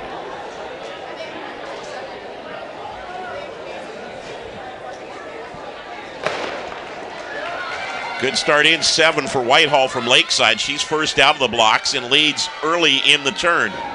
Now Ellie Hayden of Kamayakin in the red and gold. Good curve there on the inside of lane 4. Hayden in 4, Tollefson in 6, Whitehall in 7. Hayden in lane 4, Tollefson 6, Whitehall in 7. They will be 1, 2, 3. Coming up to move for 4th is Apostol. I'm sorry, Ford from Rainier Beach, but really with a good inside lean on the corner. Smart run to the inside of the lane, and Ellie Hayden, the sophomore from Kamayakin, out in front of this field. And they have not reset our clock at the finish line, so we can't give you the unofficial time on that one. Looks like a negative 1.2 on the wind, so they're still fine on that. In fact, the flag's as calm as I've seen it since I got here, Carl, and probably pretty dead for you wind-wise as well. Hayden first. She also won her 400 qualifying race, and Tollefson also won her 400 qualifying. Those two are the favorites in the 400, and they go 1-2 here. Whitehall out on the red there on the left got the best start out of the blocks and was able to hang on from there. Hayden's smooth, Carl. Yeah, she looked like that the whole 400. See a little bit more arm pump, a little charge there by Tollefson. She's having to use a lot. And Whitehall in 7, knowing she's home free. Ford in 4th, and 26:23 was the 4th place time. As we get set to go to the second heat of the 3As. Meet record here, 24:27 in this event. You can see Hayden's time at 25:42. Ford at 26:23 is now the time on the bubble, as is Joy of Kennedy at 26:51. They're in the blocks for the second heat now. Lane 1 on the inside, Daniela Williams of Timberline. Imani Apostle of Holy Names, a freshman, is in lane 2. Rebecca Tarbert of Eastmont, lane 3. Elena Coker of Juanita, lane 4. Erica Lombardo of Auburn Mountain View, lane 5. Madison Garcia, Sidra Woolley is lane 6. Kira Brannon of Kamayakin is in lane 7. And Easton Kawawaki of Columbia River is in lane 8. And here we go in the second of the 2 3A heats. That is Coker of Juanita coming around the turn first in the dark blue. Rebecca Tarbert of Eastmont is right next to her on the inside, but it's going to be Coker. The race is for second now. Cedro Woolley, actually that's Auburn Mountain View's Erica Lombardo coming in the 3rd spot. I believe it was Tarbert of Eastmont in 3rd. 25:10 unofficially for the winner, Carl. Another good race for Coker. She's been busy as well, running several races. If you're running individual events and replays, and if my memory serves me right, she may have won one of the jumping events as well. Good solid start. She gets a little upright early, but still under very good control there. And Coker good through the turn. You see to her left a little bit of a lean there by Tarbert from Eastmont. Coker in control. Lombardo having to work a little bit hard, and then you can see again Tarbert, a lot of arm drive there trying to bring it home to make sure she gets the third spot. 25-11 officially for Coker. 25-37 for Lombard in third and 25-77 for Brannon in fourth. So both the fourth and place finishers in that race, Carl, are going to get in on time. So they run to compete another day, and that's tomorrow in the final for the 200. Be a great race between Hayden of Kennewick, Kamaikan, Tollefson of West Seattle, and Elena Coker of Juanita. And competitors ready for heat number one of the girls 4A 200-meter dash. Lane 1, Jessica Ojukwu from Union, a junior. Lane 2, Kira Perkins, a junior from Curtis. Lane 3, Laren Cornish, a senior from Snohomish. Lane 4, Alana Van, sophomore from Todd Beamer. Lane 5, Emmeline Suchland, a senior from Ballard. Lane 6, Alyssa Powell, junior from Richland. Lane 7, Monica Mueller, junior from Ferris. And lane 7, Madeline Varela, a senior from Kentwood.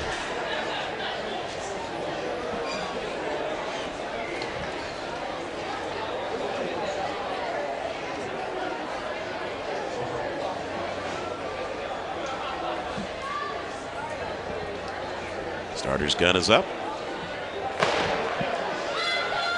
And a fairly level start. A little bit of a lag behind by Van in for the low time qualifier. She's going to have to pull it out on the turn to get back here. We'll see as she accelerates. Right now it's Suchland from Ballard in the lead. Suchland from Ballard in 5, and in lane 2, Kira Perkins from Curtis. Suchland in 5 will win it. Perkins second, and Van from Todd Beamer third. 25:04 unofficially, the top time.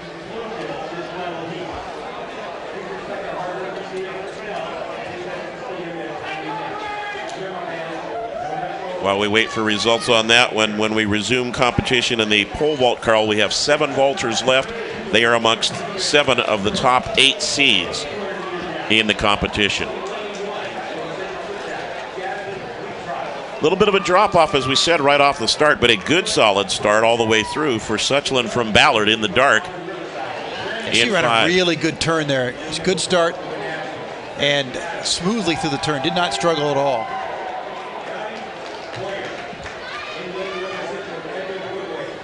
She's in easily. The battle for second and third, and you see Van, knowing she had third, just kind of sails home there. 25:05 officially the time for Suchland. One more 200 heat to go. This is the girls 4A 200 second preliminary. In lane 1, Jasmine Leaptrot of Central Kitsap. She's in the black and orange there.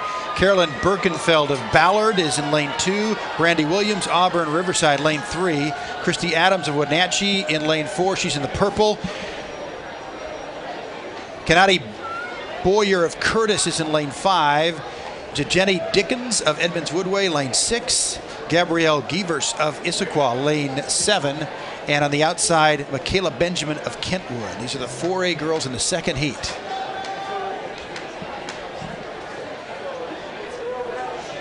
They are to their marks. These girls have waited all day for their race, including a weather delay. Last race on the track today.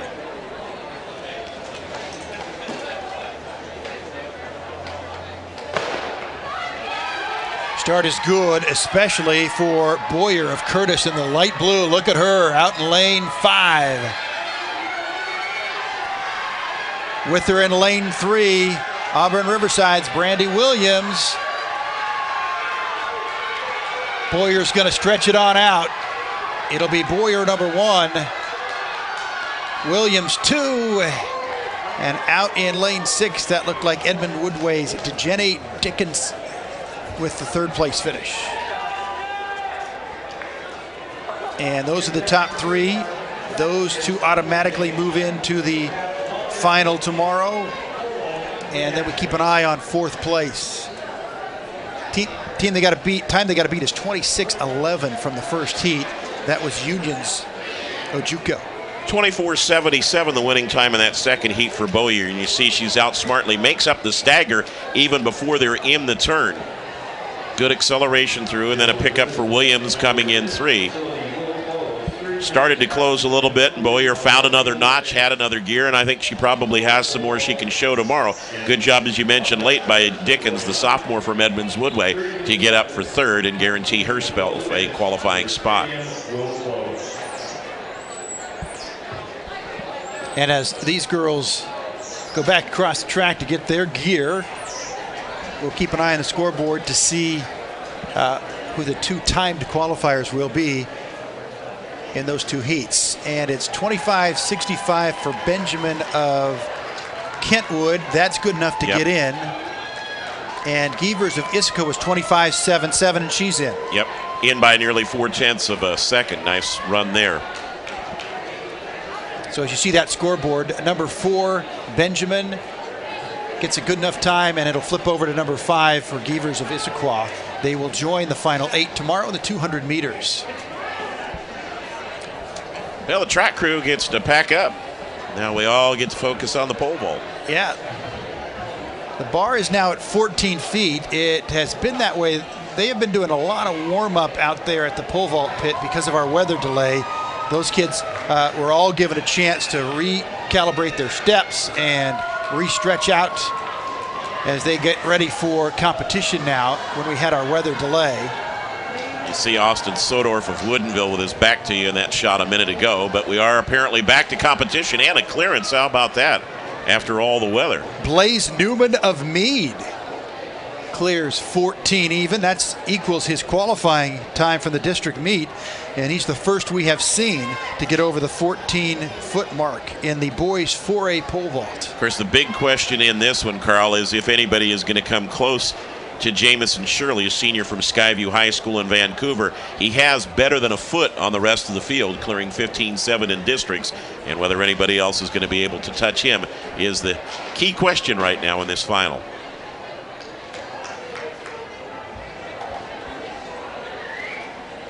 This looks like Cameron Law from Moses Lake. He almost made it. He was fading to the right just a little bit, and that got the angle off just enough where he clipped the bar with the top half of his body. So interesting too whether they've reseeded. You see him getting a little coaching there, or whether anybody's passing at a height right now to try to stay in competition. Always a little possible gamesmanship and figuring out who's going to go where in those competitions. The nice part about the delay really for these guys is you see Josh Smith getting ready on the runway. They get a chance to get a little bit of strength back rather than being taxed with constant runs, so we'll see if that affects them a little bit. Again, the bar at 14 feet in the 4A boys pole vault. This is Smith out of Kent Meridian, a junior. You betcha. Got to like the bend in that pole, sending him skyward, and then he torques the body just enough. There's a big smile, too. Oh, yeah. You got to like it when you clear 14, and his qualifying height was 14.03. And he does it early, so now he gets to sit while the rest of the field has to work. 6 of our competitors had 14 or better in districts. Good solid carry all the way through the box, and really accelerated well, got the hips up and over, as you said, and cleared it well on the elevation. He really did not have to strain much to clear that one. He's got another good 4 to 6 inches in that clearance alone. And this is the man Todd was talking about, Jamison Shirley, Skyview High School. His qualifying vault of 15.7 is more than a foot above anybody else in this competition. We haven't been keeping a close eye, but it's probably a good guess this is his first vault. I would think so. We haven't seen him on the runway, and of course he can pass anytime he wants to.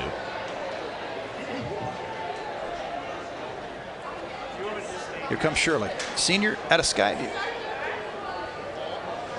Whoa!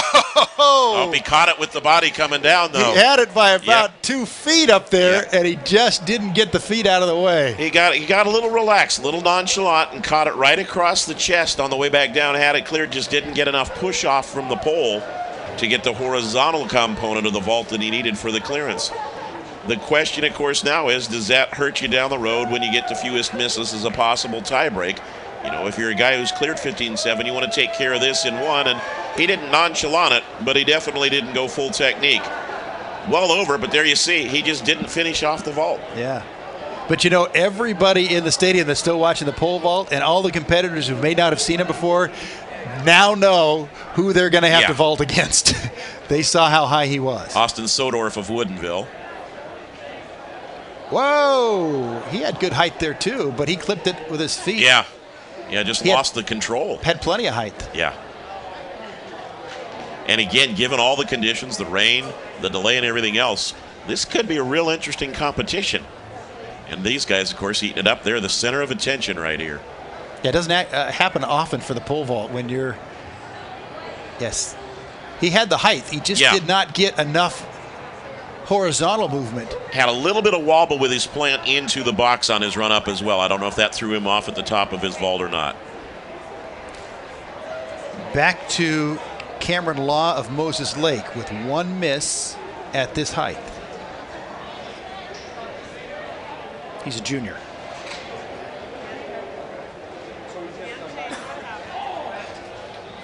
Yeah, he'll get one more try.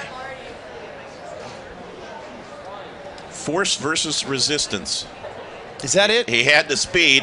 He coiled the pole. He had too much resistance from the pole. Didn't get the energy into it to go ahead and extend. See, you paid attention in science class.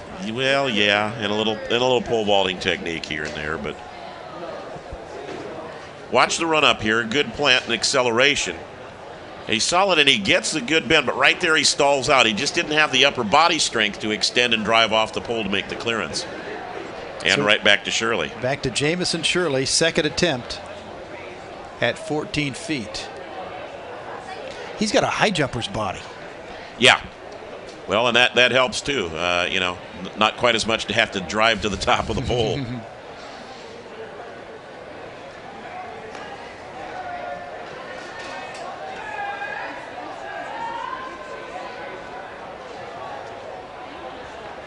He was a lot more careful up top, wasn't he? Exactly. You saw it. You saw it. Yep. So it was a little too casual that first time. The problem with that, of course, is just, you know, should he run up into something with Smith? Smith has him on fewest misses, perhaps, depending on what else Smith has done at other heights. So, yeah, okay, I know. I focused a little better that time, he says. This was solid from the start. Good speed. Carl mentioned that lean, lanky frame. Okay, I'm going to make sure I tuck the arm in this time and get everything away from the bar. And again, notice how much room he had to spare. Woodinville's Austin Sodorov.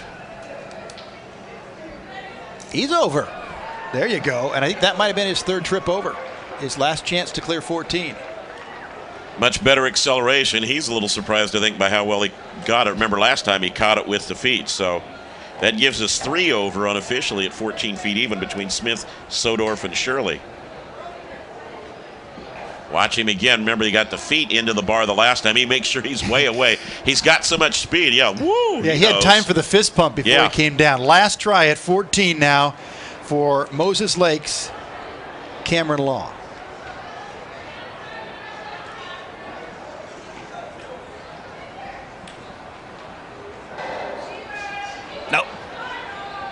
And actually, we do have Newman of Meade over the bar as well with the very first vault that we saw when we resumed competition. So Law will go out at 14. And we haven't seen Joe Thompson of Union, who was listed as still being in the field. So either the senior's passing or he's gone. We'll find out as they raise the bar now. Thompson's sort of the outlier at 13.6 from his districts. And you see again, Law just never got that combination of strength and drive to reach it. So far, the bar still at 14 as the officials confer. And it looks like they're ready to raise now. We should go to 14.3 for the next round of jumping. Yeah, it goes up by 6-inch increments until half the field is eliminated, right. And now we're obviously below that mark, and so now they go up by 3-inch increments. So that should read 14.3, and it does. See, we did our homework. Well, earlier in the day, Todd, the high jump marker was broken, and there was a 7 up there the whole time. So we thought the girls were clearing 5.7 when it was only 5 feet. Oh, I thought you were telling me they were clearing 7 foot. No. Yeah. It took us a while to figure out that, the 7 is broken. They can't get it off the mark, and then we got it repaired. So by our calculations, we have Austin Soderoff over at 14, Blaze Newman at 14, Josh Smith at 14, and Jamison Shirley. Unless anybody else passed earlier, those are the 4 people left. And we didn't see either Joe Thompson of Union or John L. from Marysville-Pilchuck jumping as we go now to Smith at 14.3.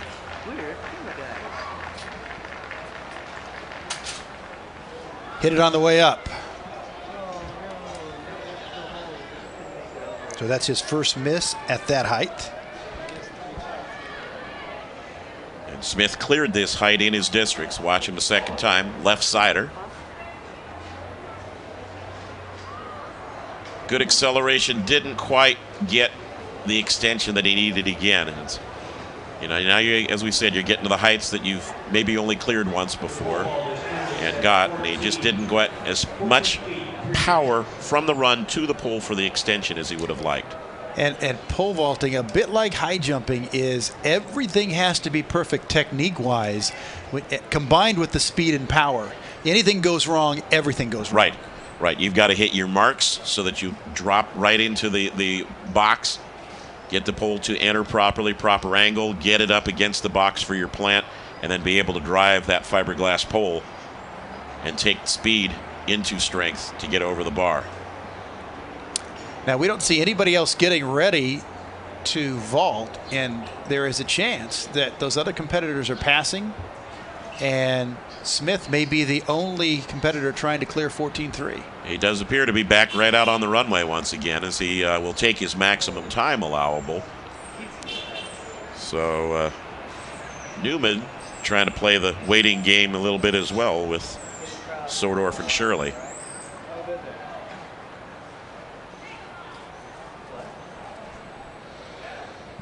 This is the toughie, when you're out solo and have to turn right around and try to convert again.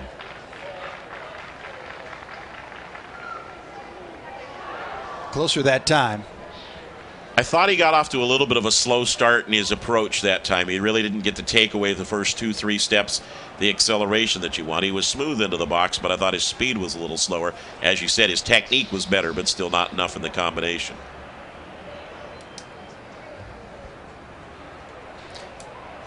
One more time. As Todd was saying, maybe not the speed down the runway, but he did get closer. And as we watched earlier in the high jump, sometimes it takes all 3 tries to actually get everything put together to know what you need technique and strength-wise to clear that height. And so he's going to get one more shot at it. And try to get some coaching on the fly.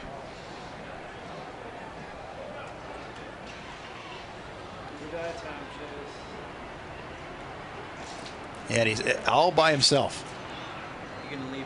Not everybody's around that was here for the running event, so the stadium is emptied out a little bit. But everybody who loves pole vaulting is still here watching. And the fans clapping to give him some moral support on the run up. And actually, we do have some long jumping going from the boys on the far side of the stadium as well. The 3A long jumpers competing in their flights there. And again, really a pressure situation here for Smith. You've got to regain the composure, make your adjustments, get a quick word in with your coach, mentally pull yourself back together, and all do that in a limited period of time between attempts.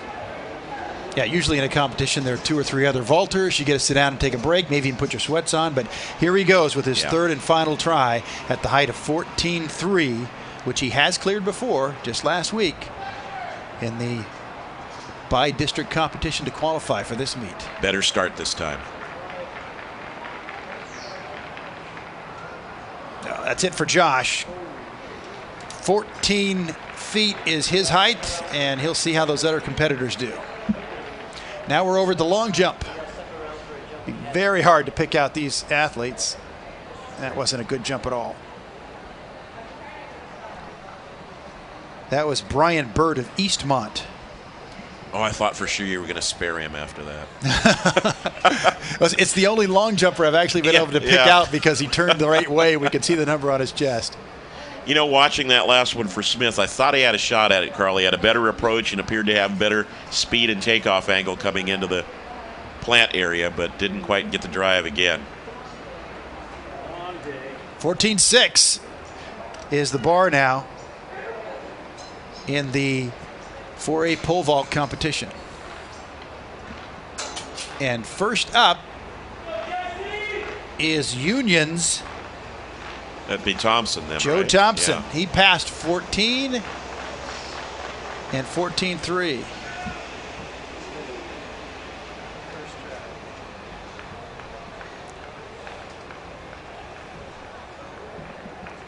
Here comes Tom. Oh, Yeah. Bach. Now, as we said, he's really the outlier here. Thompson cleared 13.6 in districts, and they are going to score that as an attempt because he made contact into the vault area. Yeah. So he gets that actually counts as one of his 3 misses. Yeah. Mentally, he just was not ready to go after it there. So you can see Woodinville's Austin Sodorf. He changes the marker and puts his number up there so they know who's going. And this will be his first shot at this height. Sodor 14 even in districts last week. A little bit shorter run up for him than some of his competitors.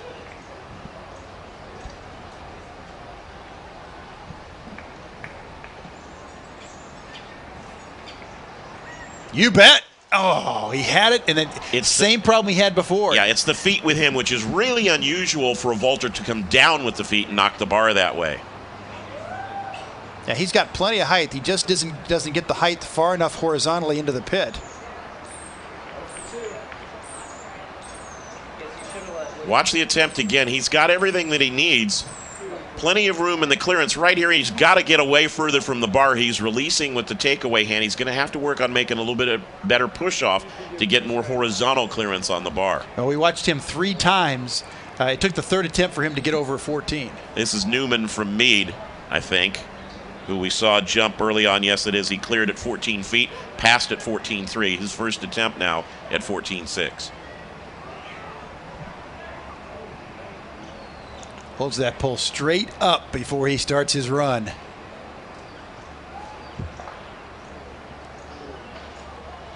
Yeah, that was closer than some of the other competitors. In the long jump. I think we got a jumper here from Rainier Beach. Yeah, he did not jump. He balked on that one. He just made more work for the sand crew. With wet sand, too. So Yeah. they really are.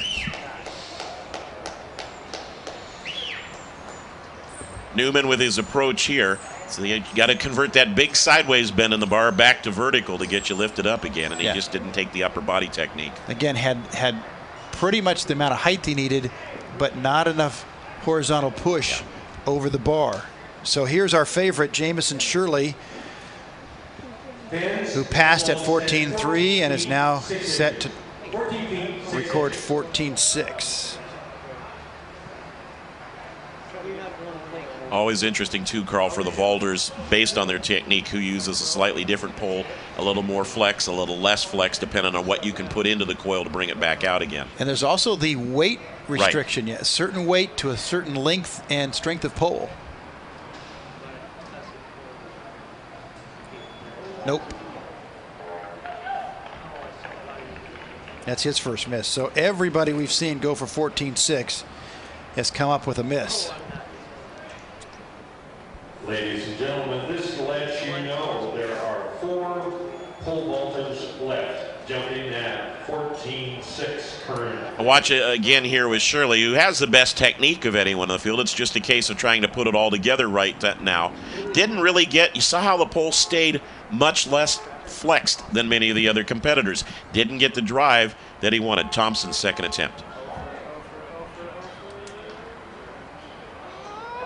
There's a clearance. There's our leader. He qualified at 13.6. I'm not sure he believes it either. And he just got 14.6. Yeah. This is a radio check on microphone number 2. Joe Thompson of Union and Jamison Shirley of Skyview out of the Greater St. Helens League. They've been competing against each other all year. They did at the district and at the By district. And that just put him in the lead. Really nice job that time of using some upper body strength. If you noticed, he kind of drifted across the bar left to right, but still had enough to carry and get the clearance and move into the top spot. Austin Sodorf, also a senior. That time he got the feet out of the way, and he's over 14.6. He and Thompson each with one miss, so they're level there as well. That was by far, in terms of technique and everything else, the best vault he's had from what we've seen in the competition. Solid all the way through. Good drive again. You saw he didn't lose so much to the horizontal component, kept it compact, kept it tight, really drove well off the pole that time to clear. And we're watching kind of vicariously the long jump. We can't see the measurements or get the announcements at all across the way. Oh, I thought you were saying vicariously because neither one of us could jump. Yeah. And Blaze Newman back again in the pole vault. Second attempt. Now he slowed down a little bit on his run that time. Didn't get enough. So he gets one more shot at 14.6. And keep in mind, again, this is 6 inches beyond what he did last week in the districts in eastern Washington. So he'll get a quick chat and try to take one more shot at it. Good form all the way through. Pole starts to drop a little, and you see started to have a drop, brought it back up, and then went down another time. So he really did not get as much into that he would have liked. Which leaves our last vaulter and the second attempt here at 14.6, Jamison Shirley. We have two over the bar, Thompson of Union and Sodorf of Woodinville.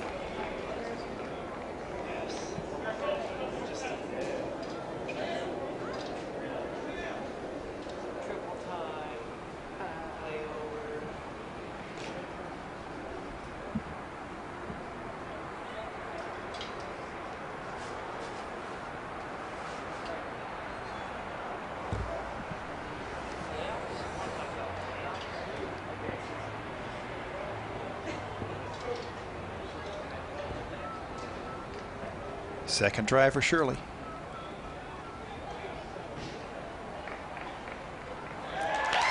He's over and on to the next height. You know, Carl, he almost fought himself in that approach. First 2-3 steps were solid, and then he slowed. Watch here, he gets acceleration and then slows down just a little bit. Little unusual, and maybe he overstrode on his marks a little bit and made that correction down the runway. Still, again, has enough technique to clear this. As we said, this is still a foot under what he did a week ago. He knows he can go better, but it's almost as though he had to make a mid-course adjustment that time on the run-up. He has the best drive on the takeoff where he gets his entire body going up almost. The whole thing is vertical quicker than everybody else. Right. Accelerates through and just takes that drive. That's the upper body strength. You pull so hard and then you let that pole do its work. Yep. So everybody level here at 14.6, clearing on second attempts, and now Newman must clear this or be eliminated from the competition and leave us with 3.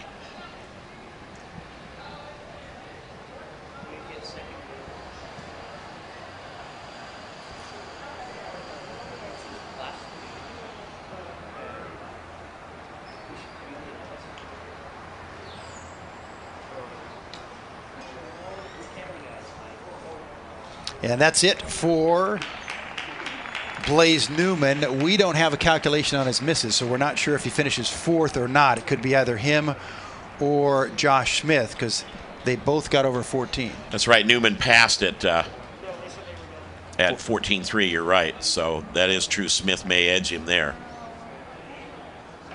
That one really didn't have a whole lot on the attempt. It kind of was gone from the get-go, and I'm not sure how much Blaze believed he could get to 14.6 either necessarily. Well, this late in the contest, you don't really realize unless you've done the pole vault how much each of those vaults takes out of you. So when you're on your third attempt, the second or third time on those really high heights where you've been really straining, oftentimes there just isn't enough left in the tank. Yeah, and that's where I had hopes that maybe that rain delay, which was a half hour plus, would let them kind of refuel the tank a little bit as we get set to go. And then we're going to go up to 15 even, it appears. So they're going to go up 6, it looks like. Everybody must have passed at 14.9. That kind of puts the pressure on Thompson. This is rare air for him. 13.6 was his mark a week ago.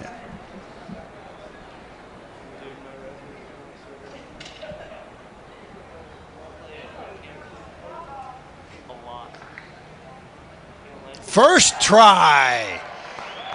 Again, Thompson in the lead. Ladies and gentlemen, the pole vault is now It's the take that move of the night. 15 feet even. You're going to have to go 15 or higher to beat him today. Solid run up, and as we said, he was the low man when we came back to action. But again, a good conversion. And you notice the nice rotation of the hips and body around, circular, around the bar that time. He had a very good clearance. And because he makes it on the first attempt, that really puts a lot of pressure on everybody else. Sodorf and Shirley can get it on their first. They just have to put it all together. Same thing. Yeah, caught it with the knee instead of the foot that time. And he's got tremendous potential. The run-up was really not that good that time on the approach, but as you saw, he was well up over the bar. It's just his takeaway once he leaves the pole that's causing him the problems. That time he didn't hit it with the foot. You watch, I think he gets it about knee-high here as he comes down. Plenty of space. There's the rotation. He's just got to make that better circular rotation, even take the feet down in underneath to clear the bar, rotate the hips around it, and he'd have it. So as we watch the pole vault, the boys' long jump that we were peeking in on has finished. That was the boys' 3A long jump. We still have girls in the triple jump competing their final jumps down there on the far side as well. That's the girls' 2A triple jump. And these are all prelim competitions. They'll advance 8 into the finals, correct? No. These final this rounds is it now, today. they are going today with this. Prelims were earlier. Right. The top 8 go into the last 3 jumps on the long jump and triple jump.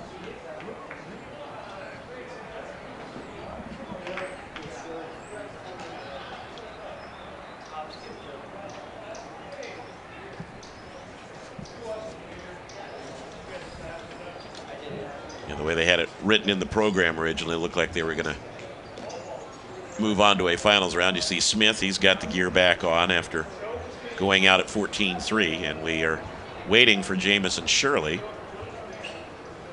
But I don't see him out on the runway. Is he going to pass here?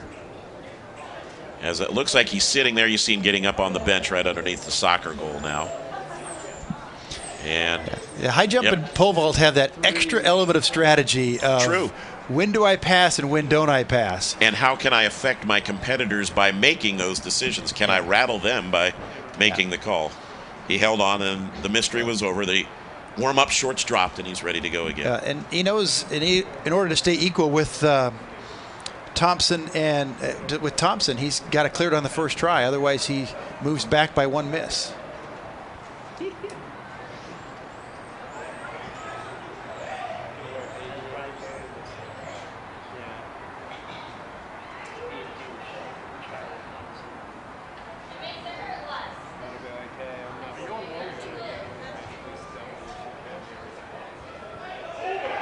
Take that. They are even at clearing 15 feet on their first attempt. That was his best trip down the runway in terms of form that he's had in the competition. Hit his marks well. It wasn't his quickest acceleration. He was actually slower with the start of his run-up, but hit his marks exactly as he wants to. Take a look at it again. You see he's a little smoother there, almost to a high jumper's little chopped steps on the approach, and then the drive again as he shows that little better upper body strength, as you said, with the drive over the pole. The one thing that works, too, I think, in Shirley's favor a little bit that you mentioned, Carl, the two of them have been jumping all year in Southwest Washington. Each knows what the other can do. He's got comfortable there. This is his X factor. Sodorf of Woodinville joins the party over 15 feet. The only difference is he had a miss on his first try, but he's still in it. And guaranteed third place now. Correct. All 3 of these guys, Carl, have the potential to take this into a rather lengthy competition. Better job that time, both with the approach and with dropping the bar. You say he got better rotation off the release that time. Much better with the fall away. Got the upper body arched back much better and rotated the hips through it as well. And now we're keeping an eye on the girls 2A triple jump for you. Ladies and gentlemen, the pole vault is being moved to 15 feet, 3 Yeah, they chickened out this time. They only went 3 inches. Yeah. They're getting up there, 15-3. Yeah, they know they're in uncharted territory for some of these vaulters. Trying to identify our triple jumper over there. I don't quite have enough oomph in my binoculars to see all the way across. Well, it's the end of a long day. Your binoculars are running out of steam, too. So we'll bring you back for the further adventures of Joe Thompson. That looks like Michaela Hall of Centralia, because I can read the sweatshirt on the coach that gave her a hug after she completed her triple jump there. Well done, Dr. Watson.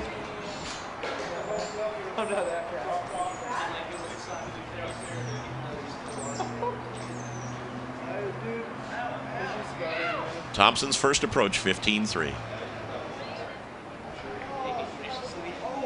Wow.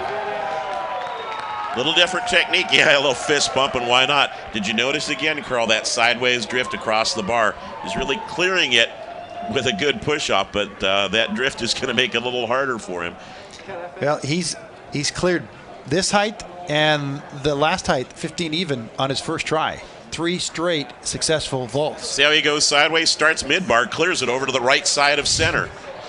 So the pole's doing some work for him, and you know what? The only thing that matters is that he's over. If it works. Yep, don't knock it.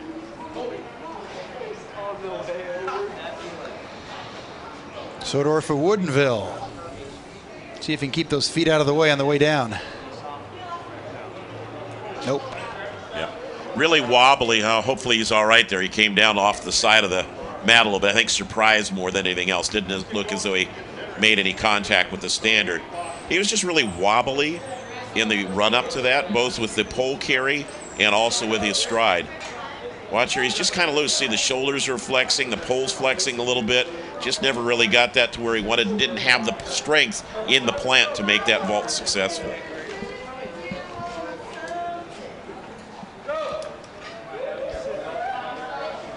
So that leaves Shirley of Skyview.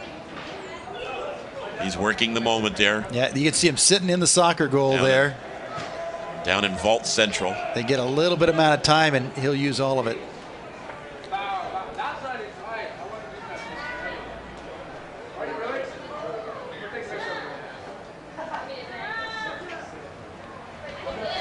And while he's waiting there, we have more triple jumping going on across the way with the girls 2A.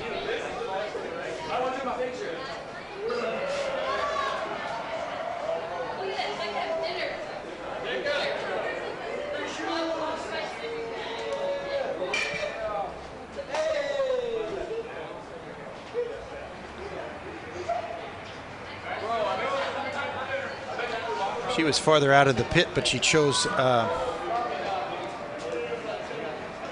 different takeoff, trying to get her number.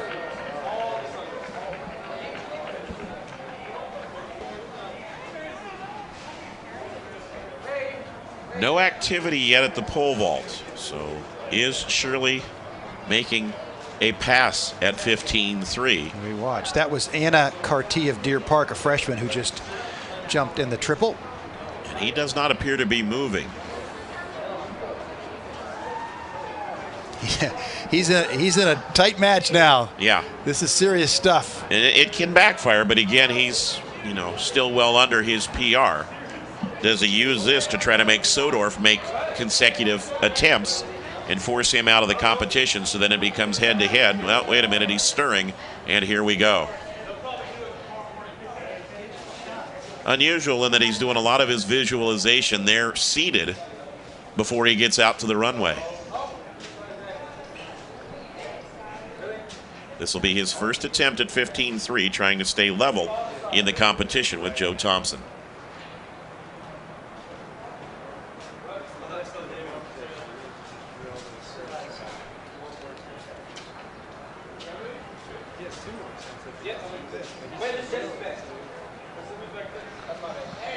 Quick check of his mark.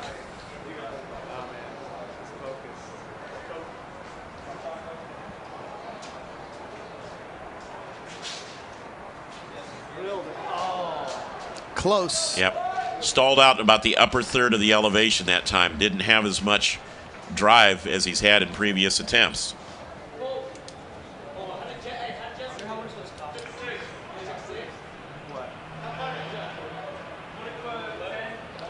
Stride's pretty solid, but he just did not get as much strength into it this time. See, he slows there on the acceleration. Never got it up as high and away from the pole as he's done in previous attempts. So advantage Thompson as Sodorf goes to round 2. Yep.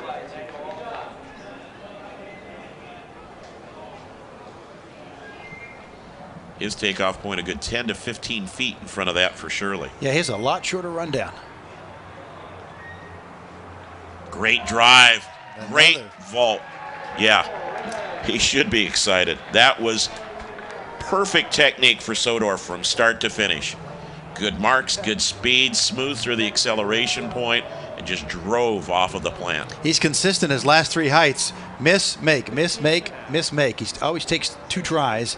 And boy, look at the extra room. As long as he gets the feet over the, not coming down on the bar, he's got just an extra room of space up there. Yeah, he had big recoil off the pole that time, too. So 2 over as we go to the triple jump. The favorite is the only one who hasn't cleared now at 15-3. And the finalist going in the triple jump. And Shirley quickly out to the runway this time. He's not spending the time in thought as he did before. He's out there for a second attempt at 15-3.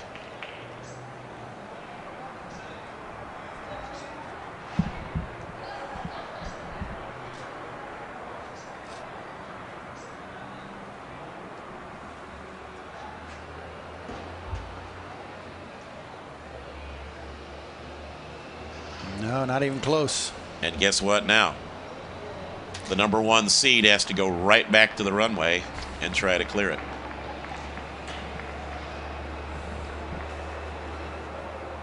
Keep in mind, as we said, that Shirley had better than a foot on the rest of the field.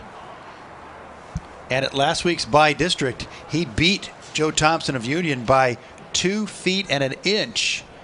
But now, Thompson's on top. Yep. And even if he clears this, he's behind on misses.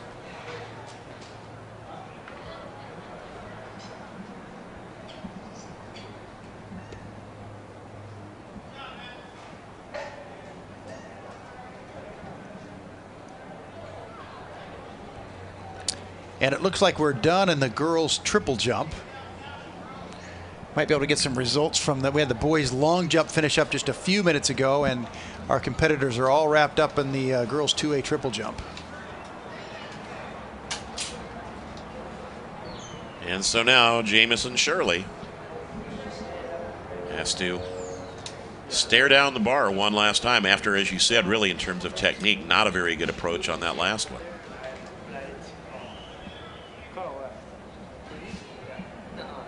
Third and final attempt to remain in the competition.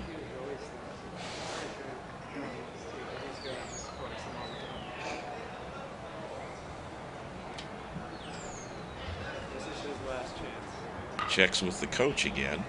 And then they go on to the next side. 15-8. 15-6 now. He's not thinking about passing, is he? He looks a little unsure. Gotcha. I mean, that would really put the pressure on the next vault. Yep, because he'd only have 1 attempt at it. And he is stepping off the runway, so shorts are going back on, so it may be a pass. He's going to go ahead and try to stay in the competition that way, it looks like. He will be down to 1 attempt at the next height, though. Well, if he clears this now, he's still behind the other 2 competitors on the misses at this level. But the bar still stands at 15-3, and it's kind of like that mountaintop. It's there. Eventually, you're going to have to get up there, either where it is now or if you decide to raise it another 3 inches. I don't see the crew making any motion toward that, so this may be focus and concentration time and then step back out. for a third and final try. And this doesn't happen at any of the other events. You know, there are never shot putters who sit down and just think about whether or not they want to put that shot. You always got to think, how high is that bar? How high can I go? Can I do it in one attempt? Should I do it now, or should I raise it up and try it later on? And can I gather myself together after really not a good approach in my previous one? Can I turn that around right now and keep going?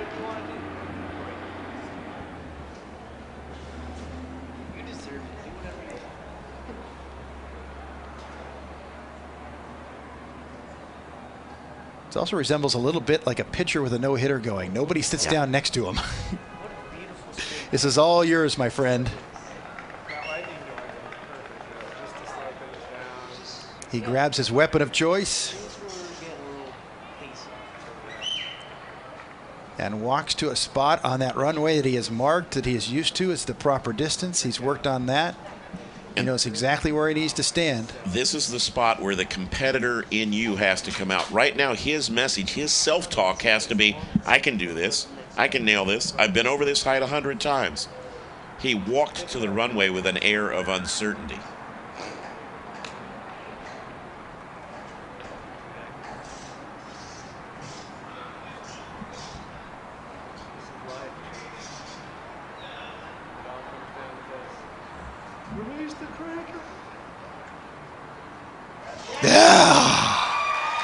Imagine the relief and also the just sense of I conquered it all at once. And the bar goes up. And in the back of my mind, I hear David Bowie and Queen singing Under Pressure. Solid with his approach. Good steps, good marks. You see the good plant. Really didn't flex it too much and glide in. He had to oomph that. That was a gutted out attempt, and it was his rotation at the top that allowed him to carry over the bar and stay in the competition. Yeah, he's made the next height, but his work is still cut out for him because of the amount of misses that have happened at the lower height. Up 3 more inches as the drama of the pole vault continues. And you know the combatants, they will not change. Thompson of Union. And Thompson's in the no-lose situation, Carl.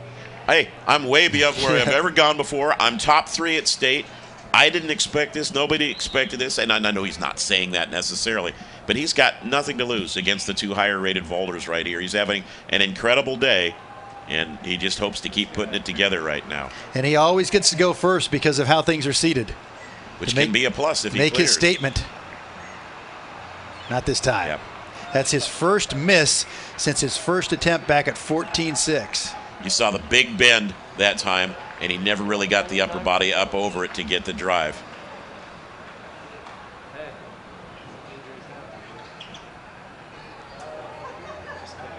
Yeah, he was the leader until that miss right there. A little bit of a slow run up. Watch here. He gets the flex. See how it kicked sideways on him? He was going straight up, and all of a sudden it really torqued hard to the left, and he didn't stay on top of it and control it to get the drive off the plant. Yeah, he's still the leader until somebody else clears. Correct.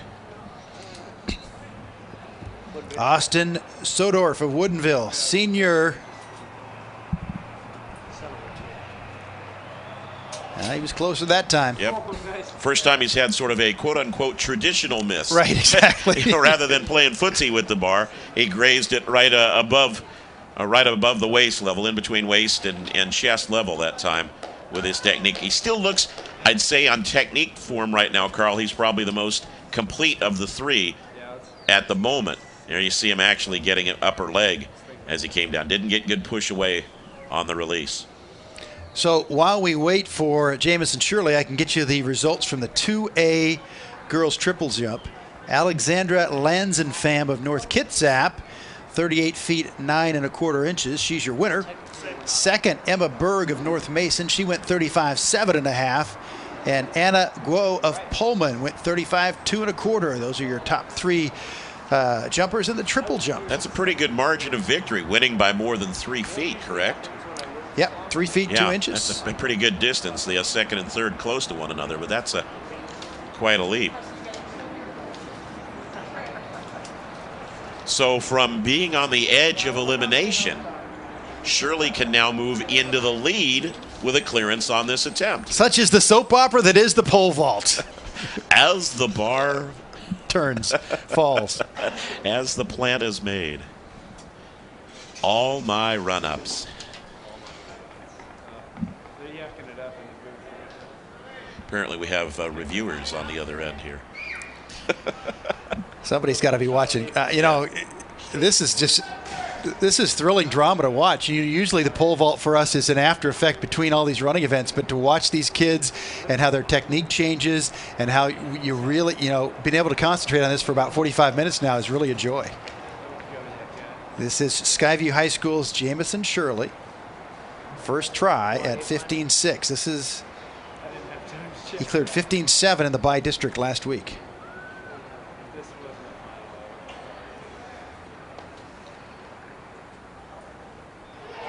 It stayed. Oh, yeah, get out of the pit there, young man. Better acceleration on that one from the start. That was the key. And big roar, you see the fans in behind. A lot of hollering there. There's Coach. Yeah. Heck yes. Coach will take credit for that one. Good run up. Solid to the marks. Watch how he keeps it compact vertical here. Not the big sideways flex. Hit it, but it's got it to stay on. Again, if it comes down while he's still on the pit, it's a miss. If he gets off of there and the bar comes down, it counts. So now the young upstart who's flying way above last week's height of 13.6. Thompson of Union now.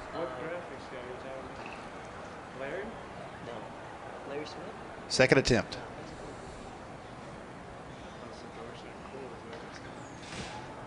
Nope. He was close. Bit of a tumble on that one, too, as he came down. Bill Hanson. Coach Hanson. I've coached soccer for 20 years. Yeah, my soccer team, we smoke that one all the time. Let me show you how it's done. I can do it with just one person. Yeah, there's the replay. Wasn't quite the same extension that he had when he cleared those earlier heights. He now has 2 misses at 15.6. He'll get one more shot after Austin Sodorf takes his second attempt at 15.6. Sodorf was only over 14 feet last week. You saw him review the plant technique there before he started the run-up. Oh, you can see him in the pit looking up saying, please stay up there. That was the I was robbed. Yeah. And again, he's got the higher clearance of anybody. He says, wait a minute, why did it stay up for Shirley but not for me? Where's the Velcro I need? He's got the best technique. He's got the most over the bar of the three of them right now. But it's his horizontal component. It's his rotation over the bar here at the top. See, he's straight up and down instead of getting that turn on the release that he needs. That's what's keeping him from a state title right now, potentially. He just hammers that mat with the fist. He knows how close he was. And, a little bit of luck would have been nice.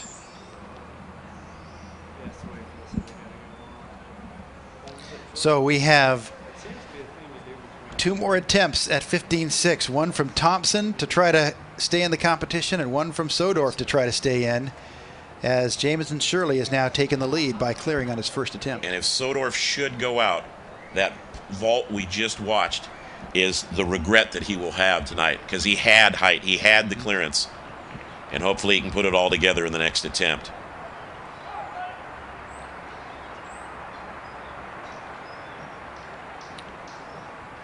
Joe Thompson's third shot at 15.6.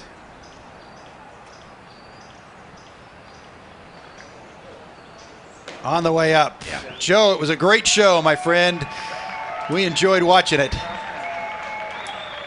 That's the last vault for him as a senior high school vaulter, and he really did a great job.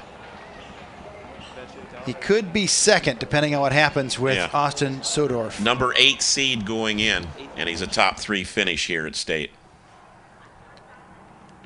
Young man, it's been a pleasure to be your coach. You really did your school proud and yourself. Okay, this next vault could determine the state championship. If Austin Sodorf of Woodinville does not clear, the state title goes to Jamison Shirley.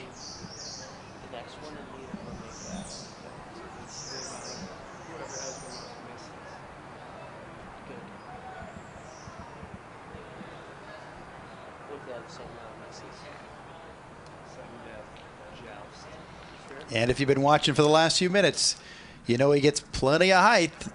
It's whether or not he can move horizontally across the bar without hitting it on the way down.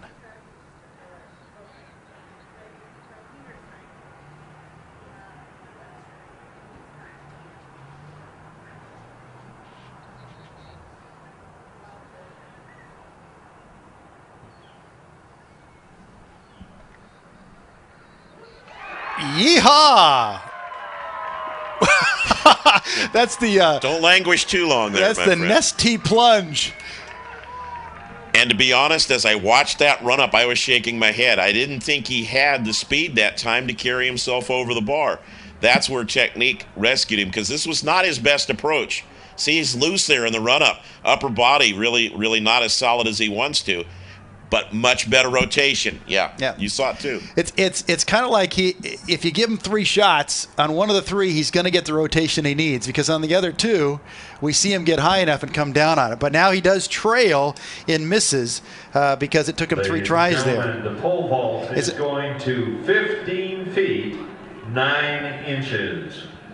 You have 2 competitors. Beyond what either young man did in district competition. Shirley was 15.7 last week. And Sodorf at 14 feet even. Mano y mano. So, by my calculation, if they both miss out here, Shirley wins on number of attempts and misses at the lower height. Right, and the first clear at 15.6. Yeah. And that's interesting because 2 vaults ago, Shirley was in 3rd place. Right. Yeah, and staring elimination in the face. Yeah. That's how quickly it can turn around. You see Sodorf pacing over to the side. Now he would be first in the rotation, correct? He has to go again, yeah.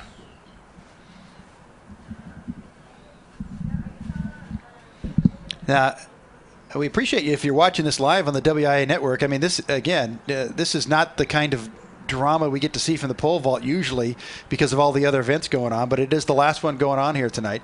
And, of course, we know this is archived, so you can watch this as well afterwards if you're watching now. I wouldn't be fast-forwarding between these 2 vaults because it's so much fun to watch and think about what's going to happen and try to pick out what's going through these kids' minds. That's the easy way. Don't fast-forward to the finish.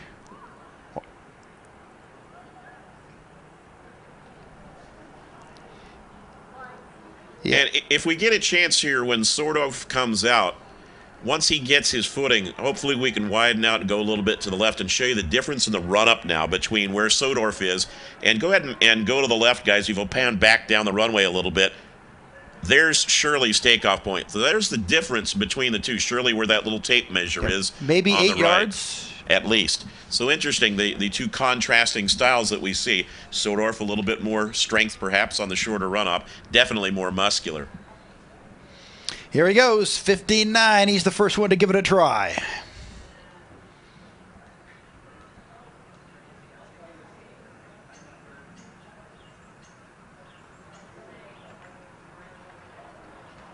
Yeah, that's the first time we've seen him hit it on the way up. And hopefully, again, he didn't ding into the standard there. You see him flexing the ankle a little bit as that recoil sort of took him sideways that time. Yeah, this is the most dangerous sport of all the track and field events, except for the person who has to spot where the javelin lands. But, you're flying up there 15, 16 feet above the air. There's that bar you're coming down on. There's that standard. Sometimes we've seen poles break. Right. And he really did not get a good drive off the pole that time either. He didn't get a sideways flex off it, but he just didn't get the good load that you want to into the pole to go ahead and fire you with the recoil up and over then. And an advantage surely here, Carl, because he knows that if Sodorf, whatever he does in front of him, he knows he either has to match it. And if they, as you said, go out, miss for each, he's home free. Yeah. It's like penalty kicks right now. He gets to see what happens before he takes his attempt. He could also, he's not, but he could choose to pass at this height and make Sodorf clear it all on his own. When they start playing chess back and forth with passes, and eventually you get to a height that neither one of them can clear. All right, first attempt for Jamison at 15.9.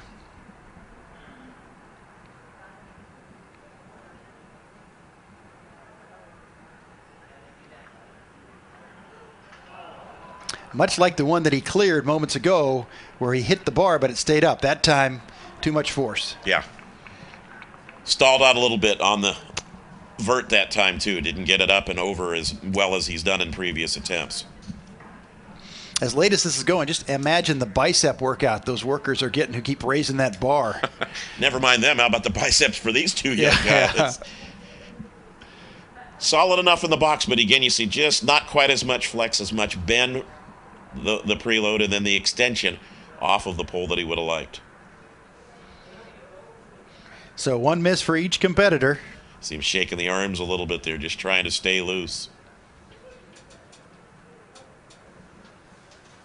And there is Sodorf.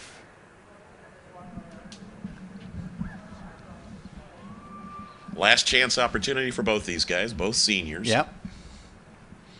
What a way to go out. You're the featured performers to close out the night. Who needs all those running fans anyway? Mm-hmm. They're in their element here. And so much of the pole vaulter in training is so solitary anyway. You're kind of like the punter or the place kicker. Not a lot of people do it. Not a lot of people can help you with technique or anything else. It's a lot of solitary hours, and now they wind up in the solitary spot to determine a state championship. And Todd, just now I'm checking my records from last year. Sodorf won last year at 14-6. Wow. He's the defending champ. Quite a clearance there. Jamison Shirley 10th at 12-6. Just a little bit of an improvement, exactly. I'd say. Exactly. 3 feet at the state meet.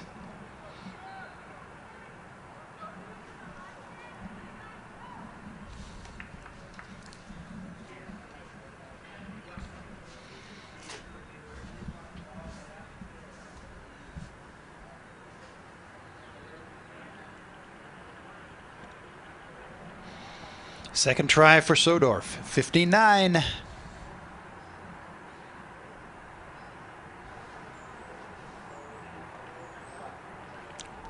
Oh, geez. Yeah, he continues to move farther and farther to the right side of that pit. Yeah, and mentally now, can he put it together for one more attempt right now? He's really getting into some scary area right there. It's almost like, can they bring in some extra padding and put it around that standard? Because it's like it's a target for him now because he is flying left and right. You see how that recoil is really pushing him off to the side. And then he bails out of the vault. Yeah, had to. He just never had the elevation that he was going to need at that point. So, real difficult drive. Yeah. Shirley's getting serious now. He's got the shirt on along with the shorts for the warm-up. But, we talk about, can I get that high? Can I get my technique right? Do I have the right amount of power, and is my plant right? And then you add in the fear factor of the last 2 times I've almost missed the pit. There's a lot going on when you're running down that runway. That's the biggest thing that'll shake your concentration right now. And Shirley, again, just you see how he just sort of focuses. He's just staring at the spot. It's prep right now. It's the run up, the approach. And he's just visualizing each step going through.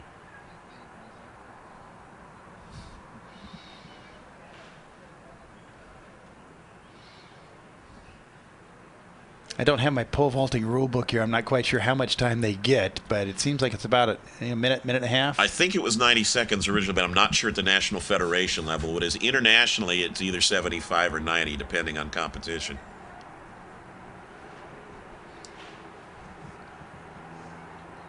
But he's, nobody's come up to him and said, you got to jump, and nobody's warned him about getting close to that time limit, so he obviously has a grasp of it. And it's interesting, here he pops up again. Sometimes he's quick to get up. Other times he spends that entire time almost like being back on the backside of the mound working over the baseball and then coming out to make the preparation. So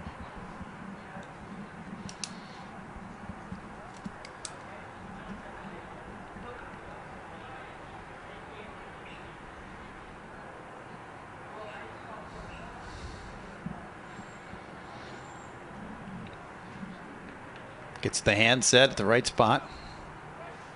That pole's all marked with where he's got to put his hand.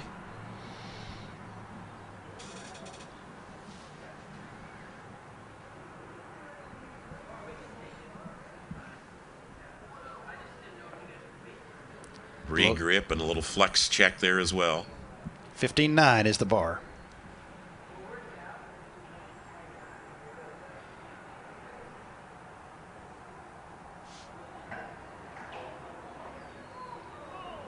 Closer than his first try. So this next one, this is the penalty kick scenario. As Sodorf has to clear now, or Shirley is the winner because of misses at the lower height.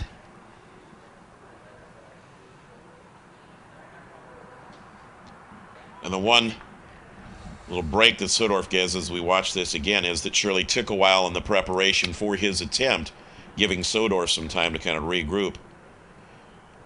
Yeah, that was closer. Yeah, he's got to get more torque, more drive off the pole at the top of the extension right now. He's not getting as much as he did in previous attempts, and that's going to be his make or break point on that third attempt.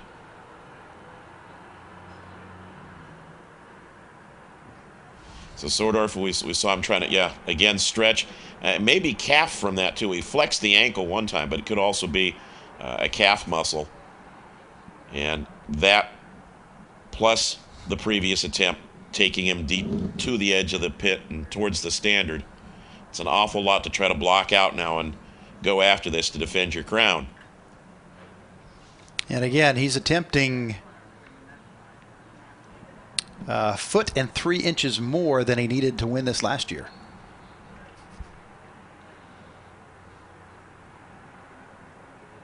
You know, I would think, Carl, to be honest, both these guys have the potential to continue on with this at the collegiate level. They definitely, with some additional years, some technique work, and a little bit more work in the weight room, could be very good collegiate vaulters. That view of Mount Rainier has come and gone as the clouds have come and gone here in Tacoma. We started this morning at about 10:45. We will be back on the internet, WIANetwork.com, tomorrow for all the championship finals. I'm Carl Click along with Todd Pickett. And we hope you join us. It'll be a great day tomorrow as we crown champions in many different events and team champions as well. And here he comes. About to crown one here.